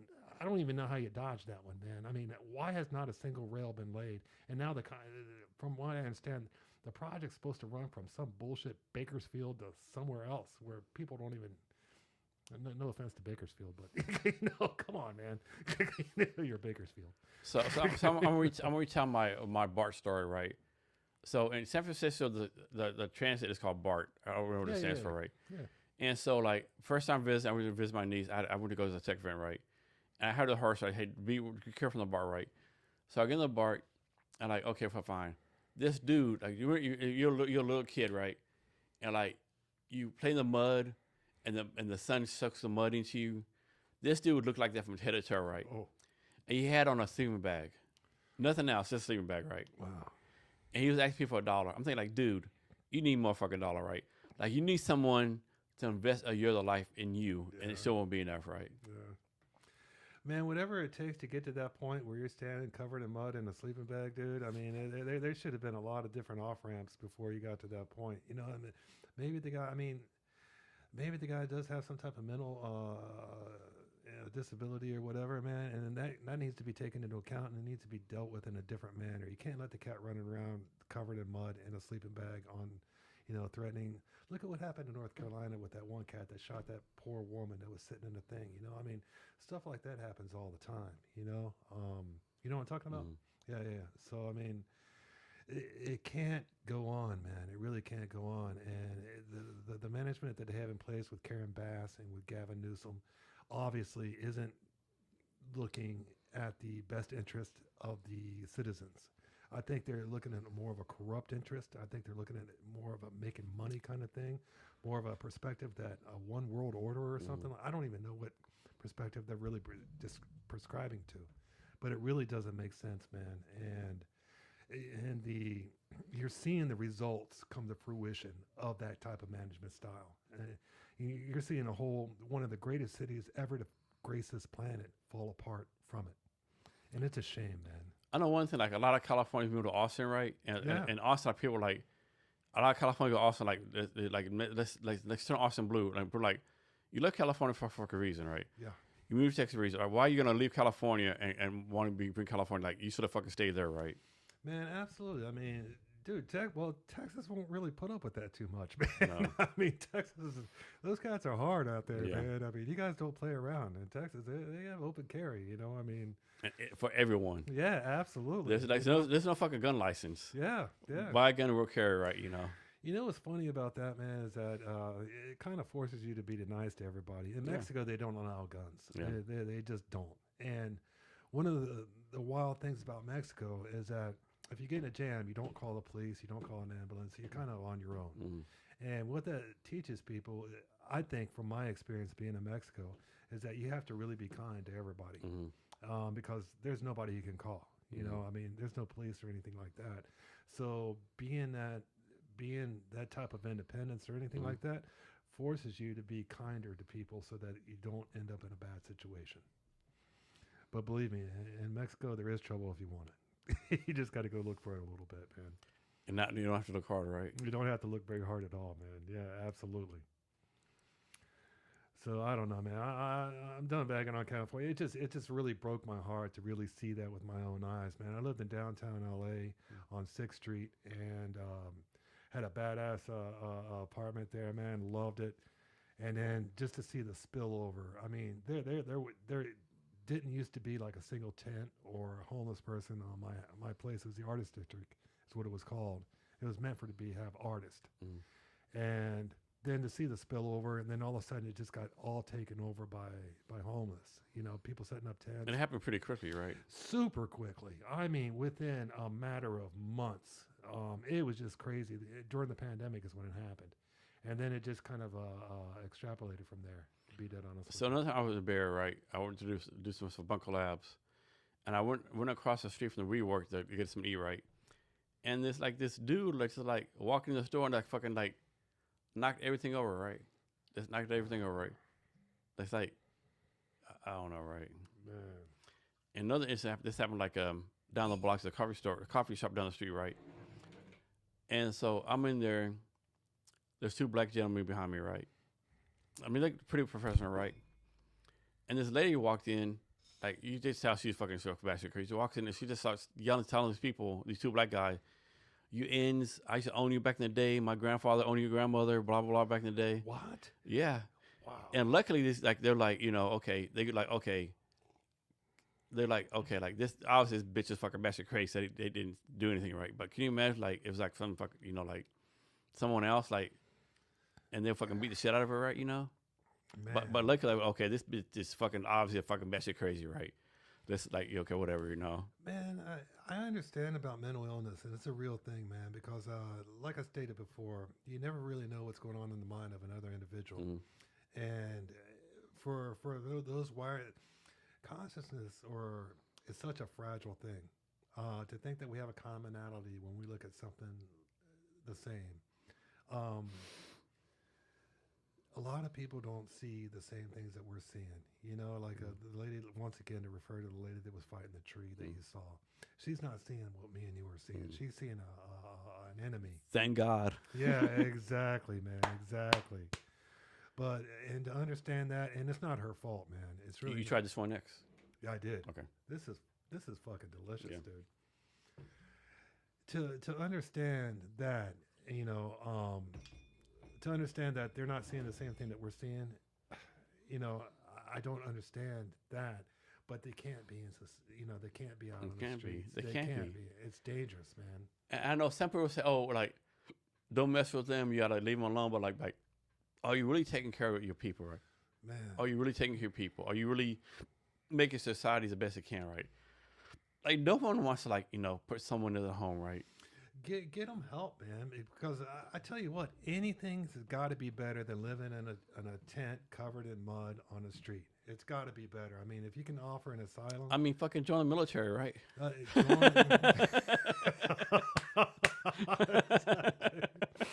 Life won't get much better. You get benefits, free place to live. You do get benefits and free, but life ain't going to be better because you're going to be living in a tent, in a mud. But there's got to be a better solution than what we have right now, because it's not acceptable, man. It's not. No human being should be in that situation. Even if they do have mental issues or whatnot, then they need to be taken to a place where those mental issues could be addressed and treated, possibly, and then reintegration back into society. I mean, I have my own mental issues, man. Believe me, dude. I see flicker people. When I go to sleep, I hear like a television that's in another room. Sometimes it's in English. So, there's other things going on. But I'm a firm believer everyone has some kind of mental health issue. Everyone has something to deal with, Yeah, you got to cope with them, man. You do. Yeah, absolutely. So, and take that into account, but then the solution is not going to be a pretty one, man, because you're going to have, you need to take bulldozers to those tents, and you got to collect them up, and you got to collect the people up, and it's not going to be pretty when it happens, and but it's going to get the job done, and that's kind of the way that I look at ICE as well, and I support what they're doing. I really do. It kind of sucks because sometimes the pendulum does swing into a way that maybe it shouldn't. And you're like when we brought up the Hyundai plant and all that, man. You're very true. That's very true. It is, but it is a solution, and some of his perception too, like both sides, left or right, like tell the story, right? Remember the time like a few weeks ago, like, oh my God, ICE kidnapped this 5-year-old kid, right? Then supposedly the truth came out, like, oh no. The kid's dad that ran off, leaving him there, and ICE was like babysitting, right? Man, you gotta watch. But who knows what the truth is, right? Yeah, you gotta watch. And of course, the dad came back. Oh no, I didn't abandon him. So the media, man, I lost a lot of trust in the mainstream media, man. Like we talked about yesterday, the days of Walter Cronkite are long gone. Man, they are, man. Walter Cronkite, man. If he told you the bombs were coming, they were coming. Yeah. I believed him. If Walter Cronkite said, "There's no sun in the sky," you look like, I see the sun, but Walter Cronkite said there's no sun. There's no sun. Must not be a sun, dude. Dude, when I was over in Iraq, man, and we would watch the news on CNN about stuff that was going on in Iraq, we were there, and we were like, that didn't happen. We were like, what? No, that didn't happen. It was just crazy, man, because it was like they were reporting from something completely different than when you're standing on the street. Oh, the street in Abu Ghazi had a bunch of heavy gunfire today, and you're like, oh, I'm right in the street right now. I did not. Do you remember the first Gulf War? the dude from Iran, I was in it. Yeah. no, not Iran, the Iraqi media person. They were like, "Oh, today we killed 10,000 Americans." Remember that dude? I think so. Oh, had a name for him. We We called had him a name. Yeah, Yeah. had a name, like Shit, I forget the name. we destroyed 18 stealth bombers, or like It was complete bullshit, dude. Yeah. Oh God. Let me think of the name. he's like a media guy, the Yeah. media king of Iraq. Like, what the fuck? He was selling all kinds of wolf tickets, man. It was completely It was garbage. so outlandish. We would sit there and watch his broadcast with the subtitles because we couldn't understand Farsi or whatever, man. And it was just complete garbage. We were like laughing about Like it, man. we destroyed 3 U.S. military carriers, or like we did this, we did that. Like, what? We don't have that. First of all, we don't have fucking 3 carriers there. Yeah, absolutely. It was complete wolf tickets. It was so insane. Like it was like all the late night show hosts were doing, like like how much cops you have to do to tell these kind of lies, right? Oh man, dude. Yeah, it was funny, man. I remember that cat, man. I know exactly who you're talking about, man. Yeah. We used to watch him on the thing too, man. So it was funny. That's fucking insane. Man, it just kind of tells you, man, the dissemination of information. But the thing is, like, even the Atlantis, I'm gonna bet 80% of Iraqi people believed it. Oh, I bet you they did too, man. Absolutely. Yeah. Well, it's a powerful medium, man. I mean, television, especially news, that really shapes and influences people's opinions about things, man. It really does. I don't think that people understand the power that it has. And that's a lot of what was going on with the media, man, was coming from this.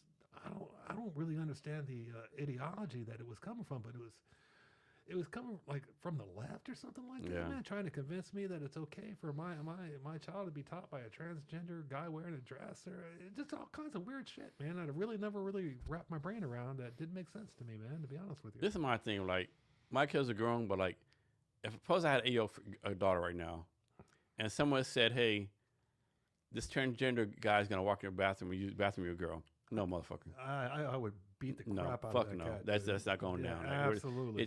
We're fucking fighting. Yeah, absolutely, 100%. We're fucking fighting. Absolutely, 100%. You're not gonna fucking walk in. No. And then just with it's okay for your 6-year-old kid to get this type of mutilation, all this kind of weird shit that was going on. It was being pushed, this agenda. So I think I told you yesterday, in the state of Washington, it make it legal where, like, I think the age is 13. If you're 13, you get a sex change and you have to tell your parents. Oh. But yet you have to get you have to get your parents to get a tattoo. You have to be 21 to drink. But we 13. 21 to vote, right? Or 18 Yeah. to vote. 18 to vote. But 13 to get a sex Yeah. change? Yeah.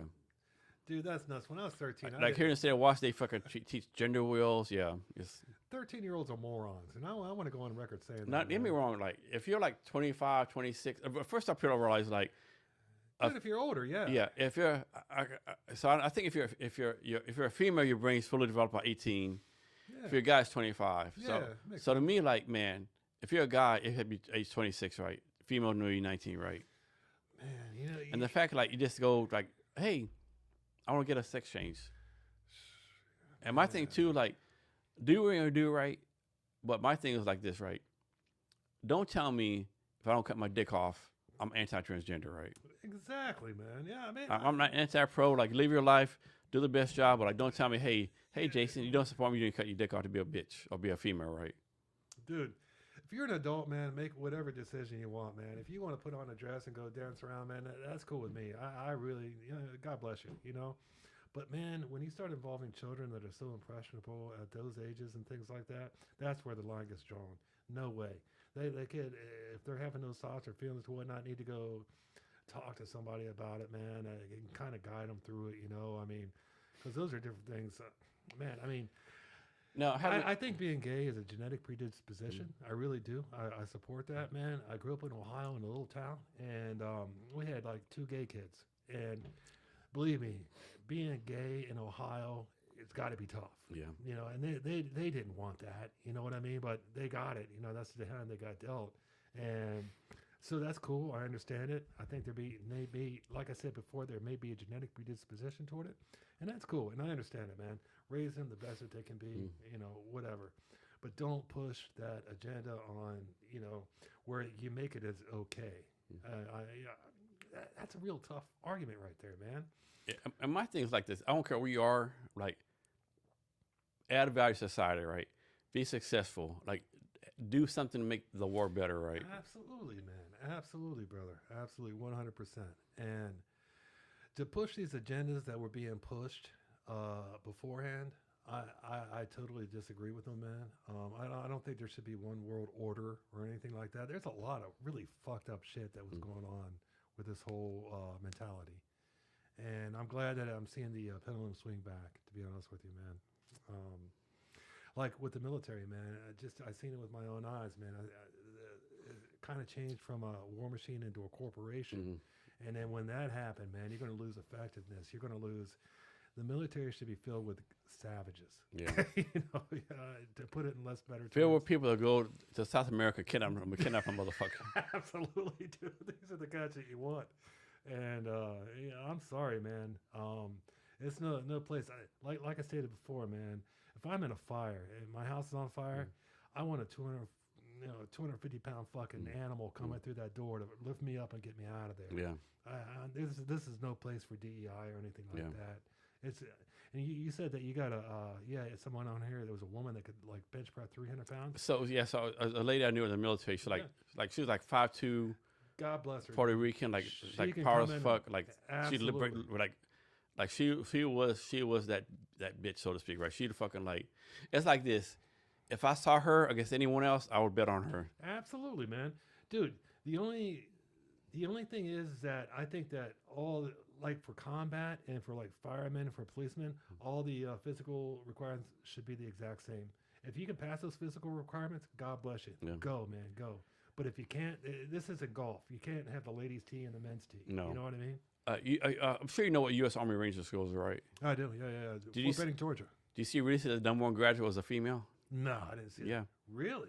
Yeah. God bless her, man. Yeah. She made it through the training, man. That's a tough and graduated number training. one. Yeah. That's a tough ass training, dude. And there's no God bless her. Yeah. And she made it through that training. Yeah, and finished number one. And to make sure that, absolutely. And God bless her, dude. Yeah. Absolutely.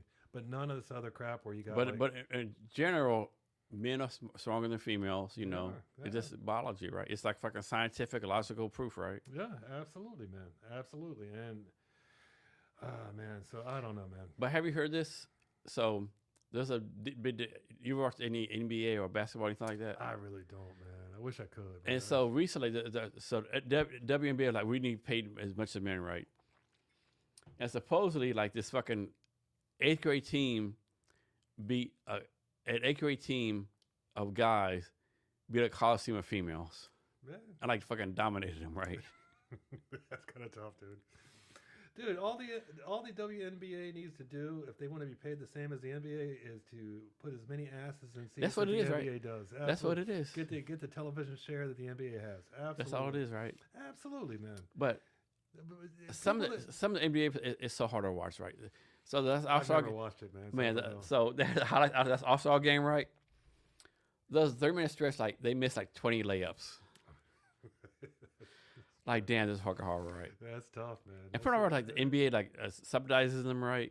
Pays for it, right? You know, like, man.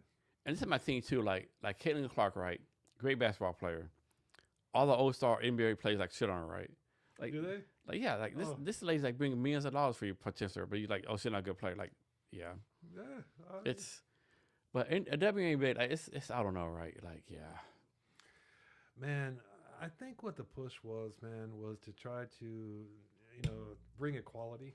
And the people that wanted to do that didn't have the business sense to understand that, the way that NBA makes money is to put asses in seats and to get TV market share so they can sell commercials. We talked about Bill Burr last night. Bill Burr has a philosophy about WNBA, and I agree with it, right? He had a comedy show like WNBA, like, hey, females, it's your fault. Like you watch you watch the men's, you don't support. Absolutely, go out there. Like you should be like every female must be live streaming, WNBA games. Every female must be doing this. Like you don't support them, right? Absolutely, man. I couldn't agree with Bill Burr, man. That kind of is a genius, man. It's like if you're a female, like how are you not supporting the WNBA, right? It's like I don't know. Did you ever listen to his rant he went in Philadelphia, man? Oh my God. Where he just went Fucking at that classic. crowd, man. Dude, I think the story is like fearless, dude. that became like really famous, right? Yeah. I think the comedian before him, like the Philadelphia crew, like booed him, whatever. Like you fucking suck. You're like He went at him, like, man. best quote was like, "Hope you get AIDS in your asshole. I hope you get AIDS in your asshole, and your mother eat your asshole out." Ruthless. It was fucking crazy. Like it's a 50-minute rant, and like minute 4, they're like fucking clapping. Oh, dude. They're like giving a like standing ovation. Like you're like, fuck your standing ovation. Fuck you and your standing ovation. You fucking bitch punk motherfuckers. Like I hope you blah blah blah blah blah blah. Like I hope they invent a new form of cancer, and you get it, and your firstborn child is eaten by a dog. Like. It was fucking classic. Like man, like yeah. Philly's tough crowds too, man. Yeah. Dude, I remember when Philly got in trouble for because they were throwing batteries at Santa Claus. Yeah. Man. Yeah, absolutely. I mean, they got a jail in that stadium, dude. Yeah. Philly's a tough town, man. Yeah, No. absolutely. But Bill Burr, like, yeah, not today, motherfuckers. I gotta use the restroom Yeah. real quick. Yeah. Is that cool? Yeah, yeah. I'm probably to use it after you. Okay. This is a key right here. Thank you. So while my guy Chris goes to the bathroom, I'm talking about some of the things I'm working on. No particular order. So I'm taking part in helping out with Military Creators Conference. It's in Arlington, Texas, April 16th to April 18th. 45, 50 speakers. We talk about military creators, how military people are actually creators, help them like build podcasts, YouTube channels, stuff like that. We're doing a Casino Royale thing there. Last evening, we're doing a cigar and whiskey night at Hearsay Bar. My guy Barry Gibson is going to talk about Facebook monetization. Taylor Ray is going to talk about geofencing. Just like really good events going on. Then I'm working with a tech bank out of Vietnam. So Tech Bank is a software development company in Vietnam. They have like products in all across Asia, Europe, Middle East. I'm helping them break into the United States. And they can do basically anything from MVP builds to enterprise software solutions, right? AI. So if you have like a established company that has like a product, software development company, whatever, a product, whatever, and you have to improve your process, they can help you with that. Also, I'm helping Earth VC. They're a deep tech VC firm that helps improve the climate. So the motto is there's no prosperity on a dead Earth, right? So they've done 10 investments so far. So example, last year they talked to 3,000 startups, invested in 10. They want to do like 10 or 20 startup investments in the United States. They have one investment currently in Austin, one in Singapore, some in Vietnam, some in Finland, Norway, across Europe. So they're looking to invest in like more startups in the United States, helping to do with that. So if you have like a deep tech startup that helping improve the economy, helping improve the environment some kind of way, to reach out to me, right? Also, I'm bidding on government contracts for software development stuff. Question on the podcast. You want to be on the podcast? So I only do in-person podcasts. I used to do Zoom, but Zoom didn't work out. Like there's too many times where like I'll do Zoom with somebody. I'll talk before, hey, like you need all the stuff set up, and then there was something like a fucking on an iPhone, the fucking Starbucks, right? It doesn't work for me, right? So only do in person, but the podcast is doing well. So if you're in the Seattle area or you want to fly to Seattle, like Chris flew in from Mexico today to be on the podcast. If you want to be a podcast guest, come reach out to me. So my guy Chris is back now. Ooh. Joy, man? Oh. What do you think? So what's been the best bourbon so far, you think? What's that? What's do you think your best one so far? I think I'm going to go with this guy right here, man. It's Frank August. Frank August, yeah. I'm going to give him the... it's really fucking tasty. The medal, man. And this is from a very... I've had a lot of whiskey in my life, man, and that's tasty. You want to try something else? So this one is a neighborhood called Fremont. So this is a brewery. It's like a distillery here in Fremont. It's a distillery / bar. So it's like a local bourbon here. Oh, yeah? It's pretty good. What's it called? Mischief? Yeah. Nice, man. I mean, let me finish up this guy here real quick. What's the difference between rye whiskey and is it like the grain and the wheat? I think it's the grain, yeah. Is it okay? Gotcha. I know supposedly, like, if it of course, people say Indiana bourbon, New York bourbon, but supposedly, according to, like, law, and granted, it's only Kentucky law, so it doesn't really count. Right. According to Kentucky law, bourbon can only be made in Kentucky, right? And I think, like, bourbon I think bourbon's like 50% corn and rye's like 51% something else. Gotcha. I could be wrong about that, you know. I got you. But I'm not a big rye guy. I don't like a rye. To be honest with you, right? What's the? I don't like the taste, you know, something like that. Yeah. What's it taste like to you? I just don't like it. Yeah. So I'm using the bathroom myself. Mm. So talk about you want to like do whatever, you know. Oh man, what do I want to talk about, man? I'll tell you what. One thing I think about a lot is whether we did land on the moon or that kind of really makes me think a lot whether we did or not, because technology was available back then doesn't really support that, and the behavior of the astronauts that came back doesn't really support that as well. And then when you look at the footage and whatnot, man, there's a lot of holes in that. Look at the shadows, look at the flag waving because there's not supposed to be any wind on the moon. The moon boots don't match. There's a lot of discrepancies, man. So I think about that a lot. What's something else I think about a lot? Aliens. I think, are aliens here? I think aliens have always been here, to be honest with you. And I think that they are probably instrumental in the advent of the human race one way or another. If you ever read a book, the Book of Enoch, is something I'm going through right now. I'm listening to it on Audible books. I'm about 3/4 of the way through. And one of the things that I have is that God was not very happy at all, man. From my understanding, there's a lot of crazy shit that happens in the Book of Enoch that I really try to have a hard time wrapping my brain around. This is supposed to be one of the original books, too, that actually got kicked out of the Bible because some of the shit that went on into it was too crazy. I think it got revised during the King James revision of the Bible, which is kind of wild to me.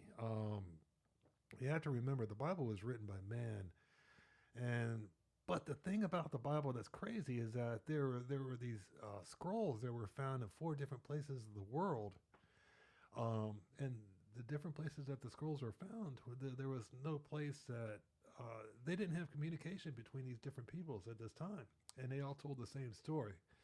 So there's a lot of continuity within the Bible that really kind of amazes me, to be honest with you. Anyway, with the Book of Enoch, what happened there was that God got very angry. He was angry all the time, actually, in the Book of Enoch. If you get a chance, man, check out this book. But essentially, from my understanding, and this may be wrong, is that the angels came down and they started mating with the humans, and that really made God pretty mad. And there's a lot of crazy shit in the Book of Enoch, man. You got to kind of read it yourself to get your own interpretation of it. Hey, Jason's back now, man. So anyway, I was feeling. So you're gonna fucking deep shit now. It's fucking about the Book of Enoch. Dude, I started thinking about the Book of Enoch, yeah, because I'm listening to it on Audible books right now, and it's a tough listen, man, because God is not a happy guy at all whatsoever, dude. He's pretty angry with a lot of stuff. And man. the thing is, like, you know, regardless of the religiously believing or Christianity, Roman Catholic, Hindu, whatever, Jews, like the God of the Old Testament was a fucking, like, that motherfucker was like, he was just like, hey, Israel, take the country over, like, rape and kill everyone. Kids, children, whatever, right? Kill them, right? Man, how many rapes are in the Bible, man? A lot. Oh, there's a bunch. Like God kills more people than anyone else, right? Yeah, yeah. And, like, you got to think, like, if you're, like, you know, in New Testament, if you're New Testament, right? And you're Jewish, you're raised in Old Testament, right? God's these evil. And then this guy Jesus comes and, like, be forgiven, right? Like, hey, God said kill everyone, right? What's this fucking bullshit, you right? I can understand why yeah, absolutely. I can understand that there's a bit of a there's a bit of a dissension between the Old Testament and the New Testament, man, for sure. Oh. Like, my God says, like, kill people, do this, like, don't eat dirty food, right? Now you're saying, like, now you're saying, like, it's what comes in your mouth that's dirty, not what put in the mouth that's unclean, right? Man, dude, absolutely, man. Yeah. The Old Testament, man, is some spooky business, man. If you ever read it, I've read it probably about 3 times. Yeah. And I'm not really quite sure I have an understanding of it, man. I've read the New Testament like 3 times as well, too. Of course, the Old Testament is like, John begat Jason. Jason begat blah, blah. There's so many, like, Does chapters. your brain kind of turn off when you're reading that part? You're like, yeah. Yeah, okay. Okay. So that's like 30 generations, okay. Yeah. In the Book of Enoch, man, from my understanding, I may have the interpretation completely wrong, but God gets angry because the angels come down and basically, from my understanding, again, this might be wrong. God made some sexy motherfuckers down here. Man, and the angels end up fucking the angels. Like who knew angels had dicks, right? I know, dude. And so then God gets pissed off when the angels are banging the apes down here, and he's like, he does a lot of This is weird something. shit, man. Yeah. One of the things it talks about is like, okay, he gives a shepherd to these wolves to watch over. So then the wolves start eating the sheep, or exactly. And so God gets mad at the wolves and say, gets rid of the wolves and bring these shepherds in and says, hey man, watch over these sheep. And so then the shepherds start eating the sheep too because they got to eat, And then God gets mad at them too, saying, hey man, you guys are eating way too many sheep. And so then he puts curses down on these shepherds and whatnot, man. That's just like a little small part of it. From my And understanding. that other Bible stuff is really like true. It's that God was like the rich people back in the day made those rules to keep the poor people down. Like, man, I think so, man. like who would say like don't steal? Yeah. Yeah. If poor people stealing all your fucking sheep and stuff, like maybe a rule, God says don't steal. Yeah. And my thing is too is like this, like how is it like? That's interesting. Let's say there's a God, right? Why does God always like pick someone like Moses, some random shepherd, or Aaron, some random shepherd? How come he doesn't pick? How can we say, hey, Pharaoh, I'm God, do what I say, right? Man, that's a really good point, man. Like, I what do never you thought say? about it like that. Why don't we just go straight to the Pharaoh instead of fucking around with Moses? Why is it like it's only like he only talks to one person, right? You're God, like fucking send us all the message, right? Man, it's always like, hey, John Bob, some random homeless person in fucking Cleveland, Ohio. On a trash heap. Yeah. You're a prophet. You're a prophet. Tell all the people, Wow, I never even thought about that. Why didn't God just go straight to the president and be like, "Hey, listen, this is the way things are going to be"? Dude. Yeah, that would have kicked out the middleman. I mean, no, maybe there's got to be conflict or something. I don't know. Or maybe man. like you got to be a true believer, man. like, Where does that belief come from? How do you form a belief? Let me ask you that, man. How do you form a belief, Jason? Oh man, that's a fucking complicated question. I think how you form belief. I think other people have like kind of have to believe it with you too. Like you just can't say, "I believe like this is the best shot glass ever," right? Okay. Other people have to believe it too. I think. So you get the people support that belief. Yeah. So that's important that other people believe. So it has to validate. Someone has to validate it, right? Validation. Okay. Like you can't be you like get validation through other people. Yeah. Say these people. Man, wow, that's wild, man. So you get validation of a belief through other people. That opens up a lot of doorways right there, man. It really does. Because like if you just believe it by yourself, right? Yeah, then it kind of doesn't really count. Yeah, I was like, are you like fucking a crazy ass motherfucker? I believe. Wow, like the lady that was beating the trees, Yeah. man. She believed herself that she was the only one that believed that too. So she was kind of Hopefully wrong. she's the only one to believe it. Yeah, I know. I don't see any other guy walking down the street. But I mean, right. like belief, right? How do you like? How do you? Why do you believe in something? Like me? I believe the Dallas Cowboys are the best football team ever in history of sports, right? Excuse me? I believe the Dallas Cowboys the best sports franchise in history of sports, without a doubt. Really? Yeah. Wow. But do I have in the last 30 years have fucking logical proof of that? No. Now from like 94 to 98. You don't have proof of that because it's wrong. Yeah. Sorry. I mean, from 94 to 98, I could have proved as a thing, right? They won 3 Super Bowls, right? Yeah, 4 Super Bowls. I can prove like I can prove that the number one what's that thing? There was more money in any sports franchise. I think we're like $15-16 billion right now. I can prove the more playoff wins, more like second most wins ever. Number one fan base. But I mean, someone from like I don't know, Atlanta Falcons can say the same thing, right? They can, man. So this cause here's a one for you. That was really cool what you just did right there, man. Here's one for you. Absolutely, that was cool. A lot of people believe in God, but can you prove God exists? Believing and proving this, I think, is two very different things. Let me answer that question. Yeah. The words of Immanuel Kant. For you kids that don't know, Immanuel Kant was a philosopher, and essentially what he stated was that if you can imagine something exist, it must exist. Mm-hmm. And his reasons were this. He was like, you can only imagine things that you experienced. Mm-hmm. Like take the example of a pink elephant. Mm-hmm. You pull from experience an elephant, you pull from your experience pink. So then you can combine the two and come up with a pink elephant. But both of those elements have to exist for you to be able to imagine them. Mm. And so since we think that there may be a God, he must exist. And it's a hard argument to go against. It really is. I mean, I really tried to work my way around that argument in waves, but I really can't come up with a counter argument to that, man. Try. So someone told me this one time. I asked them one time, like, how's that God was like basically evil motherfucker in the Old Testament? Now he's like a benevolent, forgiving God in the New Testament. Man, that's true. And the guy said, like, he said, like, I see your point, but he said, like, how do you put, like, I think God changes to how we deserve him, right? He's like, in the Old Testament, we deserve a fucking hell firing, like murdering motherfucking God. But now we deserve like a patient, nurturing God. That's a beautiful point, man. Yeah. That really is. Wow. And it kind of blew me away. Like, damn, yeah. Yeah, wow. I agree with that. But then I told him, like, man, y'all got all these fucking answers all the time. What happened? How did man transform from what he was in that prior state to deserve that God from the Old Testament to the person that deserved the God from the New Testament? How did he transform? What was that transformation? I think I could be wrong again, but I think when the Old Testament ended to the New Testament, I think it's like a 2,000 year time period, right? Yeah. 2,000 year time period, like no prophets. Like Old Testament, like just like prophet every fucking 10 years. Jeremiah, like Isaiah, Ezekiel, Moses. Yeah. On and on, Samuel. Way to go with the biblical knowledge, man. Yeah, Look I'm at kind of you, smart, dude. yeah. Yeah. Damn, man. Oh. But then for Old Testament, I think last Bible, the New Testament, last book was I think Micaiah or some of the Old Testament.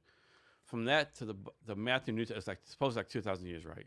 So 2,000 years, nothing from God, right?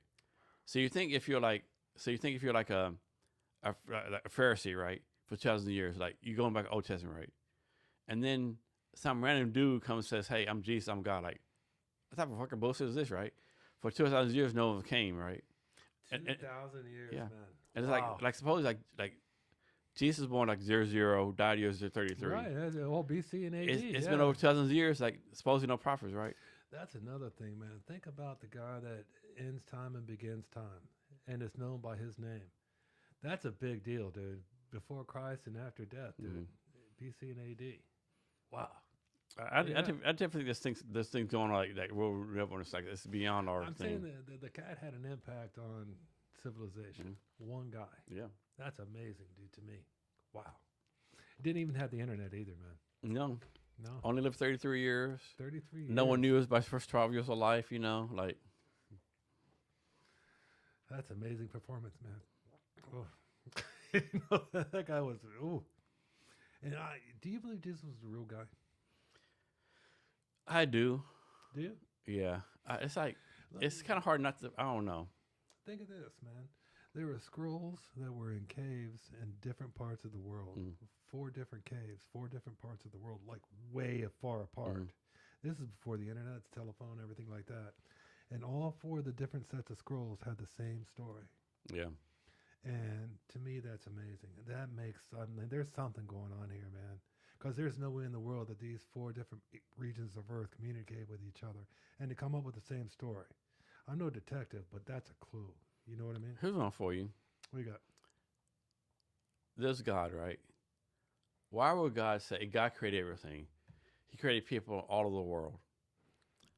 If he created everything, why would he say, you people right here, you're my people? Like, you people here, you're my people right here, right? Like, Israel, you're my people. Are you talking to Jews? Are you talking Jews? Yeah. Are you pointing at Israel when you say that? Yeah, Okay, Israel. gotcha. Why not like the fucking Filipinos? Why not the other people you started, right? The Filipinos, that pretty good. Okay. Why Israel? Why you pick country? Jews? Yeah. Of all people. Huh. That's a good question. And then, if you're God, like we don't say, like you say, like, hey, like we said before, send a fucking mass message, right? Obey me or die. And then, and I know people, Chris will say free will, right? God gives us free will to choose, pick and choose, right? But if God really loved you, like, why even give you free will? Why not to say, hey, if I give you free will, you might fuck up and go to hell and die, right? Would you do that to your kid? Have you ever given your kids like that, like free will thing? Or do you, because you know they're going to fuck up, man. You have kids, right? Yeah. You knew they were going to fuck up. What'd you do? Did you let them fuck up? I let them fuck up. Yeah? My philosophy as a parent, I'm the best one. Suppose you put your kid in the string, right? Gotcha. And you push the string, right? And your kid's like, push it higher. You push higher, you push higher. Gotcha. Push it higher, and you know, like if you push higher, they're gonna fucking fall out and bust ass, right? Yeah. My flies like push them as high as they want, and they bust ass. You go down and like make them better, right? Well, they get fucked up and land on their neck, man, and are all paralyzed for the rest of their life, dude. I never thought of that. I never thought like that.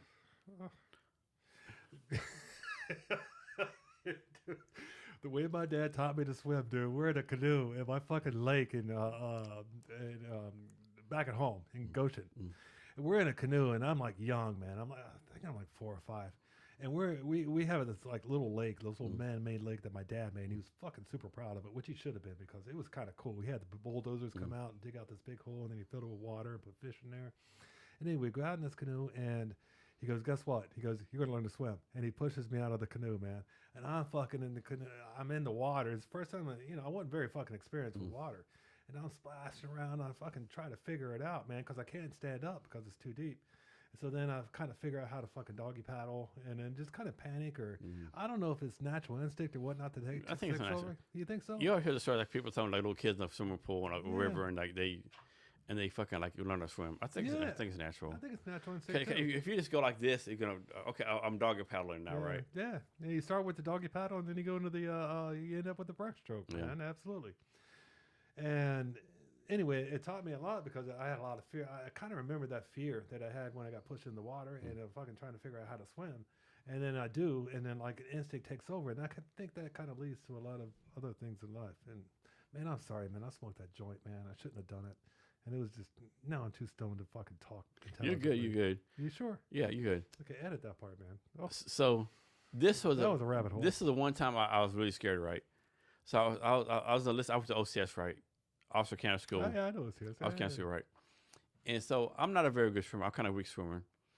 And so one of the things is like, I think week 3, week 4, you have to go like a high diving board. Like, I'm talking about 30, 40 feet. Like it's like that's a jump, dude. It's fucking up there, right? Yeah. And you have to walk up.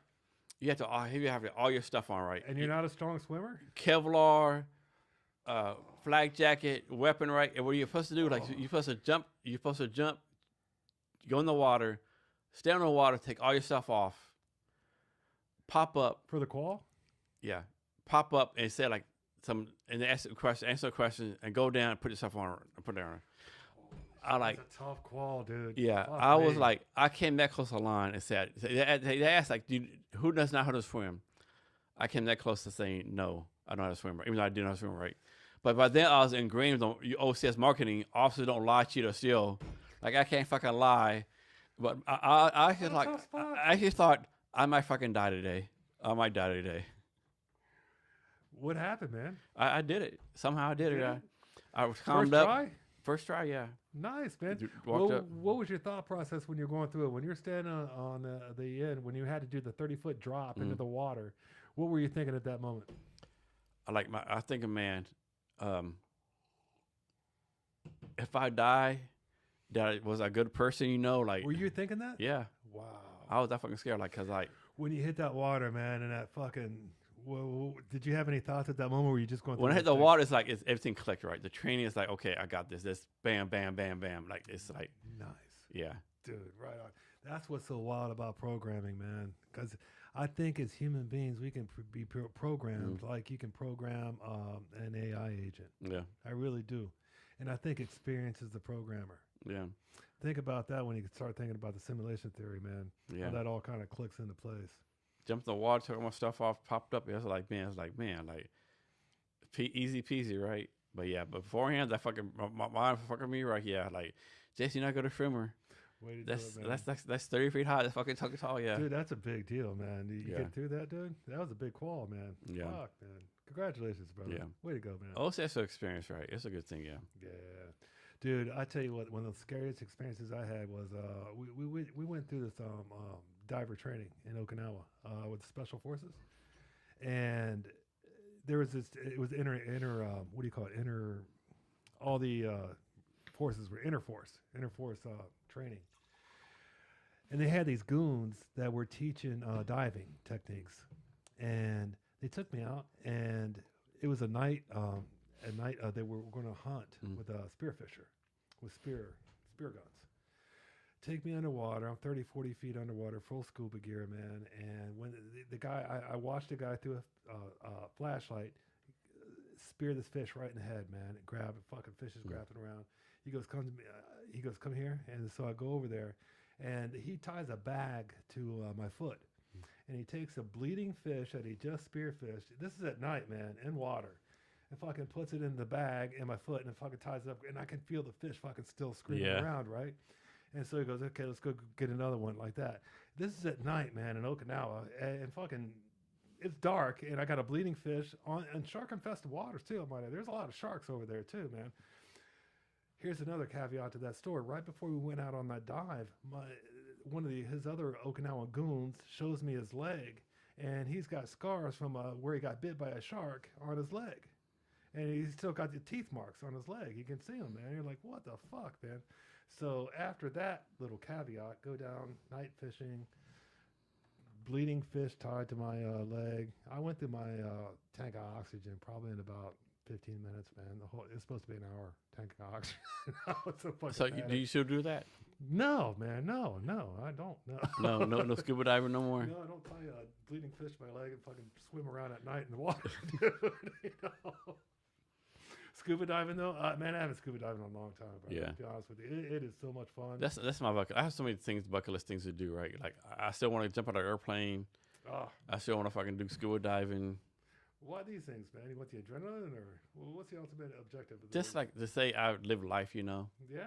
Like I don't want to be a person like there's so many people like, oh, I wake up 8 in the morning, drink coffee, watch soap operas, go to the store, come back, you know, like, yeah, I don't want to live life. A boring existence is what's your biggest fear? Yeah. Man, what do you think life's supposed to be lived? What do you think the objectives are? I think you need like some kind of way, like make the world a better place, like make people better, make yourself better every day, make people around you better every day. I think one objective I think it's hard to do is like be happy, right? Like is what you doing like bringing you joy, right? Like if you're working like I don't know, working at McDonald's and you fucking hate it, like what are you doing, right? And of course, like there's economic situations, right? If you were working at McDonald's and you hated it, what would you do, man? And I suppose I needed a job. Yeah. What would you do? I mean, how would you get out of the situation? I would spend every available moment finding another job. Right on, brother. Right on. Yeah. Nice. What would that job be? Wendy's. Fuck McDonald's. That's hilarious, dude. Oh. Man, we gotta be wrapping this up. Yeah. I got. How long have we been on here? How long have we been talking? Almost 4.5 hours. Fuck me, dude. I didn't even know that was 4.5 hours, man. Yeah. This is fascinating. Yeah. So we got out of here like wrap up your company one more time for everyone. What you do, what you offer, any things you want to do, like what do you do? Jason, like I said before, man, I'm not here to shill. GetGeofencing.com. You know, they are one of the leading number one geofence marketing agencies in the United States. And, you know, they do have great customer reviews on Google and Trustpilot. All 5-star reviews, by the way. You know, besides that, man, I'm not really here to shill getgeofencing.com. I'm really not, man. I'm here to talk with you, man, and we just explore different issues that we want to talk about and stuff like that. You know, I mean, I would really feel bad if I was here to like, you know, just sell getgeofencing.com and, you know, promote that company. You know, I mean, it is a great company, by the way. I mean, it really is. I really can't take anything about veteran owned, been in the industry for over 7 years, over 1,000 clients active right now. A lot of renewals, man. A lot of people renew their campaigns with us because they're working. It's a whole different way to look at marketing with getgeofencing.com, but I'm not here to sell that. You know, I'm here to talk, Jason. Just talk mano a mano, man. And I'm so appreciative to be on the great Jason Canvas show, man, too, by the way. So Trustpilot, let's talk about Trustpilot real fast. That's one like the most recognized like customer service platforms, whatever, reviews, whatever. So I don't know if this happened to you before, like in the past, if you got a 1-star review or in the future you got a 1-star review, how do you like negate that? Like how you like, do you reach out to them? Like what can I do better, or you just like, okay, this is a fucking hater, or like how you work with that when you start reviews? You know what, Jason? That's a great question. And man, if we would have ever gotten a 1-star review, I would be able to provide a solution to that. But we haven't, man. Every review we've gotten is 5-star, and so, man, that'd be uncharted territory for me, to be honest with you. Don't go on there and issue us a 1-star review and see how I act. but would that be? But you don't want to start reviews, but could that be? We've never had a bad review, man. Yeah. I mean, we're fucking. But could a 1-star review be? we're really good at what we do, man. And I'm not kidding you, brother. But could a 1-star review be actually an opportunity, right? It would be, man. It would show us if we have any flaws in what we're doing and how we're doing it. And I would appreciate that on another platform other than Google Review or Maybe send you a text. Yeah, send me a text. Let me know what's up, man. Give me an email, so that it gives us an opportunity to be able to review what we're doing and then try to improve it or optimize it, man. I mean, any type of feedback that we get, we take into consideration, man. And that's what's really built all the different processes that we have for that company. Yeah. Fuck. I forgot I was gonna ask you. That's all right, man. I'll tell you what, man. We've been smoking. I mean, I don't usually partake in cannabis, but this is very good cannabis, by the way. And this whiskey is incredible. We are in Washington, right? Huh? We are in Washington. Absolutely, man. We're in Washington. Do as Washingtonians. You know what I mean? This whiskey is delicious, too, by the way, man. And I think we should go have us an old-fashioned at the spot we had last night. All right. So last thing, we talk about a lot of value. First of all, how can people reach out to you? Go to getgeofencing.com and set up a Zoom meeting with us, man. And I'll sit there and talk with you. Let me find out what your objectives are as far as marketing goes. Let me find out if it would be a good match for you and your business, and we'll go from there. Or your political campaign. I'm telling you, man, if you run a political campaign, you need to call us because our batting average is 100%. So, who pays more for campaigns, Republicans or Democrats? Or you charge the same for both? We charge the same for both, man. Okay. Yeah, absolutely. And yeah, we're for sale on both sides. So. I hate to say it, man, but we really, we support our clients, man. We really do, and we don't cause any political division. Either side, man. If you're left and blue hair and want to tell us about something, man, we're advertise that. We will. That's so funny. And so, what time? Very professional. What time is your flight on Monday? Monday, fly out. It's at 8:50, so I got to be at the airport about morning or nighttime. Not in the morning. Morning, okay, man. Yeah. Fuck. So, dude, fucking sucks, man. Yeah. But that's okay, man, because I want to get back and make sure that everything's taken care of. Get back to the wife. Oh man, I love my wife, Karina. Love you. Back to the wife and the cats and the dogs and all that kind of stuff. 11 cats and 2 dogs, dude. It's kind of funny, man. I never really thought I would be a cat person, dude. But when you get to know these little guys, man, they're hilarious. They're funny, man. And each cat has its own different personality. Oh, yeah. Cats have definitely personality. They do, man. They do. And you start talking to them like people, man. And, I don't know if they understand me. I mean, like when I have a cat that literally talks back to me. Meow, meow, meow, meow. I'll be like, blah, blah, blah, what? And I'll get in an argument with the cat. I don't know. I don't think it's very flattering, to be in an argument with a cat. But yeah. I do have a cat that talks back to me. His name's Batman. Yeah. Gives me shit too sometimes. How many? I'm sure he's talking cat shit, and I just won't really. But he's talking shit to me, and I can tell by his facial expression. He's like, hey. I think he's motherfucking me, man. To be honest with you, I have a cat that motherfucks me.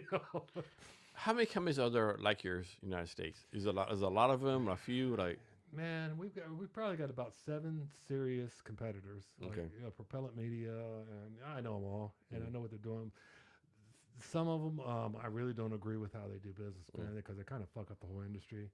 To be honest with you, there's probably about 2 or 3 really good guys, and we're one of them. Do y'all have any industry trade show conferences or stuff like that? No. Like any marketing conferences and stuff like that? No, it's a really niche industry.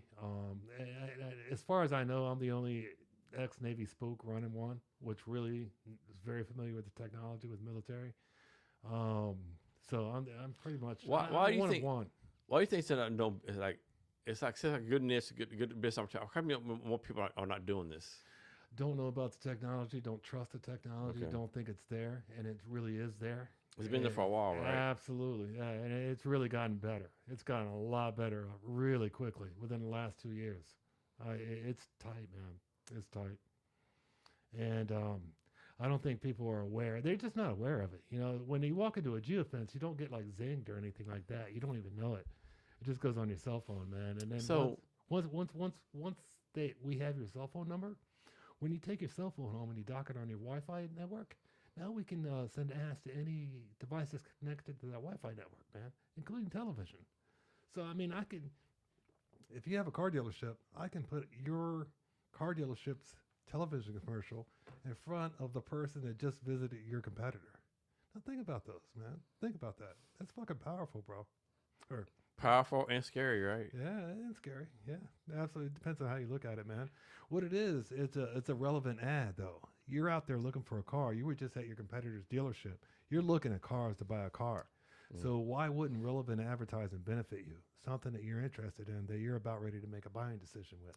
Can it be this detailed? Like back to the car thing. Like suppose someone goes to like Chevrolet, but they only look at trucks. I don't like that one as much, man. You don't like this one much? Yeah. It's not, No? Okay. yeah, sorry about that, guys. No worries. Sorry. I think my favorite so far. Frank August. Let's try that Woodbridge back Okay. there, man. Yeah, Woodford, I mean. Yeah, you can open it up. Oh, I don't want to open it up. Yeah, man. open it up. Yeah? Yeah. Oh. Sorry, brother. Yeah, no worries. It's starting to get sloppy, dude. I completely forgot what we were talking about. We're talking about geofencing, I think, man. Geofencing. Oh, man, I had a question for you. Yeah. Oh, do you ever used to use Snapchat back in the day? Man, I don't have a Snapchat account or anything like that, but I know what it is. So I should be a big fan of Snapchat. Snapchat. Were you? What was Snapchat? What was it exactly? The thing I like about it, there's a thing called Snap Maps, so everyone can track where you're at, right? Your friends and stuff, right? Yeah. And then the best thing back in the day is a thing called geo filters, right? Like I could do a geo filter on my podcast and invite everyone to the podcast, right? But for some reason, they got rid of geo filters. Now Snapchat is more like AR, VR filters, like the kind of stuff like that. It's still a successful company. Of course, what killed Snapchat was like fucking Mark Zuckerberg copied all their stuff and put it on Instagram. Like Instagram is basically like Snapchat 0.2, right? Is that what it is? Yeah. Damn, man. Instagram, I knew Snapchat. Instagram made a big bump, man. Yeah. They were just kind of like a minor deal, and then they hooked up with Facebook, and they all of a sudden became the shit, dude. Yep. Man, all the kids are talking about their grams. Is that what they call it? Their grams? The grams. Yeah, we had a different. It goes down the grams. Yeah, we had a different meaning of a gram back in my day, man. I know. Like you were talking before, like I'm so thankful social media is not when I was growing up. Oh, I cannot say that imagine. every day. I cannot imagine like being 8 years old. That's basically like, hey, my whole life will be on fucking social media. man, can you imagine having all your mistakes digitized forever, dude? You know, For your great grandkids to see. No, exactly, man. Wow. I mean, yeah, I cannot. That's why I imagine. like Mexico, man, because the Pacific Ocean says it's the Pacific Ocean has no memory. Oh, Oh, so you're forgiven all your sins down there, man. Oh,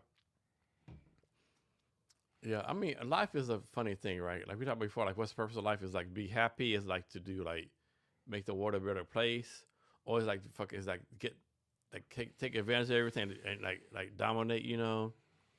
man, I don't know. You're talking about the meaning of life, right? Yeah. Like what the purpose is, and that is something that I think about just about every day, man. And I notice that there's benefits when I'm kind and when I'm being the person I want to be. Is it though? Yeah, How can you- I see how can- I see benefits. Is man, it? because I feel good and it's selfish? Okay, Yeah. but is there any like logical? Is there like do you like suppose you like you help a lady across the street, 2 days later you get a fucking $20,000 contract, right? Mm. Can you call like this or just so you feel good? Can you get a dopamine effect? I get a dopamine effect, I guess, and maybe that system is in place for a reason. I don't know, man. What other people get dopamine effect for like pushing an old lady down instead of fucking walking across the street? You know, because there's people like that, right? What do you mean? Like it's like you walk an old lady across the street, you get a dopamine effect. Okay. Next day, old lady walks across the street, and someone else pushes the fuck down. He still gets the whole same dopamine effect. You think it's the same dopamine effect, man? I don't Like know. I think it could be. I think there's good and evil, dude. Mm. I do. And the dopamine effect that I get from good is a lot better than the dopamine effect I get from evil. You know, like say, I'm going to use this as an example. Say you're doing blow with a chick, and you know, you guys end up making love or whatnot.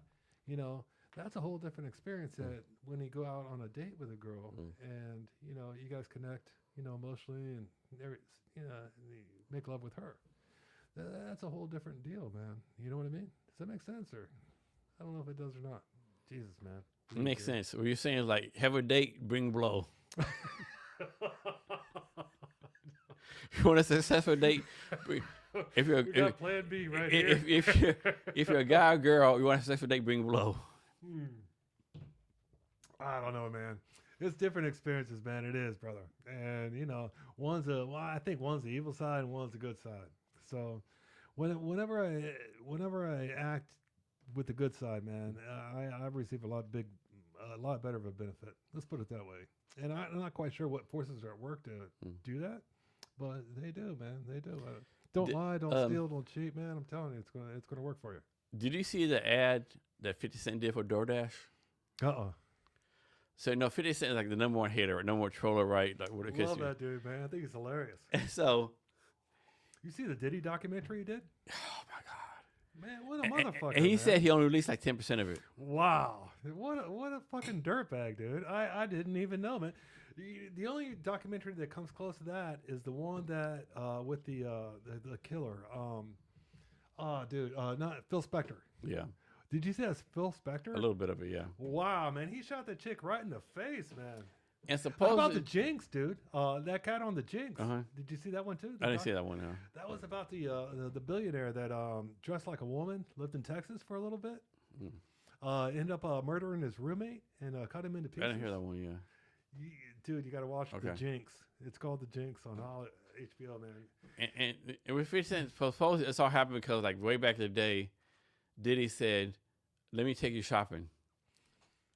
Wow, man, you never know how those little interactions are gonna go. It's like, I mean, 50 Cent like, motherfucker, you taking me shopping, motherfucker? Like, what the fucking gay shit is this, right? I would think that would be weird too. Like if I came to you, you could, hey Chris, I'm gonna take you shopping. I'd be like, what the fuck, dude? No, it'd be one thing. Hey, I'm going to the mall to buy some clothes. You want to hang out, get a beer, whatever, you know?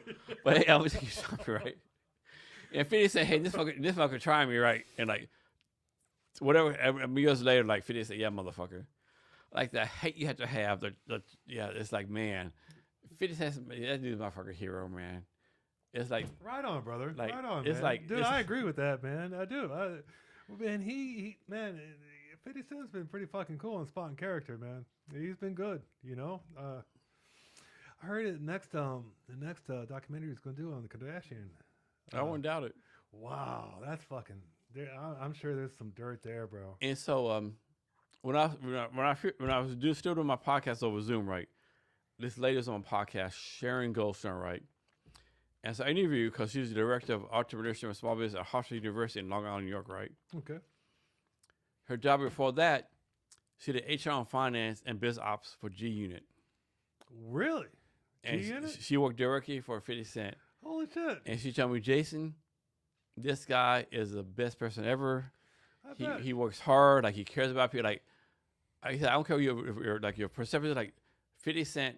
So basically, she said, I would work for free or 50 Cent. No shit, man. That's good, man. That's serious. That's a serious she review. praised him like no end, like man, this guy, yeah. But you can't be a dummy doing what he's doing, right? Oh, he was in jail, dude. I mean, he was shot 9 times. Shot 9 times. So back to the fucking DoorDash commercial, right? And so he brings a bag of DoorDash. What type of person would I be to do a commercial for DoorDash if I deliver beef?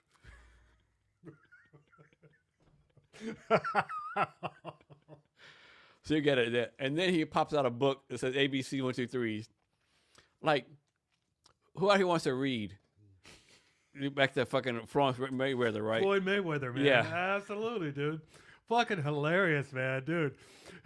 You remember when he put out that $50,000 thing? Read a Harry Potter. If you could Harry Potter book, that'd be 50,000, motherfucker.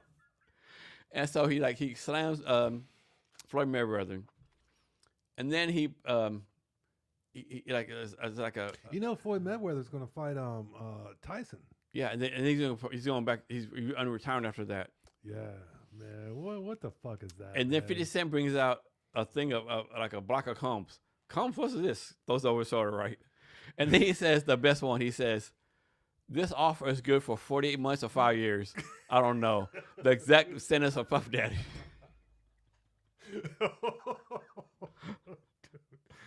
Did you hear when he bought out the whole front row Yes. of J. Roll's Yes, fucking yeah. concert just to keep it empty? Yes. Like I aspire to be the petty that 50 Cent is. Dude, I respect it. I admire that, man. All I the way aspire around, to that, dude. right? Absolutely, dude. Absolutely. I couldn't agree with you more. One time about 50 Cent, like I think one time somebody asked him in a commercial, like, "You been Eminem for a long time. Will there be a time where you like go against Eminem? Like, you like basically, if 50 said no, you're like 50 Cent could like beat my daughter, I should be good with him, right? Because you beat my daughter, you must have a reason, Eminem. You know, like Eminem is my fucking guy. Like I'm here because of Eminem. And back to networking, right? Like like Dr. Dre, Snoop Dogg, Eminem, 50 Cent, The Game, Kendrick Lamar. Man, tell me a talent that's come like that in the last 5 years. Can you name one? Maybe Roddy Ricch. Maybe. Who's Roddy Ricch? He's this rapper. Yeah? He's pretty new. He's decent. He's okay, yeah. But What kind of stuff does he rap? oh man, he sucked, man. He had a song called Black Box that's really popular. Yeah. I'll play for you after this, yeah. Absolutely, brother. Absolutely. He's Dude, who's that cat that sings about man, he was on Joe Rogan, man. Sings the country songs. Post Malone, No, Jelly Post Malone's Roll, a badass Jelly dude, man. Roll. Dude, what do you think about Jelly Roll's weight loss and then his adultery allegations, man? What do you I think didn't hear about the adultery allegations. Really? Yeah. Dude, yeah. I mean, the weight loss, I mean, like, I think if you lose weight, it's a good thing. Healthily wise, everything right. Like 200 pounds. if you weigh Fuck, 200 pounds, the thing on your joints, right? yeah. But I know one thing that people say, you're too fat, you're unhealthy, right? Is I'm here, or I'm healthy, or whatever. I mean, I know some big people like fucking real healthy, right? But I think there's a difference between being fat as fuck and then like being like big and like just like muscular, right? Yeah. But so Jelly Roll like cheating on his wife or something, or Yeah, man. There's all kinds of I get the news there. I read the news every morning, man. Yeah. And yeah, there's all kinds of claims of adultery from Jelly Roll, from several different girls. I mean, like I don't know, like obviously, like you don't want to cheat on your wife or whatever, but like you're fucking Jelly Roll, right?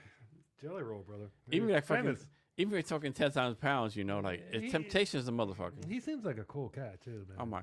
Can you imagine if you were in that situation, man? You just got out of jail, and then fucking you sing a song, and then all of a sudden you're fucking famous, man. I mean, what the fuck, dude?